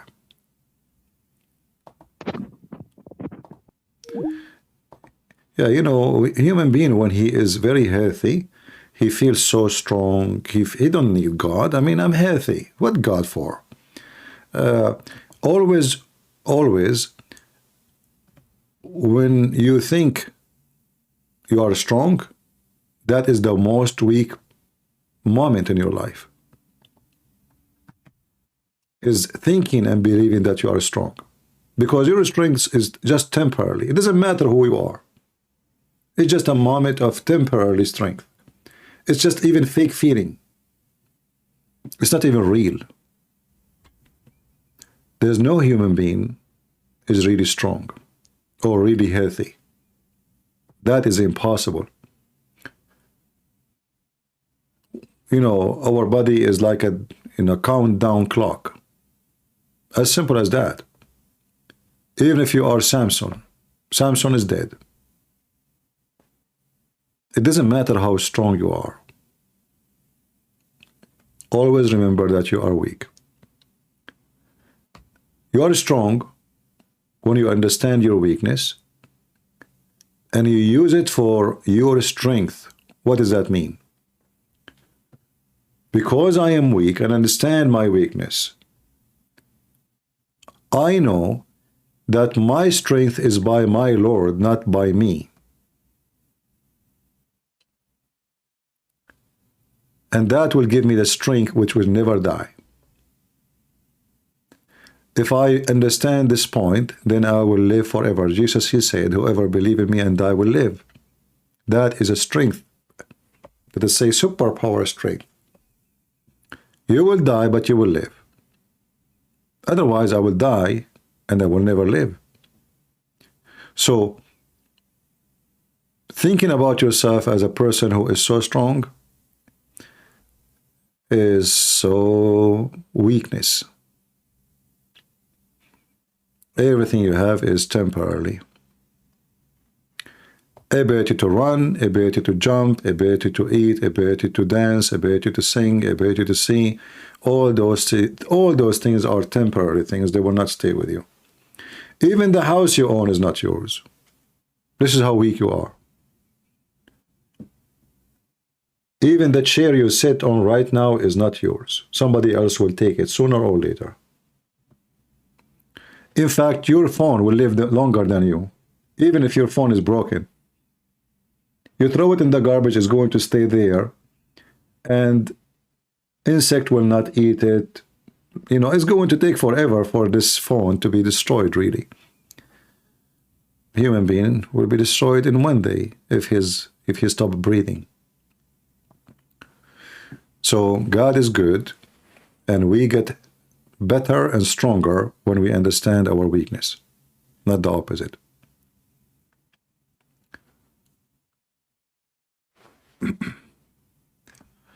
All right. Do we have... Look like we have no more callers.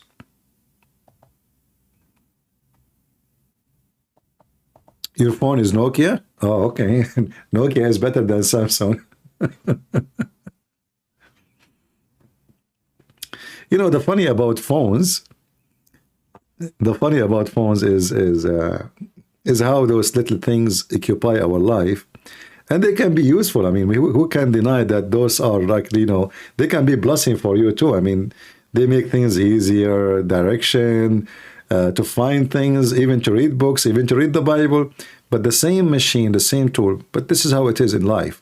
The same thing can be misleading, bad. It's not the machine itself, but the way a person can use it. So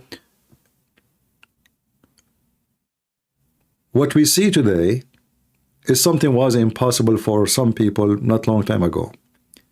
But what we have today is going to be very silly for someone who is going to live 500 years from now. If you look at your phone today, he will laugh at you. What is this? Huh. This is how phones used to look like? For sure, in 100 years, 200 years from now, things will be totally different from what we have. But still doesn't matter what you have at the moment and what you will have in the future. A human being will never be satisfied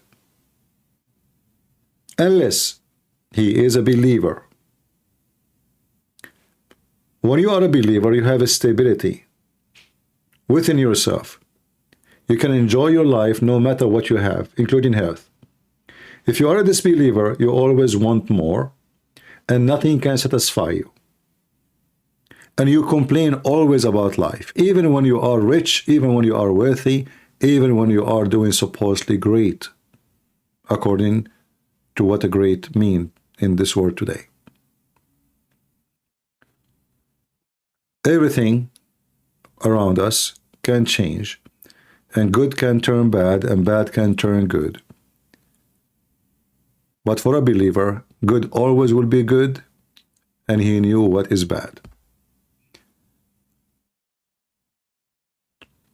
We can only hope that Jesus will return in the next 100 years. Why you want to hope for that? You see, I'm not going to hope for Jesus to come back today or tomorrow or 100 years from now. I hope when time comes, he will come to us. Not my decision, not my wish. Don't be selfish. The Lord, he come in his time. He have his order. Skilly saying, I think Jesus will come within 200 years. I don't know why, you know, why you think so.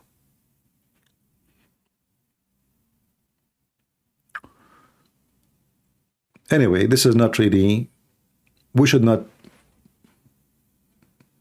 guess about it, for the Bible is so clear. No one knows.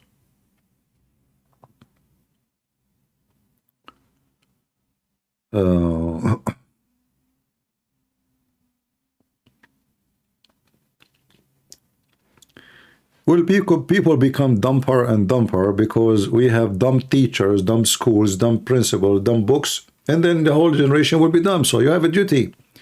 Don't complain about somebody being dumb. Try to educate them. Do your part. We need Jesus coming back soon because things is going downhill fast. You never know, it might go uphill. This is all depend on your work again.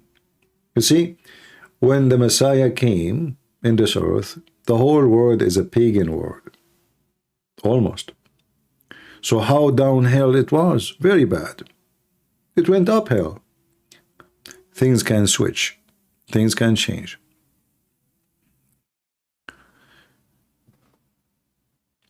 And I believe that faith will increase for many generations and many nations as soon wars start. Like, you know, when a massive war and the human being cannot find his food and water and shelter, people will seek refuge to God. As I say, the human being is selfish. He remembers God only when he is needy. So things can go in the opposite direction. And we do not know when the day of God will be. That is his day. We have a Muslim, he keep complaining, but he don't dare to call me because he's so strong. Right? Muslims, nobody can debate Muslims, by the way. I mean, they are busy killing lizard.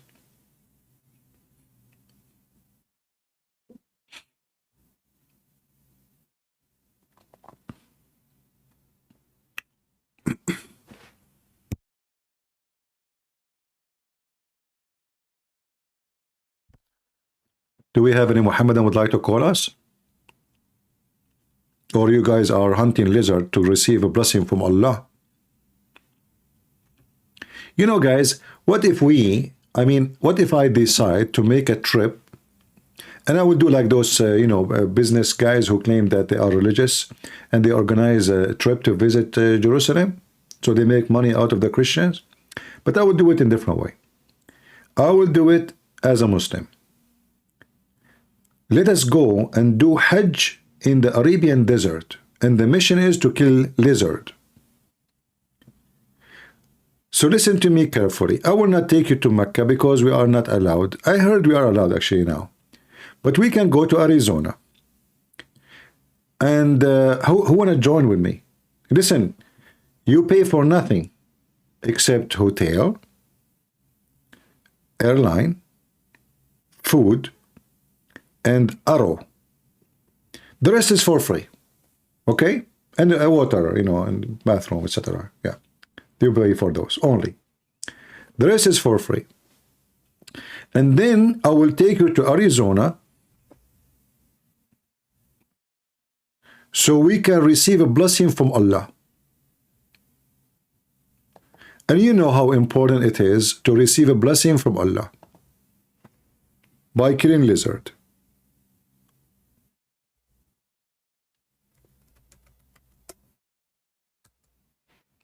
So beautiful trip. Imagine you go, you take your beautiful wife with you, and you dress like Tarzan, and you show your wife how you can kill a lizard. Can you imagine how much your wife, she will be proud of you? How many nice stories will tell her friends about you?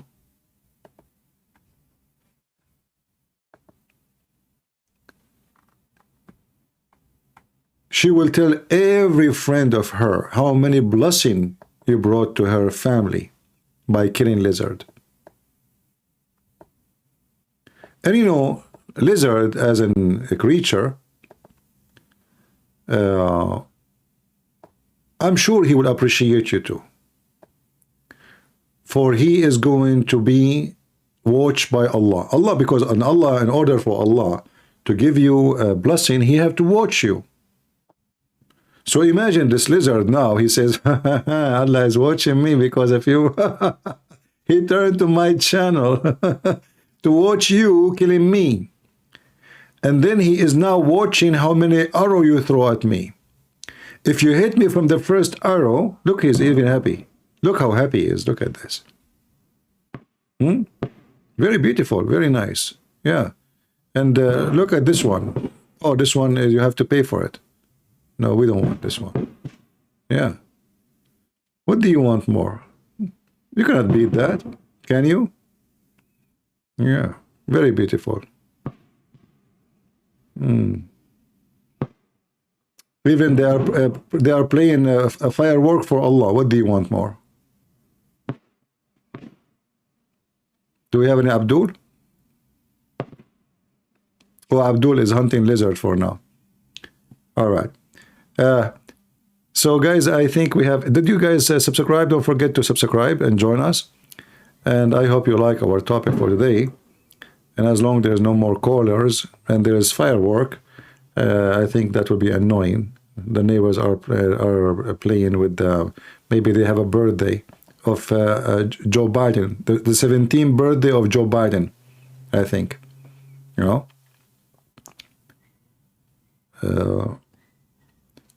No, this story of the lizard is real, by the way. I mean, this lizard, he tried to burn Abraham.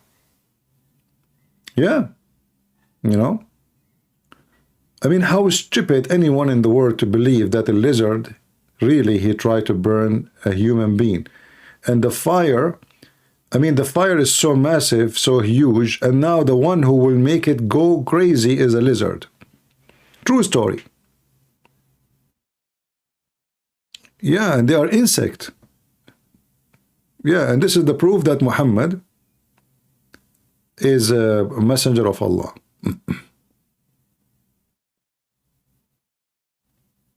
Do we have any Muhammadan? Hey Muslims, when Donald Trump he go to Saudi Arabia, why don't take him for a trip to kill lizard? You don't want him to receive a blessing from Allah, huh? In Philippines, there is a lot of lizards. Okay.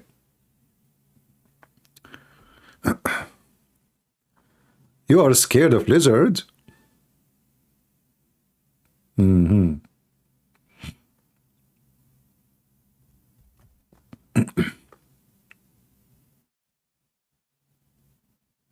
But anyway, you know, obviously, Muhammad, he knew what he's talking about.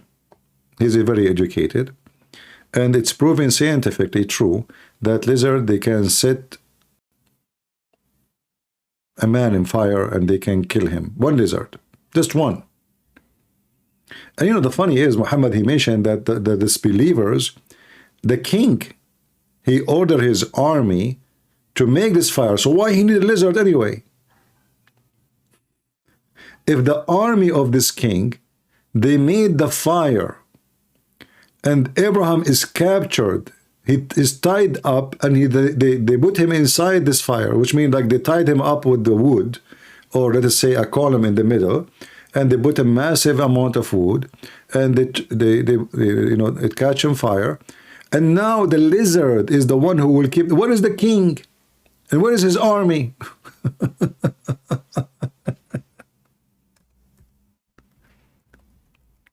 You know, I mean, it's amazing how stupid the story is.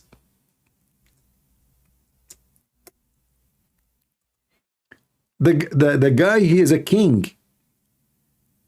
He command his army to put Abraham in the fire, supposedly.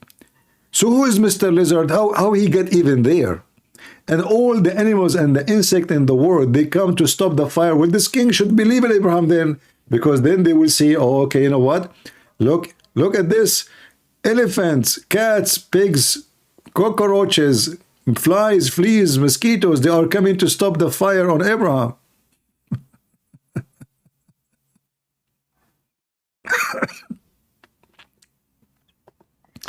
Anyway, those are true stories, and they are proven to be scientifically accurate. Prophet Muhammad, he never said something is not true. We have to be honest here. You know, those Christians, they can say things, but you know that we cannot believe on what they say. And for sure, Christians, they will make fun of what Prophet Muhammad said. Not because it's stupid, no, but because they are stupid. An insect, Huh. I'm not sure. The house lizard is an insect that is harmful. Some of it cause a lot of diseases. And some say that it intends to walk over the food and The Abdul, his name, Lut Op Fagi, saying, I am calling Lul. You potato, you are not calling. My Skype is open. If you are calling, people will hear you. Liar, liar, will end in fire like your prophet. Potato. Liar. There's no call. If you call me, we will hear you.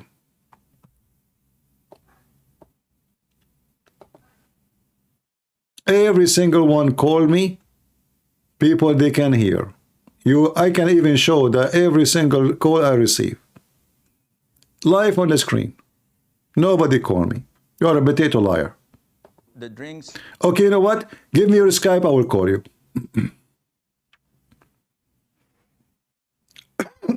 Give me your Skype, post it here, I will call you.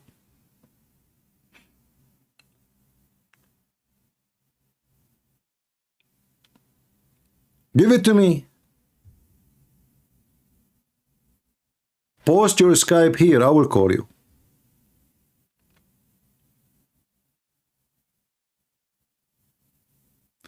Post your Skype. I will call you. Give me your Skype in the chat. I'm waiting for you. I will play the video. I'm waiting for you. And to poo, where it puts a lot of its illnesses and diseases in people's food. So, in general, it is a dangerous creature that only brings harm to the people in general. And if you notice that anything that is harmful, Islam tells us to kill. So Islam tells us to kill a wild dog that bites and attacks people. Liar. Islam ordered to kill all dogs, but when the people complain, Muhammad, he changed his mind. Lot, listen, your name is Lut, huh? You do boom boom for men. Okay. Be a man and give me your Skype. I will call you right now. Post your Skype here, Potato. People are laughing at you. As long as you said you call me, why you didn't give me your Skype in the chat and I will call you? Give me your Skype, Potato. It tells us to kill mice because they spread all types of diseases. Plague is one of they are most infamous for. And also they cause fire in houses. Yeah, but we know. In the hadith of the Prophet ﷺ, it tells us mice do heinous things, though people nowadays are so fond of them. We're told to kill the crows. A crow that he command to kill the crow because it's black. Muhammad says kill every black, any animal, every aswadun bahim. Kulla aswadin bahim. Any black animal, creature, kill it totally. also carries diseases and eats dead meat. We're ordered to kill snakes. We're ordered to kill scorpions. And these by nature... Don't stop. And we are ordered to kill the Jews, the Hindus, the Christians, the Buddhists, the atheists. I mean...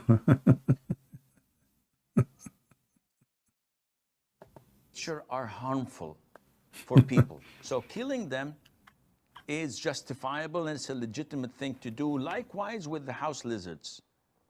And there is a hadith in Sahih al-Bukhari where the Prophet told us, alayhi salatu wasalam, that when Prophet Ibrahim, peace be upon him, was thrown by his people in the blazing fire, all the creatures of Allah used to try and put off the fire, with the exception of the house lizard. It used to try to blow so that the fire would grow. Who is a Muslim can call us and tell us how the lizard did that exactly? He said the lizard he blew. Mr. Lizard, he blow. Hey Muslims, this lizard, when he blow, he can affect the fire of Abraham.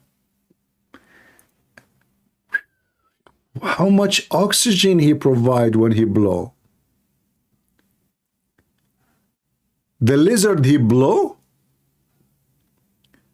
This fingery lizard, a lizard in your size of your finger, when he blow, he make the fire glow? That's a real story.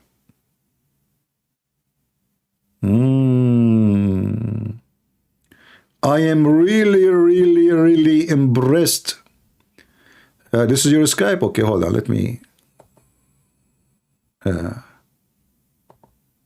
Let me copy it. Hold on.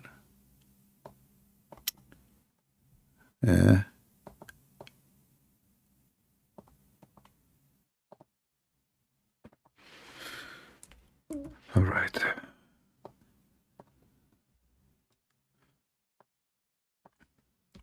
Okay, this Abdul, he want to talk to me. He claimed he is trying to call me. Let us call him.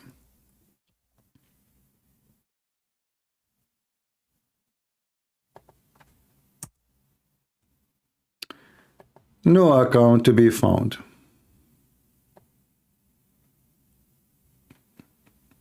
Let me show you.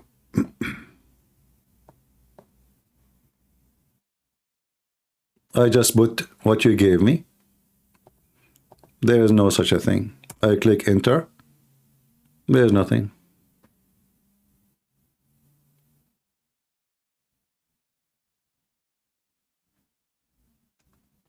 Nothing showing. Potato.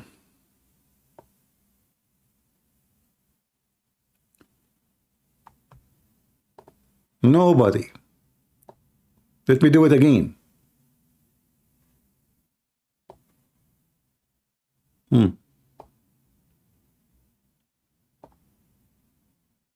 No name found. This is not yours. This is just your account cannot be found. Potato. And this is what I posted in Skype.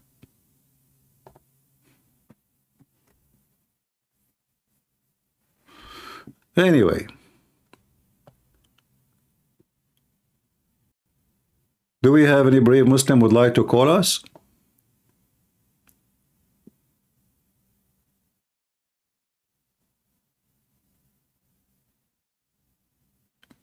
Anyone?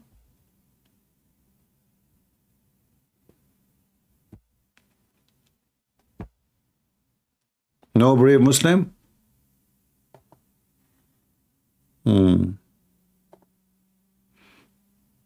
It's okay, I understand. I mean, if you are a Muslim yourself, you will be afraid. No, let him play, it's okay.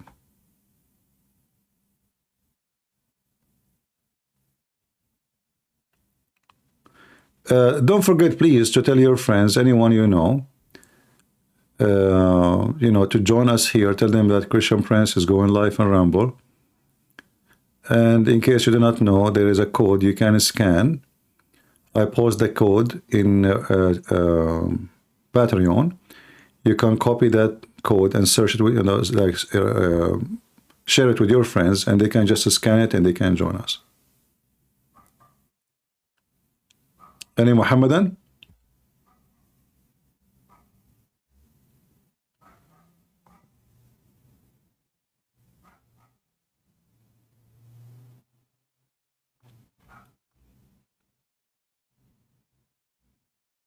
Okay, I see people posting comment already in the video, even though we are not done yet. It's good.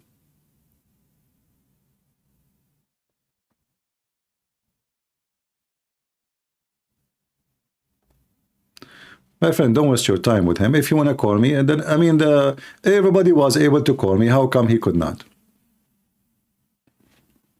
I don't know who is calling me. I take a call, and he can call the same. So he's just a kid. Hey, just get out of here.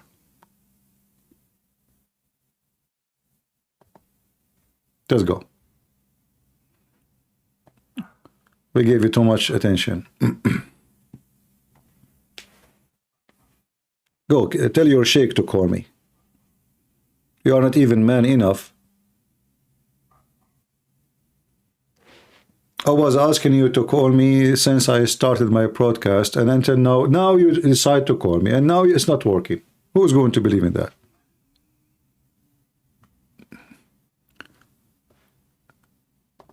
And when I search your Skype, and let me try it again, one more time.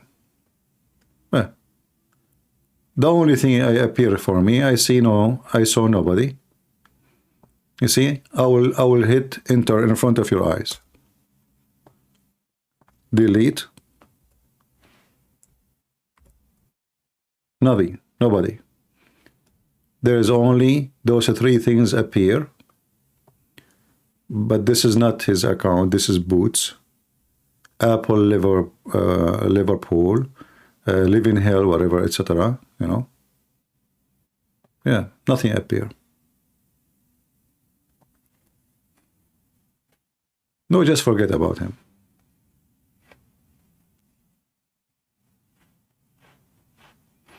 Well, you cannot try him and it came up, but nothing come up with me.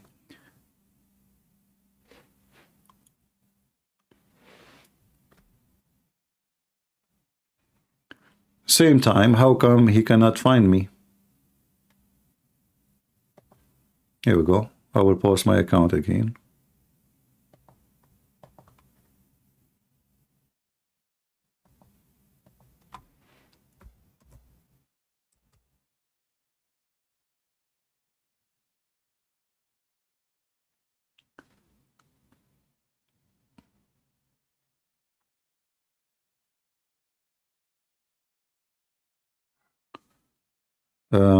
I try it again, it worked.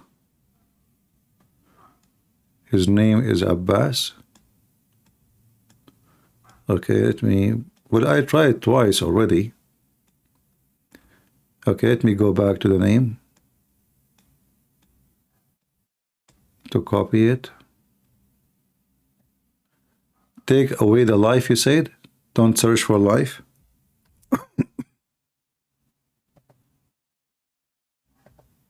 Okay, give me a second.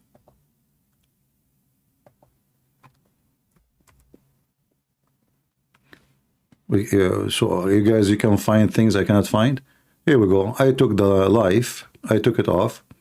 This is what I find. There's nothing. Invite friends. And I have it on all, not like, you know, in a certain group. Let me do it again. So how come you can find it? I cannot. That is a mystery. Right?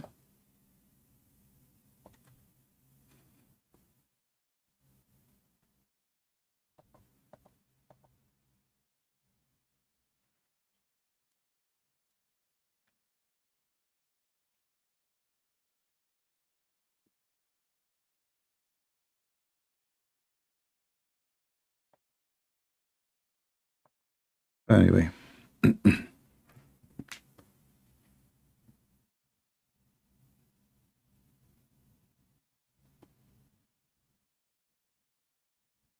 Add the dot in the beginning. What dot you need to add? But shouldn't we have it the same as, okay, add a dot in the beginning?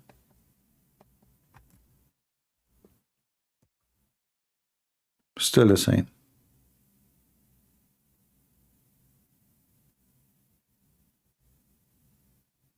I did. I just did. Here we go. Let me show you. I added a dot. You see it? Let me zoom in. There's nothing. You see, I added the dot here. Click enter. Nothing. It says here connect to anyone by sharing your link, but this is about connecting me. You know. Yeah.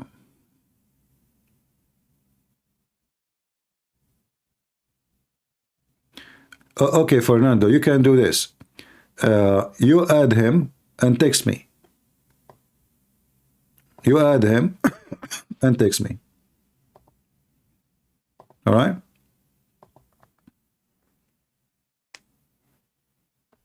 Very simple.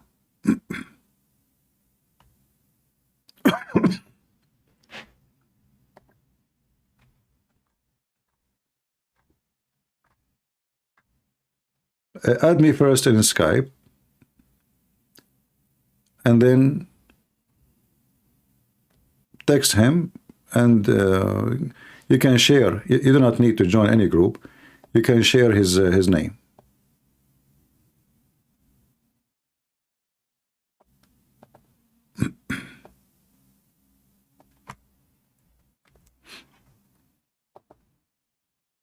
I will be waiting for you.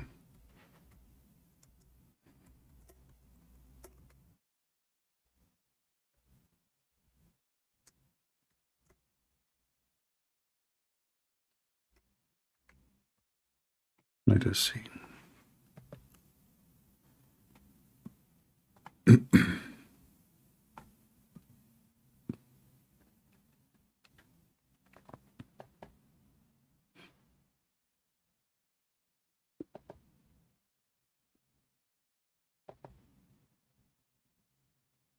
Okay.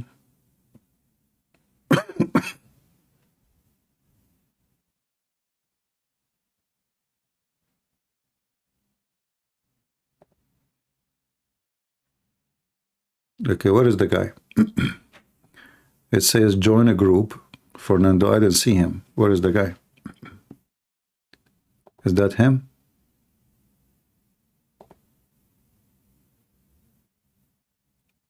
I see tons of names here when I click.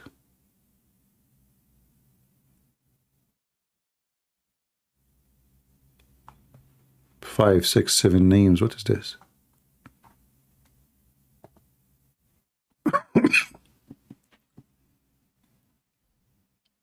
Okay, let me. And what it says a camera. You need to call by camera.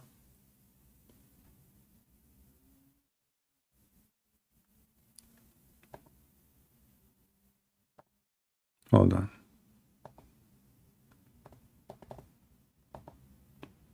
Ah, now I see. Look, look, look. You see? This is why his name is not appearing. It says his name is blocked. Look like this is a potato. He called me before and he was blocked maybe a long time ago. Let me search his name in a blocking list. Take it off. Give me a second. This is why it doesn't show.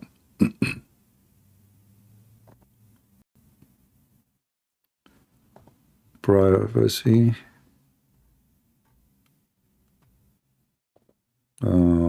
Contact. Okay. Abbas. Sorry. I don't know. I'm coughing these days. Abbas. Ahmed Abbas. Ahmed. Okay, let's search for Ahmed Abbas.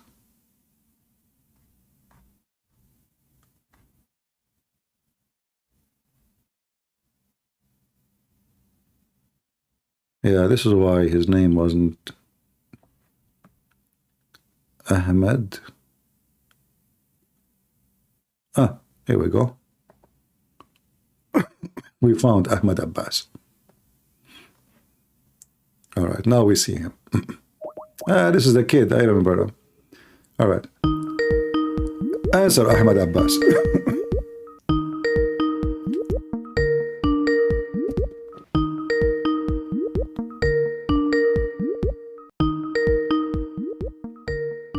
Answer Abbas.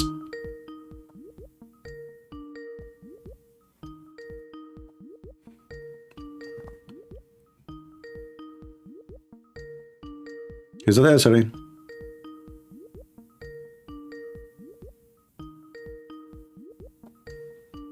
Oh boy. See, he's not answering.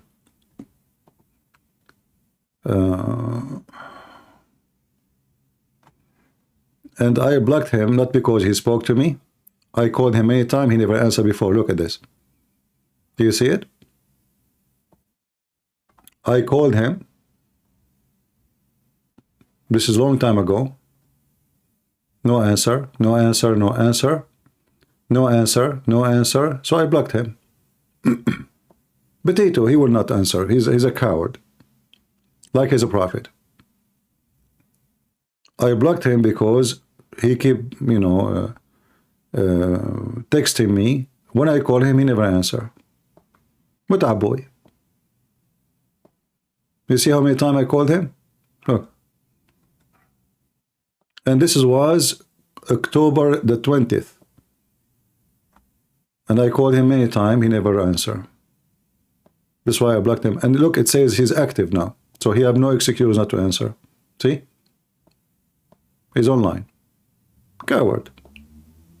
Muta. Lizard. Shall I block you again?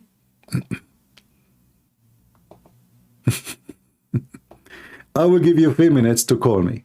If you don't, I will block you.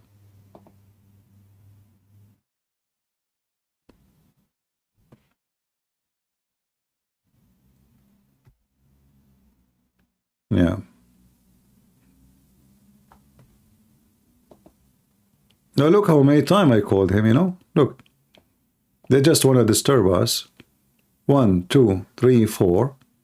And then the other day, 2 days after, October 31st, I called him twice.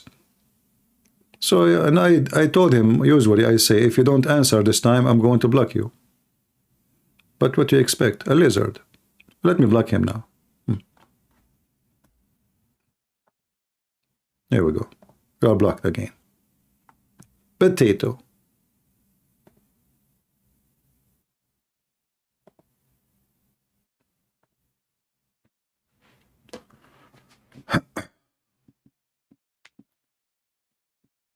You know, as you know, like always, we wanted Muslims to call us because Muslims is the best one to show how stupid Islam is. And that's why actually he don't want to, you know, to speak to me, because the second he speak, people will laugh at Islam. So what they do, they prefer not to talk.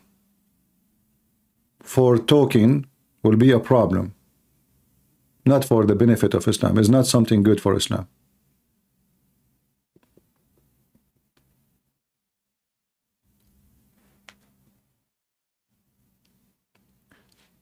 But you know, the funny thing is they hate me, but they keep coming here watching me. Like bugs, you know? They hate you to death, but they cannot live without you.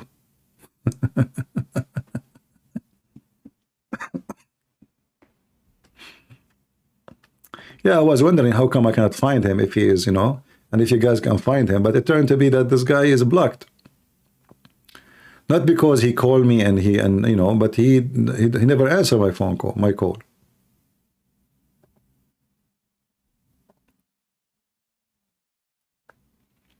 Any Muhammadan? Again, don't forget to tell everybody you know on YouTube. Like if you go to, because most of people who come to me, they go to David Wood or Apostle Prophet. Maybe you should mention in the comment section there, just to inform people, because that account, YouTube is not allowing me to post anymore. I don't know when they will lift this strike. I don't know if I can do it. I did not try again. But maybe now actually I can do. I don't know. But tell your friends so you know they will know that I am here in Rumble. And actually I am enjoying Rumble way more than YouTube. Here we go.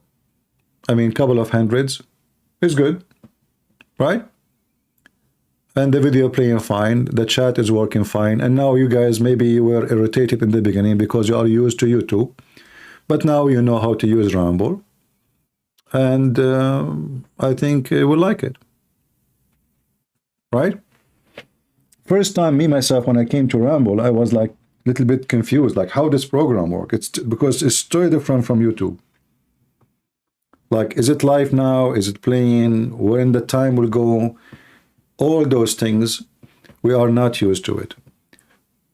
But now, as you see, we have a nice lizard in the screen. Abdul don't dare to call us. And our video will stay here.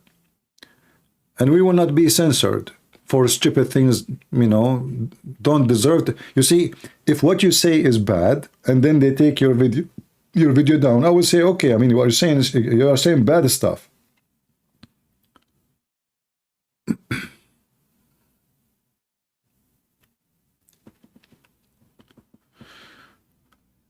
All right.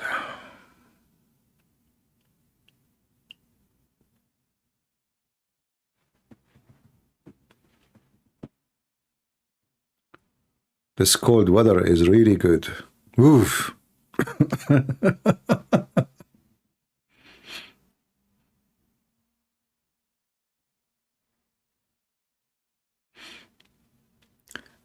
Yeah, I know people will share.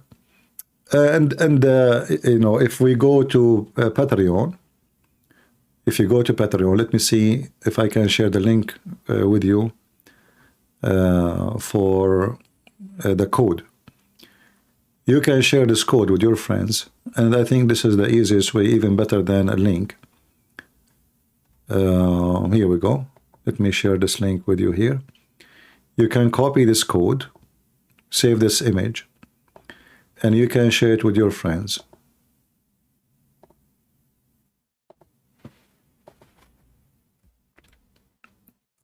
they scan the image, they can find me in a second. And by the way, you might say to yourself how you can scan the image in your phone if you are using the phone when you copy this image. It's very easy. You go to Google Lens, it's in the browser or in your camera. Some of you, they have it in the camera. Some, they have it only in the browser. You just search for the image, very easy.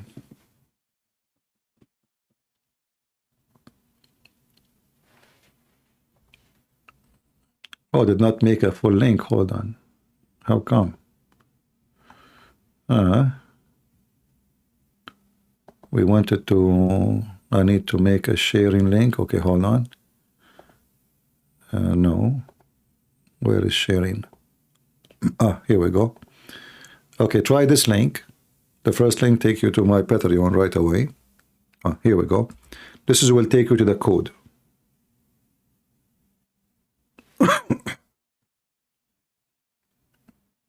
If you click at the link, you will see the code to scan. You can save the image, share it with your friends, post it in Twitter, Facebook, whatever you have, and people will be able to find me right away.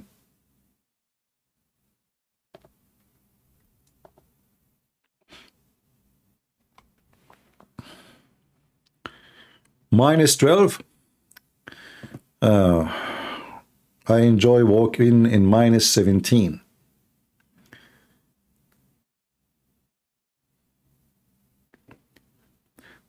I feel cold when I am inside more than cold when I'm outside, because when you are outside, you dress. Actually, I don't dress too much heavy. I wear, like, short sleeves and jacket only. Yet I don't feel cold really. But inside, for some reason, maybe because you are not walking, like just sitting, you feel more cold. But if I walk outside and it's -17, and I don't wear more than a jacket, always I have short sleeves.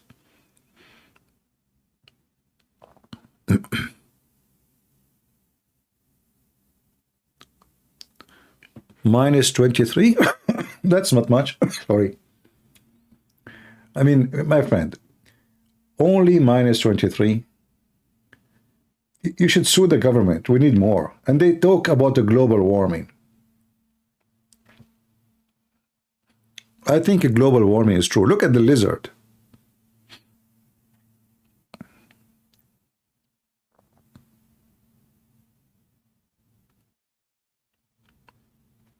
Yeah, but if I talk and I'm holding the phone in such a degree, that will be not fun. The hand will suffer really. So if I make a phone call using the, in such a cold outside, you can hold the phone maybe for 3-4 minutes, and after that your hands will struggle with the cold. Salam al-Masih will be with you too. Peace of Christ to you, brother.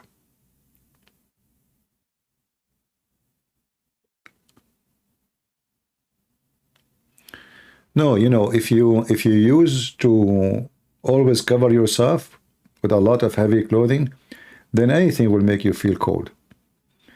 For me, I train my body not to, I don't like to dress too much heavy. I don't even feel good when I dress heavy clothing.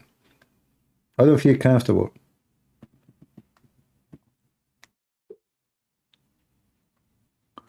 If you go to bed and you sleep and you are wearing a thick pajama and then thick cover, maybe 2-3 covers, it's like an oven. Then you wake up in the morning, what will happen? Your body became so, like cooked, literally cooked. It's like coming out of the oven. And then you want to go out. That's not healthy. So the less you cover yourself with, the better your body will become stronger and able to fight cold.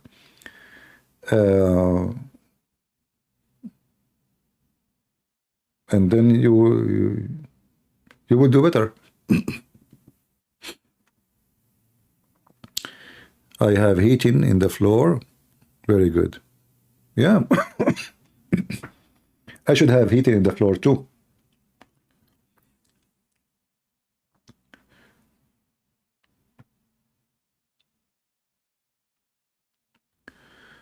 Thank you, Faris, Sir Walter.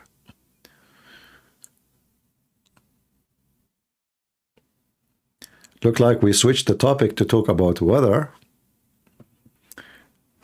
But you guys, you know why it is cold, right?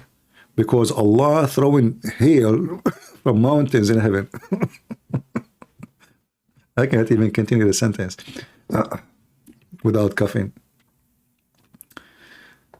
Allah throw hail from mountains. Remember the guy who called me last time? Oh boy.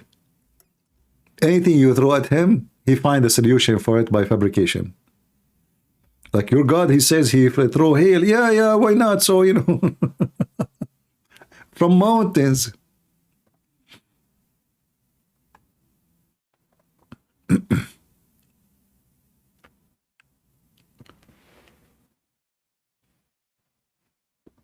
Well, it's very stupid, you know, to hear, I mean, this government in Canada or in USA, like, you know, Canada have a lot of gas and resource, so they should even have the heat for free.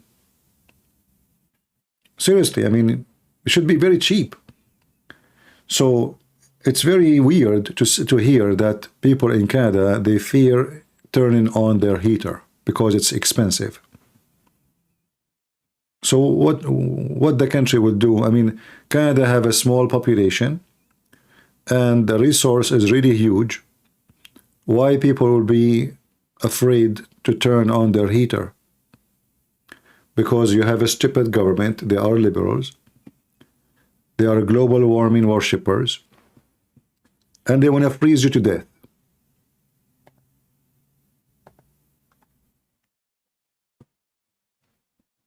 This is why you should go and vote against them. You stay home, you know, you die freezing.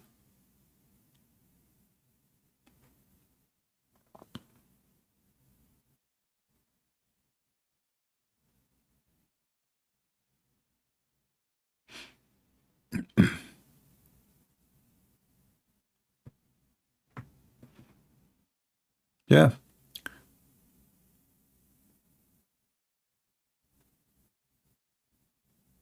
I have a question. Do you know anything about guy called Albert Pike, 1871? I never heard this name before, but you know, I don't go by conspiracy and prediction. And even sometimes if somebody make a prediction and it happened, not necessarily he is, you know, he is prophesying the truth, but it can happen that I say something. Let us say I say in next century, you know, a war will happen, a huge war. But wars always happen in every, you know, big wars.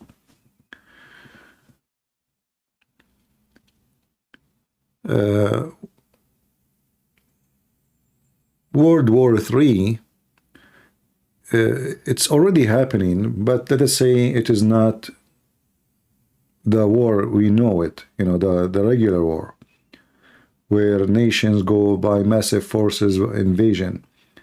The war happening right now is different. Like, you know, it's about technology, about semiconductor chip, computers, energy, you know, fusion energy.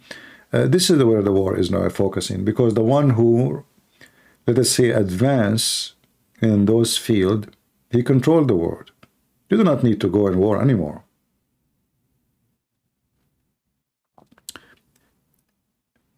Country will submit to other countries without war if they knew that they are no match. And if you reach the point where nobody is matched to you, you are going to control everybody. Then you do not need really war.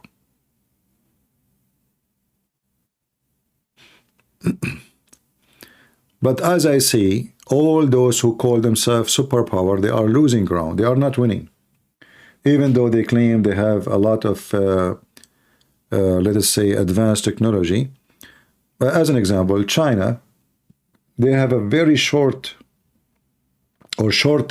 in population, specifically male gender.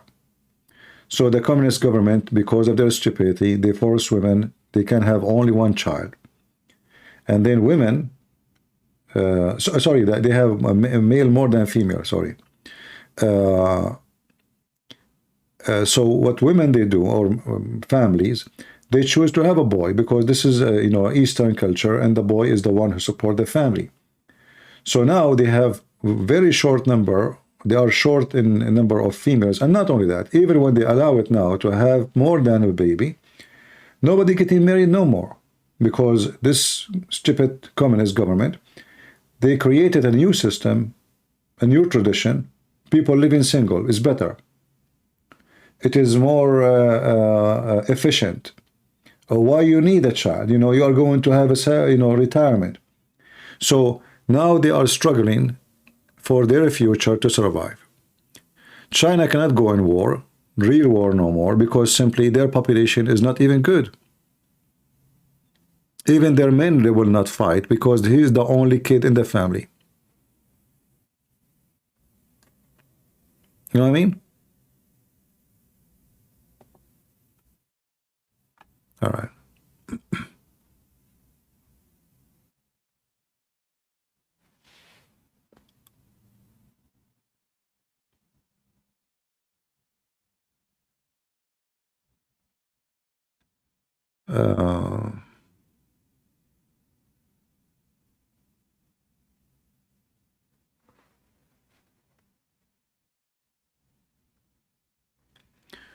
Yeah, I'm reading the message in Skype. Yeah. Yeah, I know this hadith.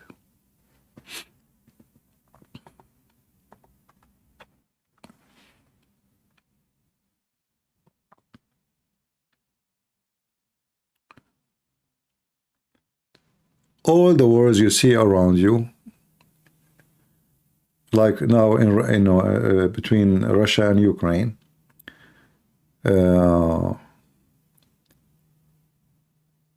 it's not based on any right, anyone claim. You know, it's just a greedy and stupid decision, let us say, from leaders.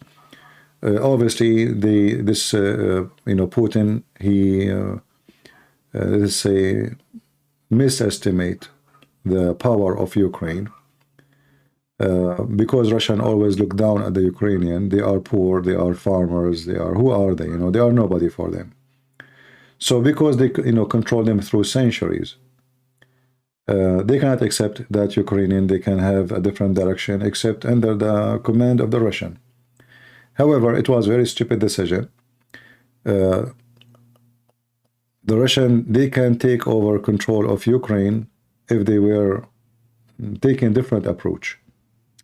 As an example, make them love you, make them see that you support them, you are not their enemy. In fact, until now, there's a lot of Ukrainian, they support Russia, until now. So, you know, I mean, very stupid decision to go in war. They lost a lot of support, I mean, the Russian, because of the decision of Putin. And until now, they could not accomplish anything. And both of them, they are getting exhausted, burning each other, fuel, army, men, manpower. Very, very, very disgusting.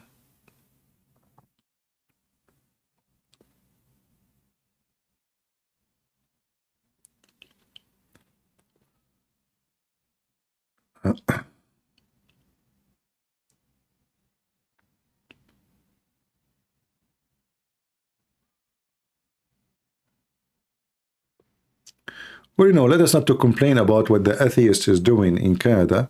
What about we go and vote and don't let them do what they are doing? Right? Complaining doesn't solve a problem. This guy Trudeau is there because Christians, sadly, they don't vote. They have no voice. Same as Christians in America, they have no voice for many, many years.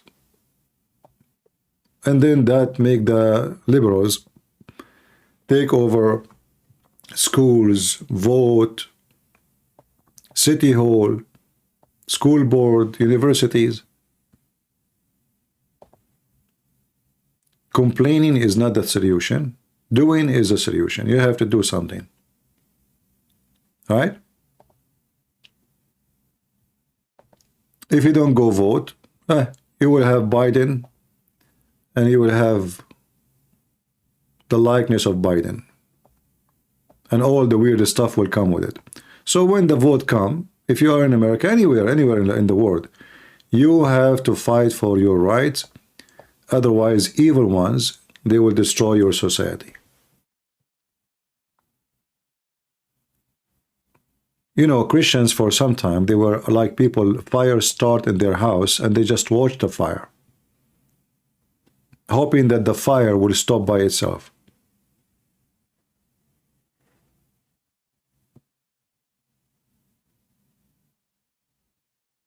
Right?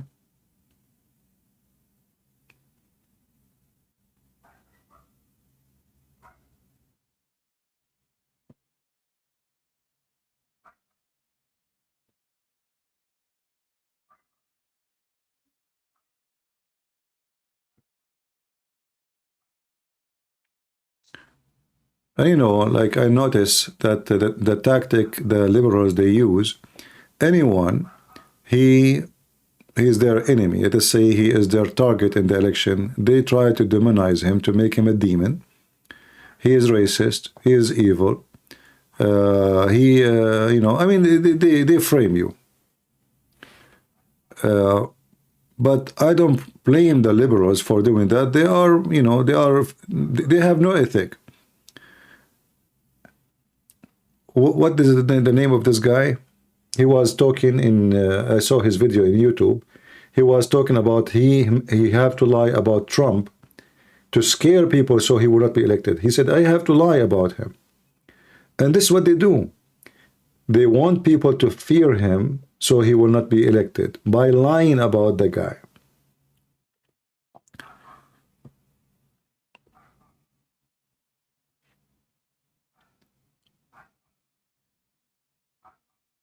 Pakistan versus Iran. Yeah, but I don't think any of them will go into a war. I think this is just friendly kisses.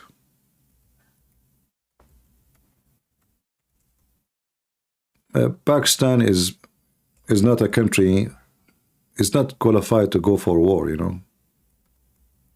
It's bankrupt. War is very costly. War is not just let us go for war, like in the old day you have a sword, you have a donkey, and you attack the neighbor. War these days is very costly. And if Pakistan go on war with Iran, they have oil, Pakistan have nothing. So Iran always will have a supply to supply their war. Pakistan even cannot afford to pay for their fuel. Yeah. The only thing is that Pakistan have nukes, Iran don't. But who knows? Maybe Iran has already. You know, this is why they are acting as a superpower. They are attacking even American ships, and they are not even worried about it. And for sure, there is main reason for that. They knew that Biden, he will not go there. And even Trump, he was in the office, he did nothing with them too. So the American, they gave them wrong message.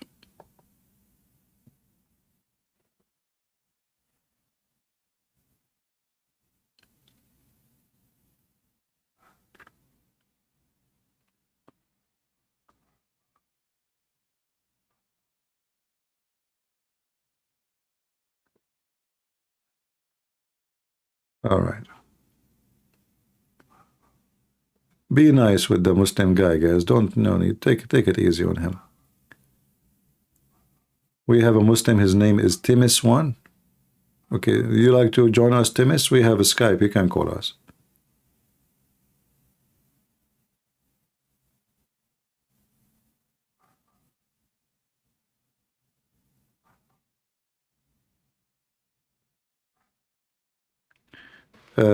Jay, about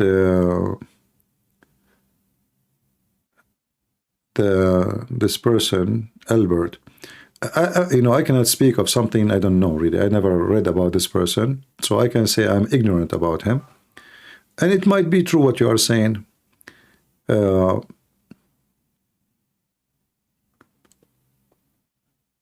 always war happen for a reason, and most of the reason is about money and power. It's not really about anything else. You know, always there is space for people to live, always there is food to eat, always there is enough water, still they go in war. So obviously the reason for war never was about, okay, you are eating my food.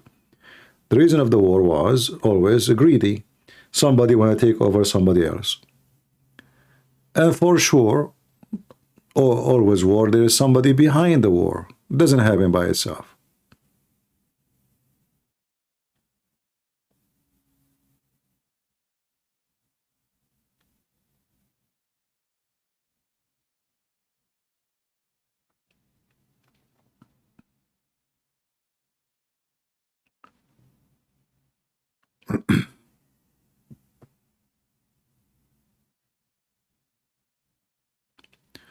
Who do you think Trump running mate will be? Well, based on my knowledge with the Trump, he never chose someone good to be his running mate. I mean, this guy is really funny when it's come to choose people to work with him. Not a single person he chose to work with him was good. So I'm afraid he will do the same this time too.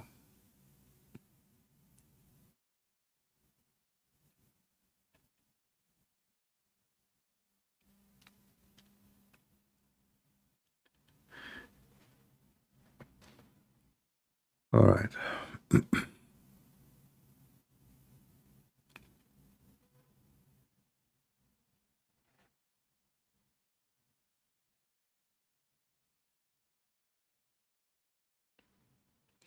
No, I believe that the coming war, the massive war will happen, is going to be between Muslims. You see, the Muslim world have a big problems. A lot of hatred between Muslims themselves. Plus, there is a war over resources. And I believe number one reason for war is water. If you go right now, you will see that Iran is accusing Turkey of stealing their snow and rain.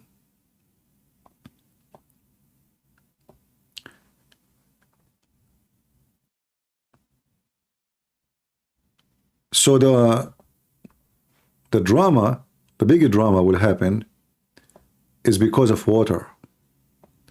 Iraq has no water no more. The country is dying. Syria is the same.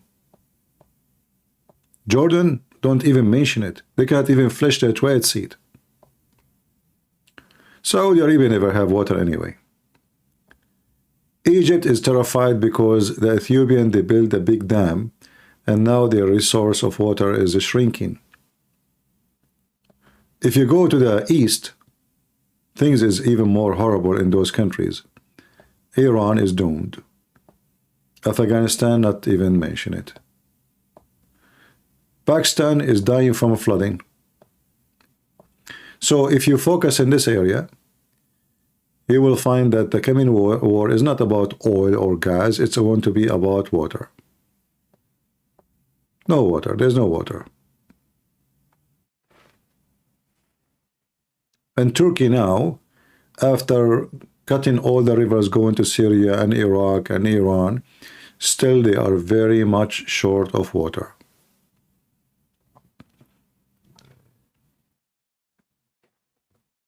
So they want to drink oil? Already in Saudi Arabia, they are spending a lot of money to make fresh water out of the sea.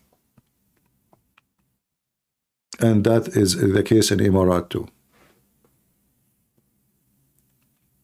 So there's a lot of challenges. The only one was able to survive with the drought is Israel. And that because they are Jews. You know, Jews always is the best who can do reuse resources and come with ideas nobody have. So if you go to Israel, you will find that the desert become green. And if you go to countries like Syria, you will find the green become desert. Just by changing the population, you change everything.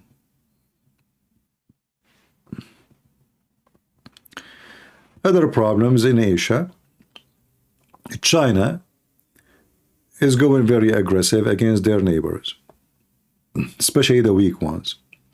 So they are soon, you know, they are going to try to hijack some islands from Philippines, from Malaysia, from Indonesia.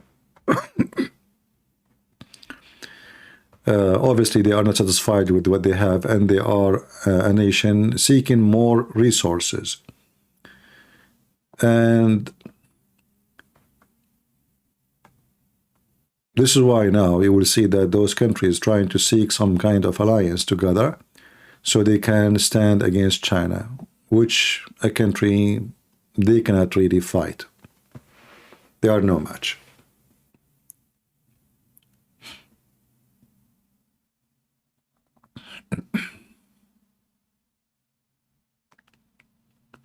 How they can steal the rain?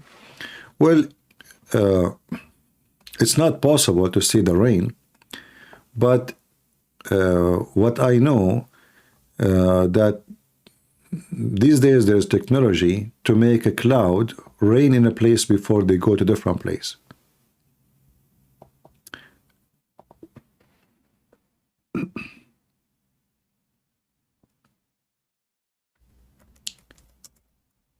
Let me show you.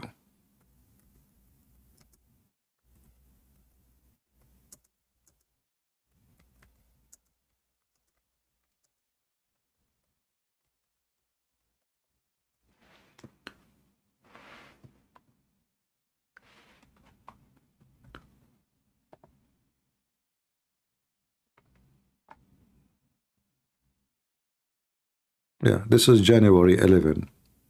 This news is January 11.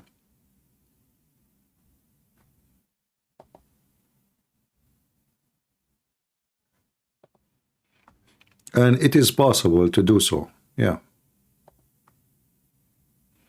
It's not like impossible.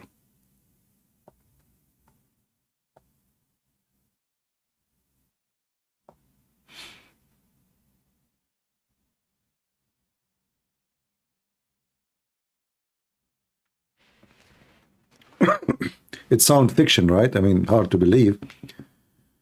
But it is possible.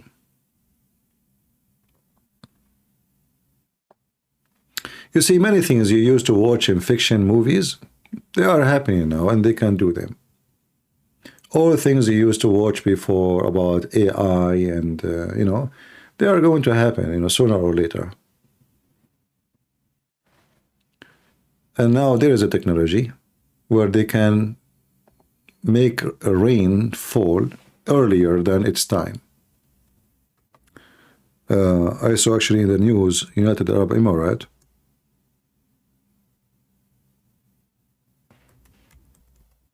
I think just 2 days ago. Let us see.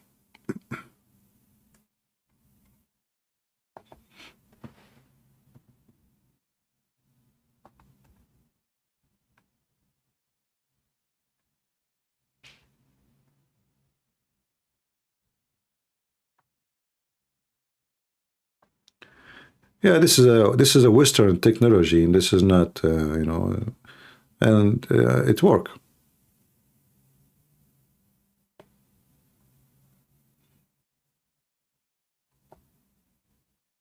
Cloud seeding in UAE, artificial rain with the drones and electricity.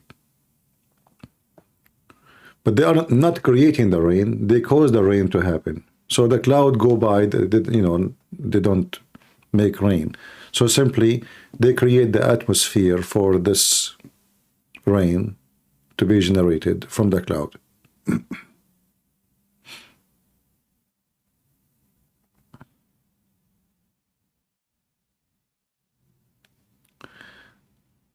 Saudi Arabia turning much green. Saudi Arabia will never be green. All what you see about Saudi Arabia green, it's just funny and silly. You cannot change the name. You see, if there is no rain, there is no water. That's it. In Israel, they are not creating miracles. They have little rain. You have to have little rain. If you have no water, no water. That's it. You cannot make it anything. You cannot make anything survive. And Saudi Arabia have a very, very, very almost. I mean, there's some places that doesn't rain even for 20, 30 years, once every 50 years.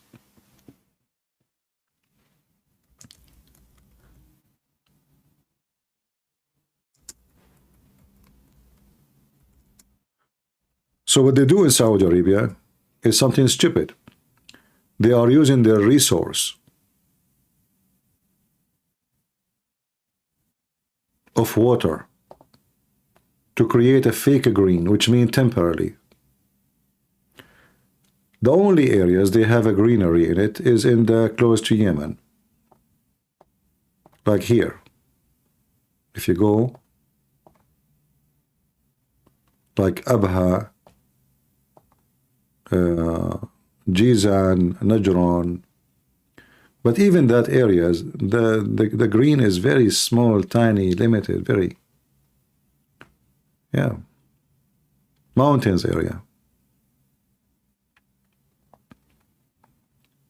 And this is nothing really compared to the massive size of the country. And it's very costly too.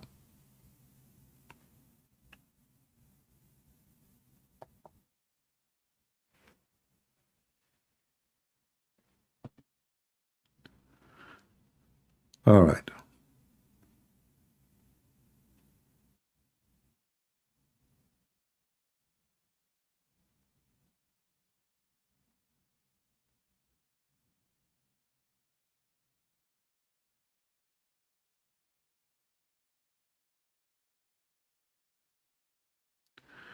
Christian, did you just become a conspiracy theorist?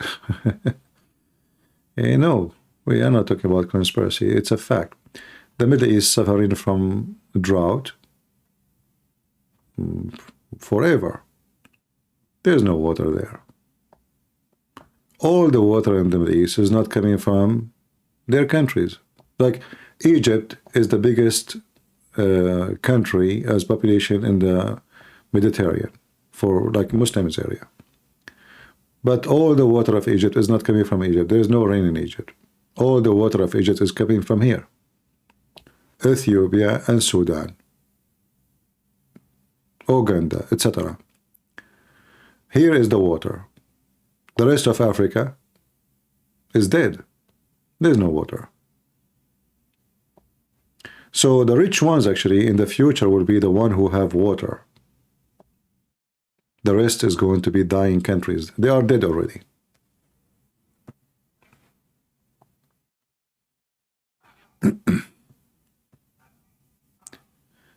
Imagine you have let's say you are a person who have $1 billion in the bank. In the bank, they can give you only your money, but they cannot provide you water. And you have a massive palace, big garden, but there's no water.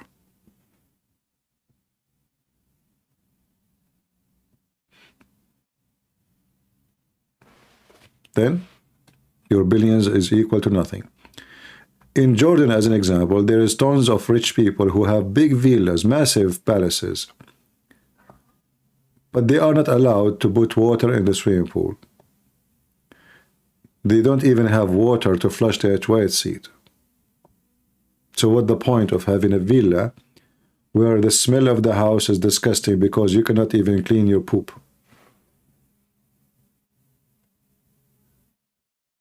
All those countries are dead countries. No water. You see, when the war started in Ukraine,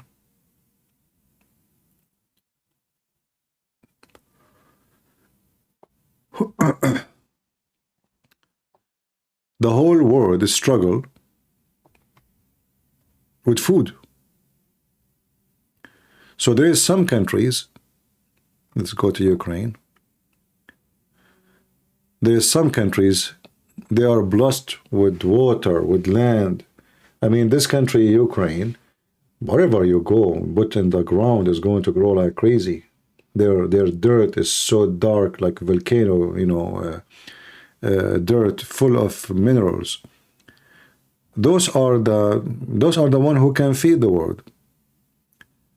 When the war in Ukraine started, and then Putin decided to make a blockade over the ships coming from Ukraine with the wheat, all those countries, they were at risk of collapse because all those countries need bread.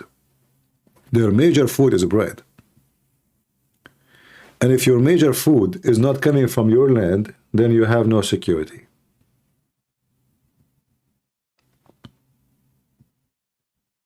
As simple as that. If you cannot even make your own bread, how you can say you have security? A country who don't have food security, don't have security. Because anyone can make you go hungry, starving. So these countries are blessed with rain and greenery, and those are not Islamic countries. As you see, if you look around you. Either Europe or Russia or Africa. Muslim countries are very, very drought and dry.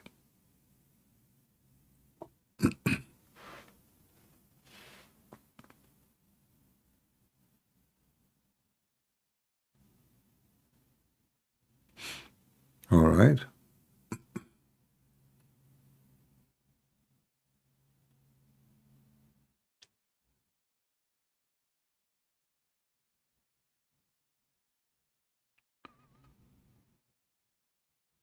Do we have any question? Any Muslim? Look like we don't have any. And maybe we are done for today. What do you think, guys?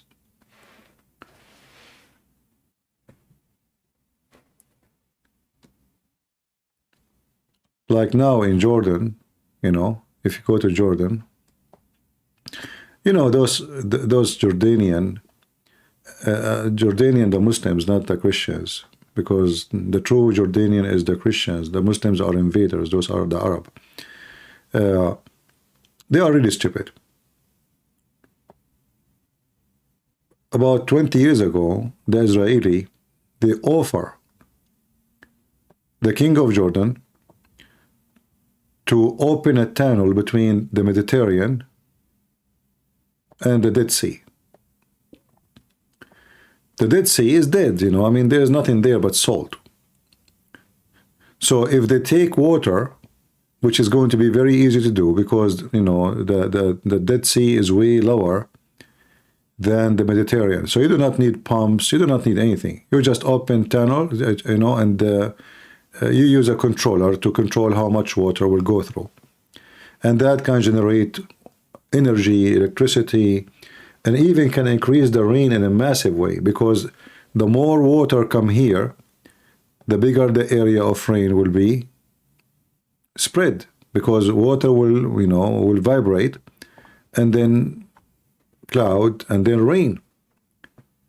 Same time, you can give back life to the sea, and that will increase tourism, farming, tons of ability. The stupid Arab Jordanian king, oh, the Jews, they want this, that means this is for the benefit of the Jews, so we will not do it. So he refused. Then the Jews, they said, okay, you know what, we don't want this project no more. 20 years after, the king of Jordan, he called the Jews saying, let us do it, let us do it. They said, we are not interested no more. So now, if the Jordanian, they want to do the same project, they can. But they don't have such a money for it. And the cost will be way more bigger. Why? Because the only way to do that is to take water to run tunnel from Al-Aqaba, which is in the Red Sea. Here, let us zoom out. So they have to dig a tunnel from here all the way there. And Jordan is a bankrupt country. They cannot afford such a thing, such a huge project. So it was going to be very easy if they do it through the Israeli, for the benefit of both.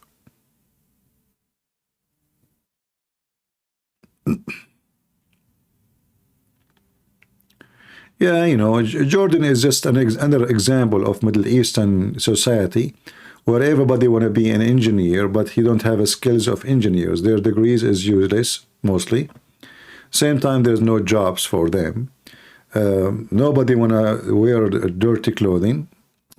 Nobody want to be a plumber. Nobody want to marry a plumber. Everybody want his son to be a doctor, but I mean, just... But this is the case for the whole Middle East. Messed up.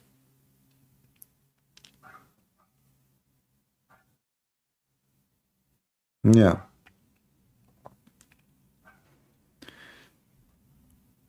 If you see, if all those neighbors of Israel, they sign agreement and they really want peace with Israel, this area can be way better than now. But now, because of their stupidity and their hatred and their religion, they spend a huge budget on war, preparing for war, attacking their neighbors. So those countries, they will never have future. Never, never.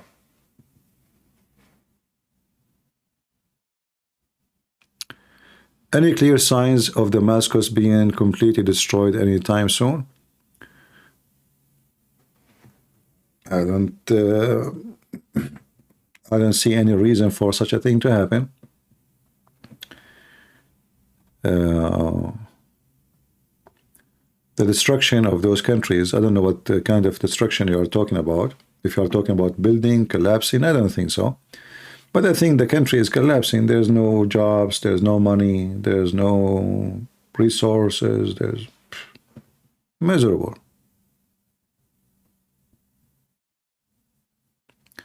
What Jordan will become? Already Jordan is dead country. There's nothing in Jordan. There's no water, there's no sources, there's no oil. They have, you know, this country is very unlucky. They have nothing. I mean, they found gas and oil in Israel, but there's nothing in Jordan. Syria, they are the third country in the world in phosphate, which can generate uranium. This is why Putin was very much crazy about taking over the country. And he did. This is why this area here, Putin, he wanted badly. Actually, all this area here. A lot of phosphate, which means uranium, and fertilizer. But for now, I see this country is destroyed, but not totally physically, but economy. This is a country the whole world is, you know, forgetting about it. ISIS, Al-Qaeda, Islamic terrorism, Erdogan, Kurdish, American, I mean, the country is messed up.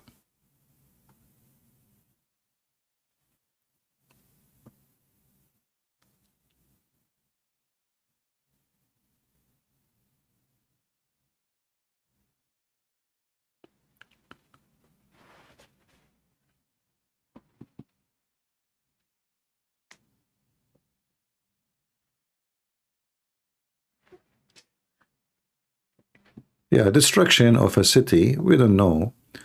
But I don't see for any reason now for such a thing to happen. Unless maybe like a war happened with Israel and Israeli decided to nuke it. You know, I don't know. You know, if things continue the way it is, Israel, maybe they find themselves doing what Samson did. Nuke their enemies. And I believe this will happen only if they have no other choice.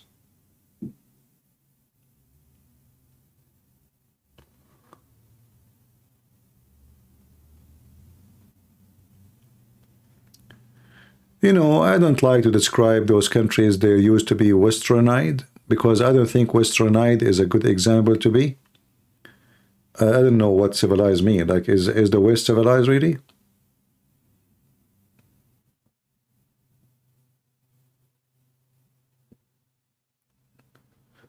Because if civilized mean homosexuality, and you know, this is not civilized. If civilized people having sex in the beach, this is not civilized.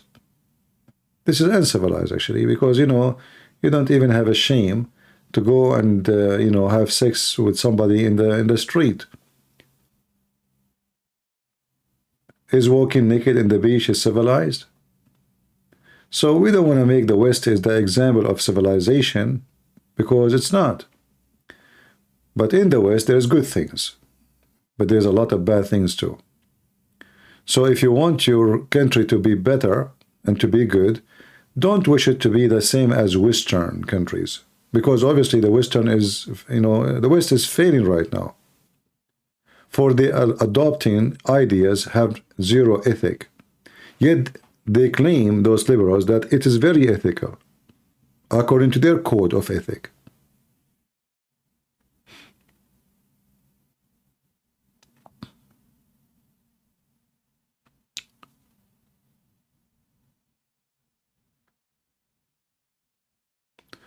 You know, I remember once I was walking and I saw a bunch of people naked in the beach. And then there was, it was like a cliff area. And I'm not from there, I don't know, you know. So I saw a woman, I said, do you see those people? I'm going to call the, you know, could you have a phone to call the police for them? She said, no, you cannot call the police. I said, why not? She said, this is a naked beach. Is that how civilized people do? This is not civilized. This is savage. This is disgusting. What is the accomplishment when they become civilized? By showing your penis to everybody. What is that exactly? You know, what is the victory on that? So, you know, there is always, when you lose balance, you lose everything. You have to have balance in life. Muslim countries, they're still living in savagery. And the West, they are going to be savage more and more in the future, because what they have is they are going in that direction. Radical, communist, forcing others into ideas. Like now, YouTube practice terrorism. If I say, you know, we should not support homosexuality, they censor you. So how you can claim to be civilized if you don't accept the opinion of somebody else? You are the same as the Muslim terrorist.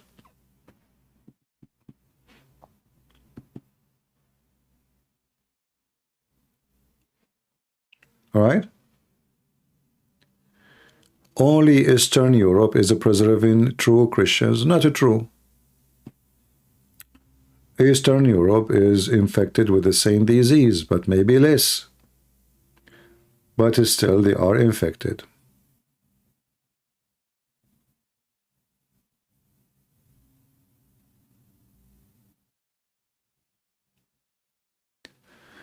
You know, when you live in a society, you will be censored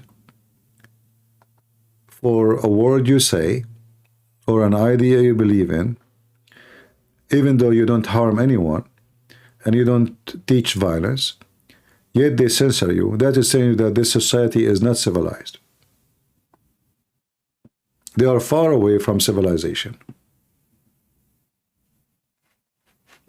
They are uncivilized to the point they cannot even handle listening to someone don't agree with them. Like, Trump is a president. They blocked his account in Twitter. How uncivilized the civilized West is. Terrorists from Hamas, they can post videos. Al-Qaeda, they can post videos. Muslim making threat, posting, beheading, they can post videos on Twitter.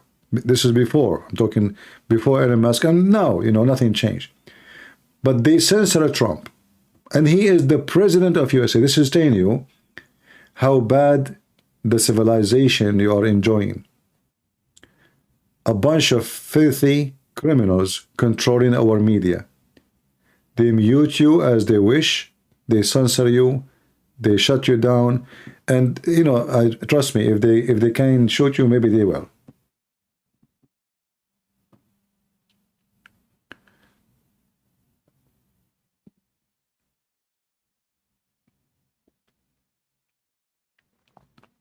Yeah, I'm telling you. I mean, if the guy is the president and they block his account, so blocking the account of a Christian prince is nothing, you know, right? I mean, we are talking about the president, the one who can, you know, the most powerful president in the world. They block his account literally, and he could not even open it.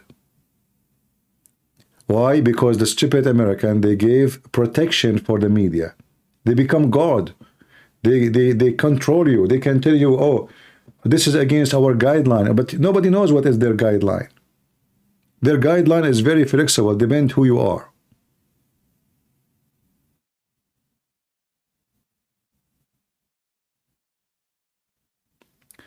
How uncivilized your channel, Arabian Prophet, trying to censor me? Well, this is a lie, because simply you are texting. Same time you can call me. So you are talking about how uncivilized, and yet you are a Muslim who you kill anyone, insult the Prophet. Look who is talking.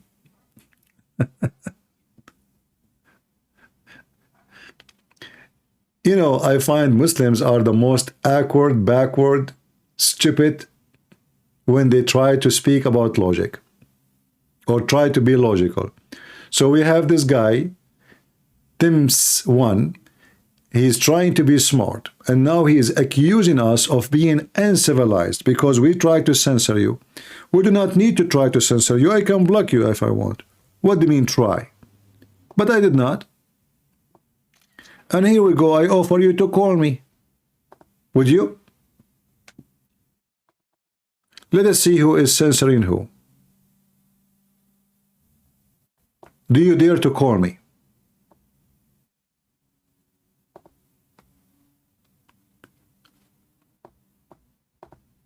Muslims, all their leaders are dictators. Their prophet is a filthy criminal dictator, and they talk about being civilized. They even beat their women.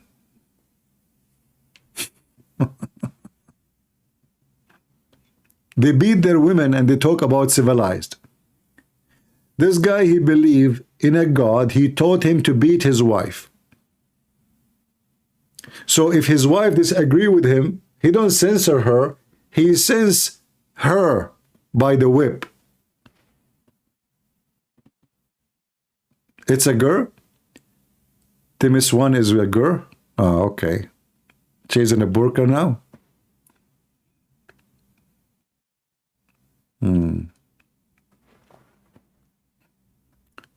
Very, very... you know, one of the things about the Muhammadan, they kill you and they go in your funeral. And they play victims.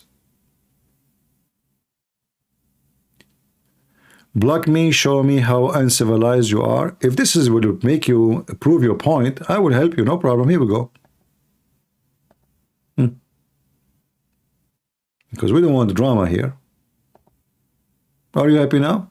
I blocked you. Who cares if what you think? You are just a potato.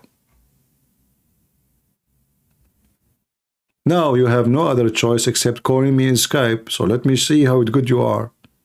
You are here just for drama, seeking attention. If you block me, you're so uncivilized. Okay, you know, a Muslim talking about civilized. I'm not going to treat you better than the way you treat us. Don't ask for rights when you don't give other people rights.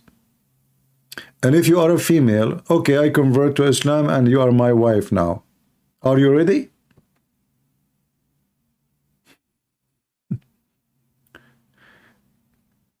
Don't forget to heat the water because I want somebody to wash my feet. Civilized. A civilized Muslim woman, she believes that a Muslim girl, she is 6 years old, she can have sex with 54 years old man. You are very civilized. And because you are civilized, you believe that your husband, he can beat you anytime he wish. And you believe he can have more than one woman any time he wish. And not only that, your husband, he can inherit twice as you. just because you are a female.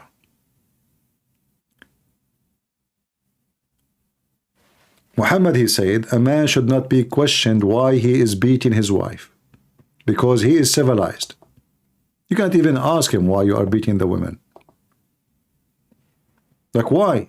No, you cannot ask the man, because he's always right.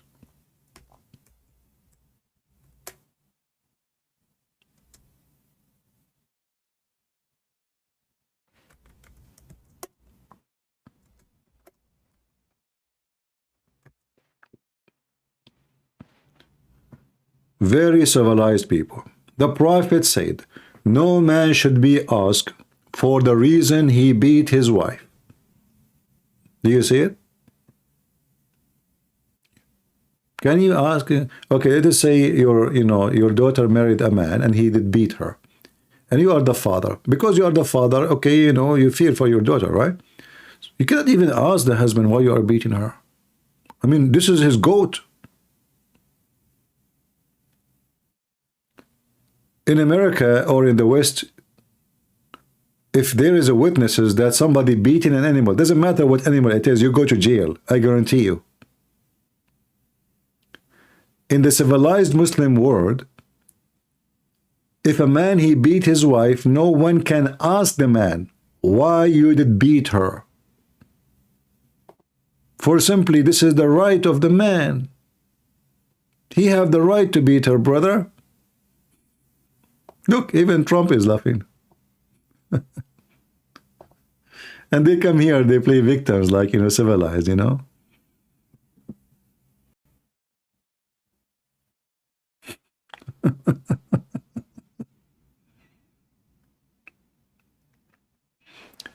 You want to call me and you want to prove me wrong, call me. Don't play a victim. We have our Skype open. Anyway, let me close my Skype and finish for today. I'm here for many hours. Did we have a good time together? Let me know in the comment if you'd like me to come again tomorrow. Even though maybe it's too much talk. You believe it? I was saying to myself I will go only maybe for 2 hours. And look what happened to the 2 hours life. Anyway, I really enjoy being with you guys and really enjoy all those who called us. And I wish more Christians will call in the future. I like to hear you. I like to hear your opinion.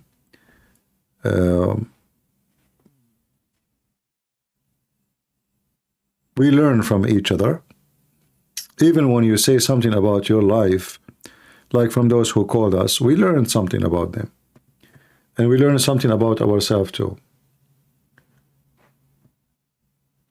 Every one of us, he see life from his own point of view. And your point of view can be totally different. Even if we are looking at the same scenery.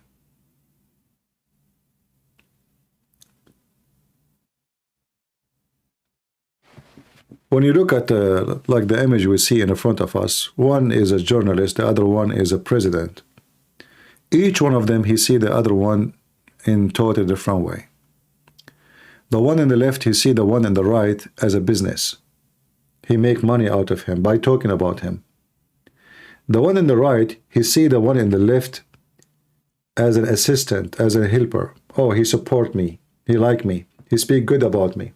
I will invite him and I will make an interview with him. I will spoil him because of that.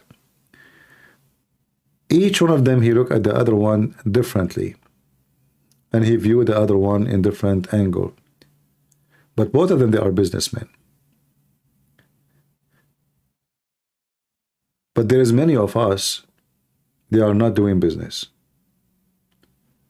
And they see things as it is, not from the point of view of money or benefit, for personal benefit. And those people usually are the one who struggle because they are reviewing and they don't have any ability to change what they view. The one who can change things, sadly, usually they don't care for us. they care only for themselves. They give you a lot of promises before they get elected. After you elect them, they forget about most of it. But we hope that Trump will not be the same. And we hope he is going to be more Christian, if we can say so, if he won the election next year. More Christian mean not only thinking about conservative Christians in USA, but to think about Christians around the world, especially in countries where Christians are heavily discriminated, like Pakistan, Indonesia, and Middle East, Saudi Arabia, etc. I hope that if he becomes president, he will not think about himself victory, but about God victory. Those who seek self-victory, they always they will be losers. Those who seek victory for God, and Africa, yes, Africa, Nigeria, sorry, I did not mention it. All those Christians in Africa, they are struggling badly because of terrorism. We need to support them. So losers is the one who seek victory, personal victory. Winners is those who seek victory for the benefit of mankind by the blessing of the Lord. We don't want to destroy any Muslim nation. We don't want any Muslim even to be hurt. But at the same time, we need a leader who will not allow criminals to hurt Christians around the world, who will force government, who they are mistreating and discriminating and killing and kidnapping and raping Christian girls and women and men, to behave, and he can do so. So I hope he will not be a person just seeking his own glory, but God's glory. Thank you all for being here. May the Lord bless you, and until we see you soon again. God is good, so is Jesus. Amen. See ya.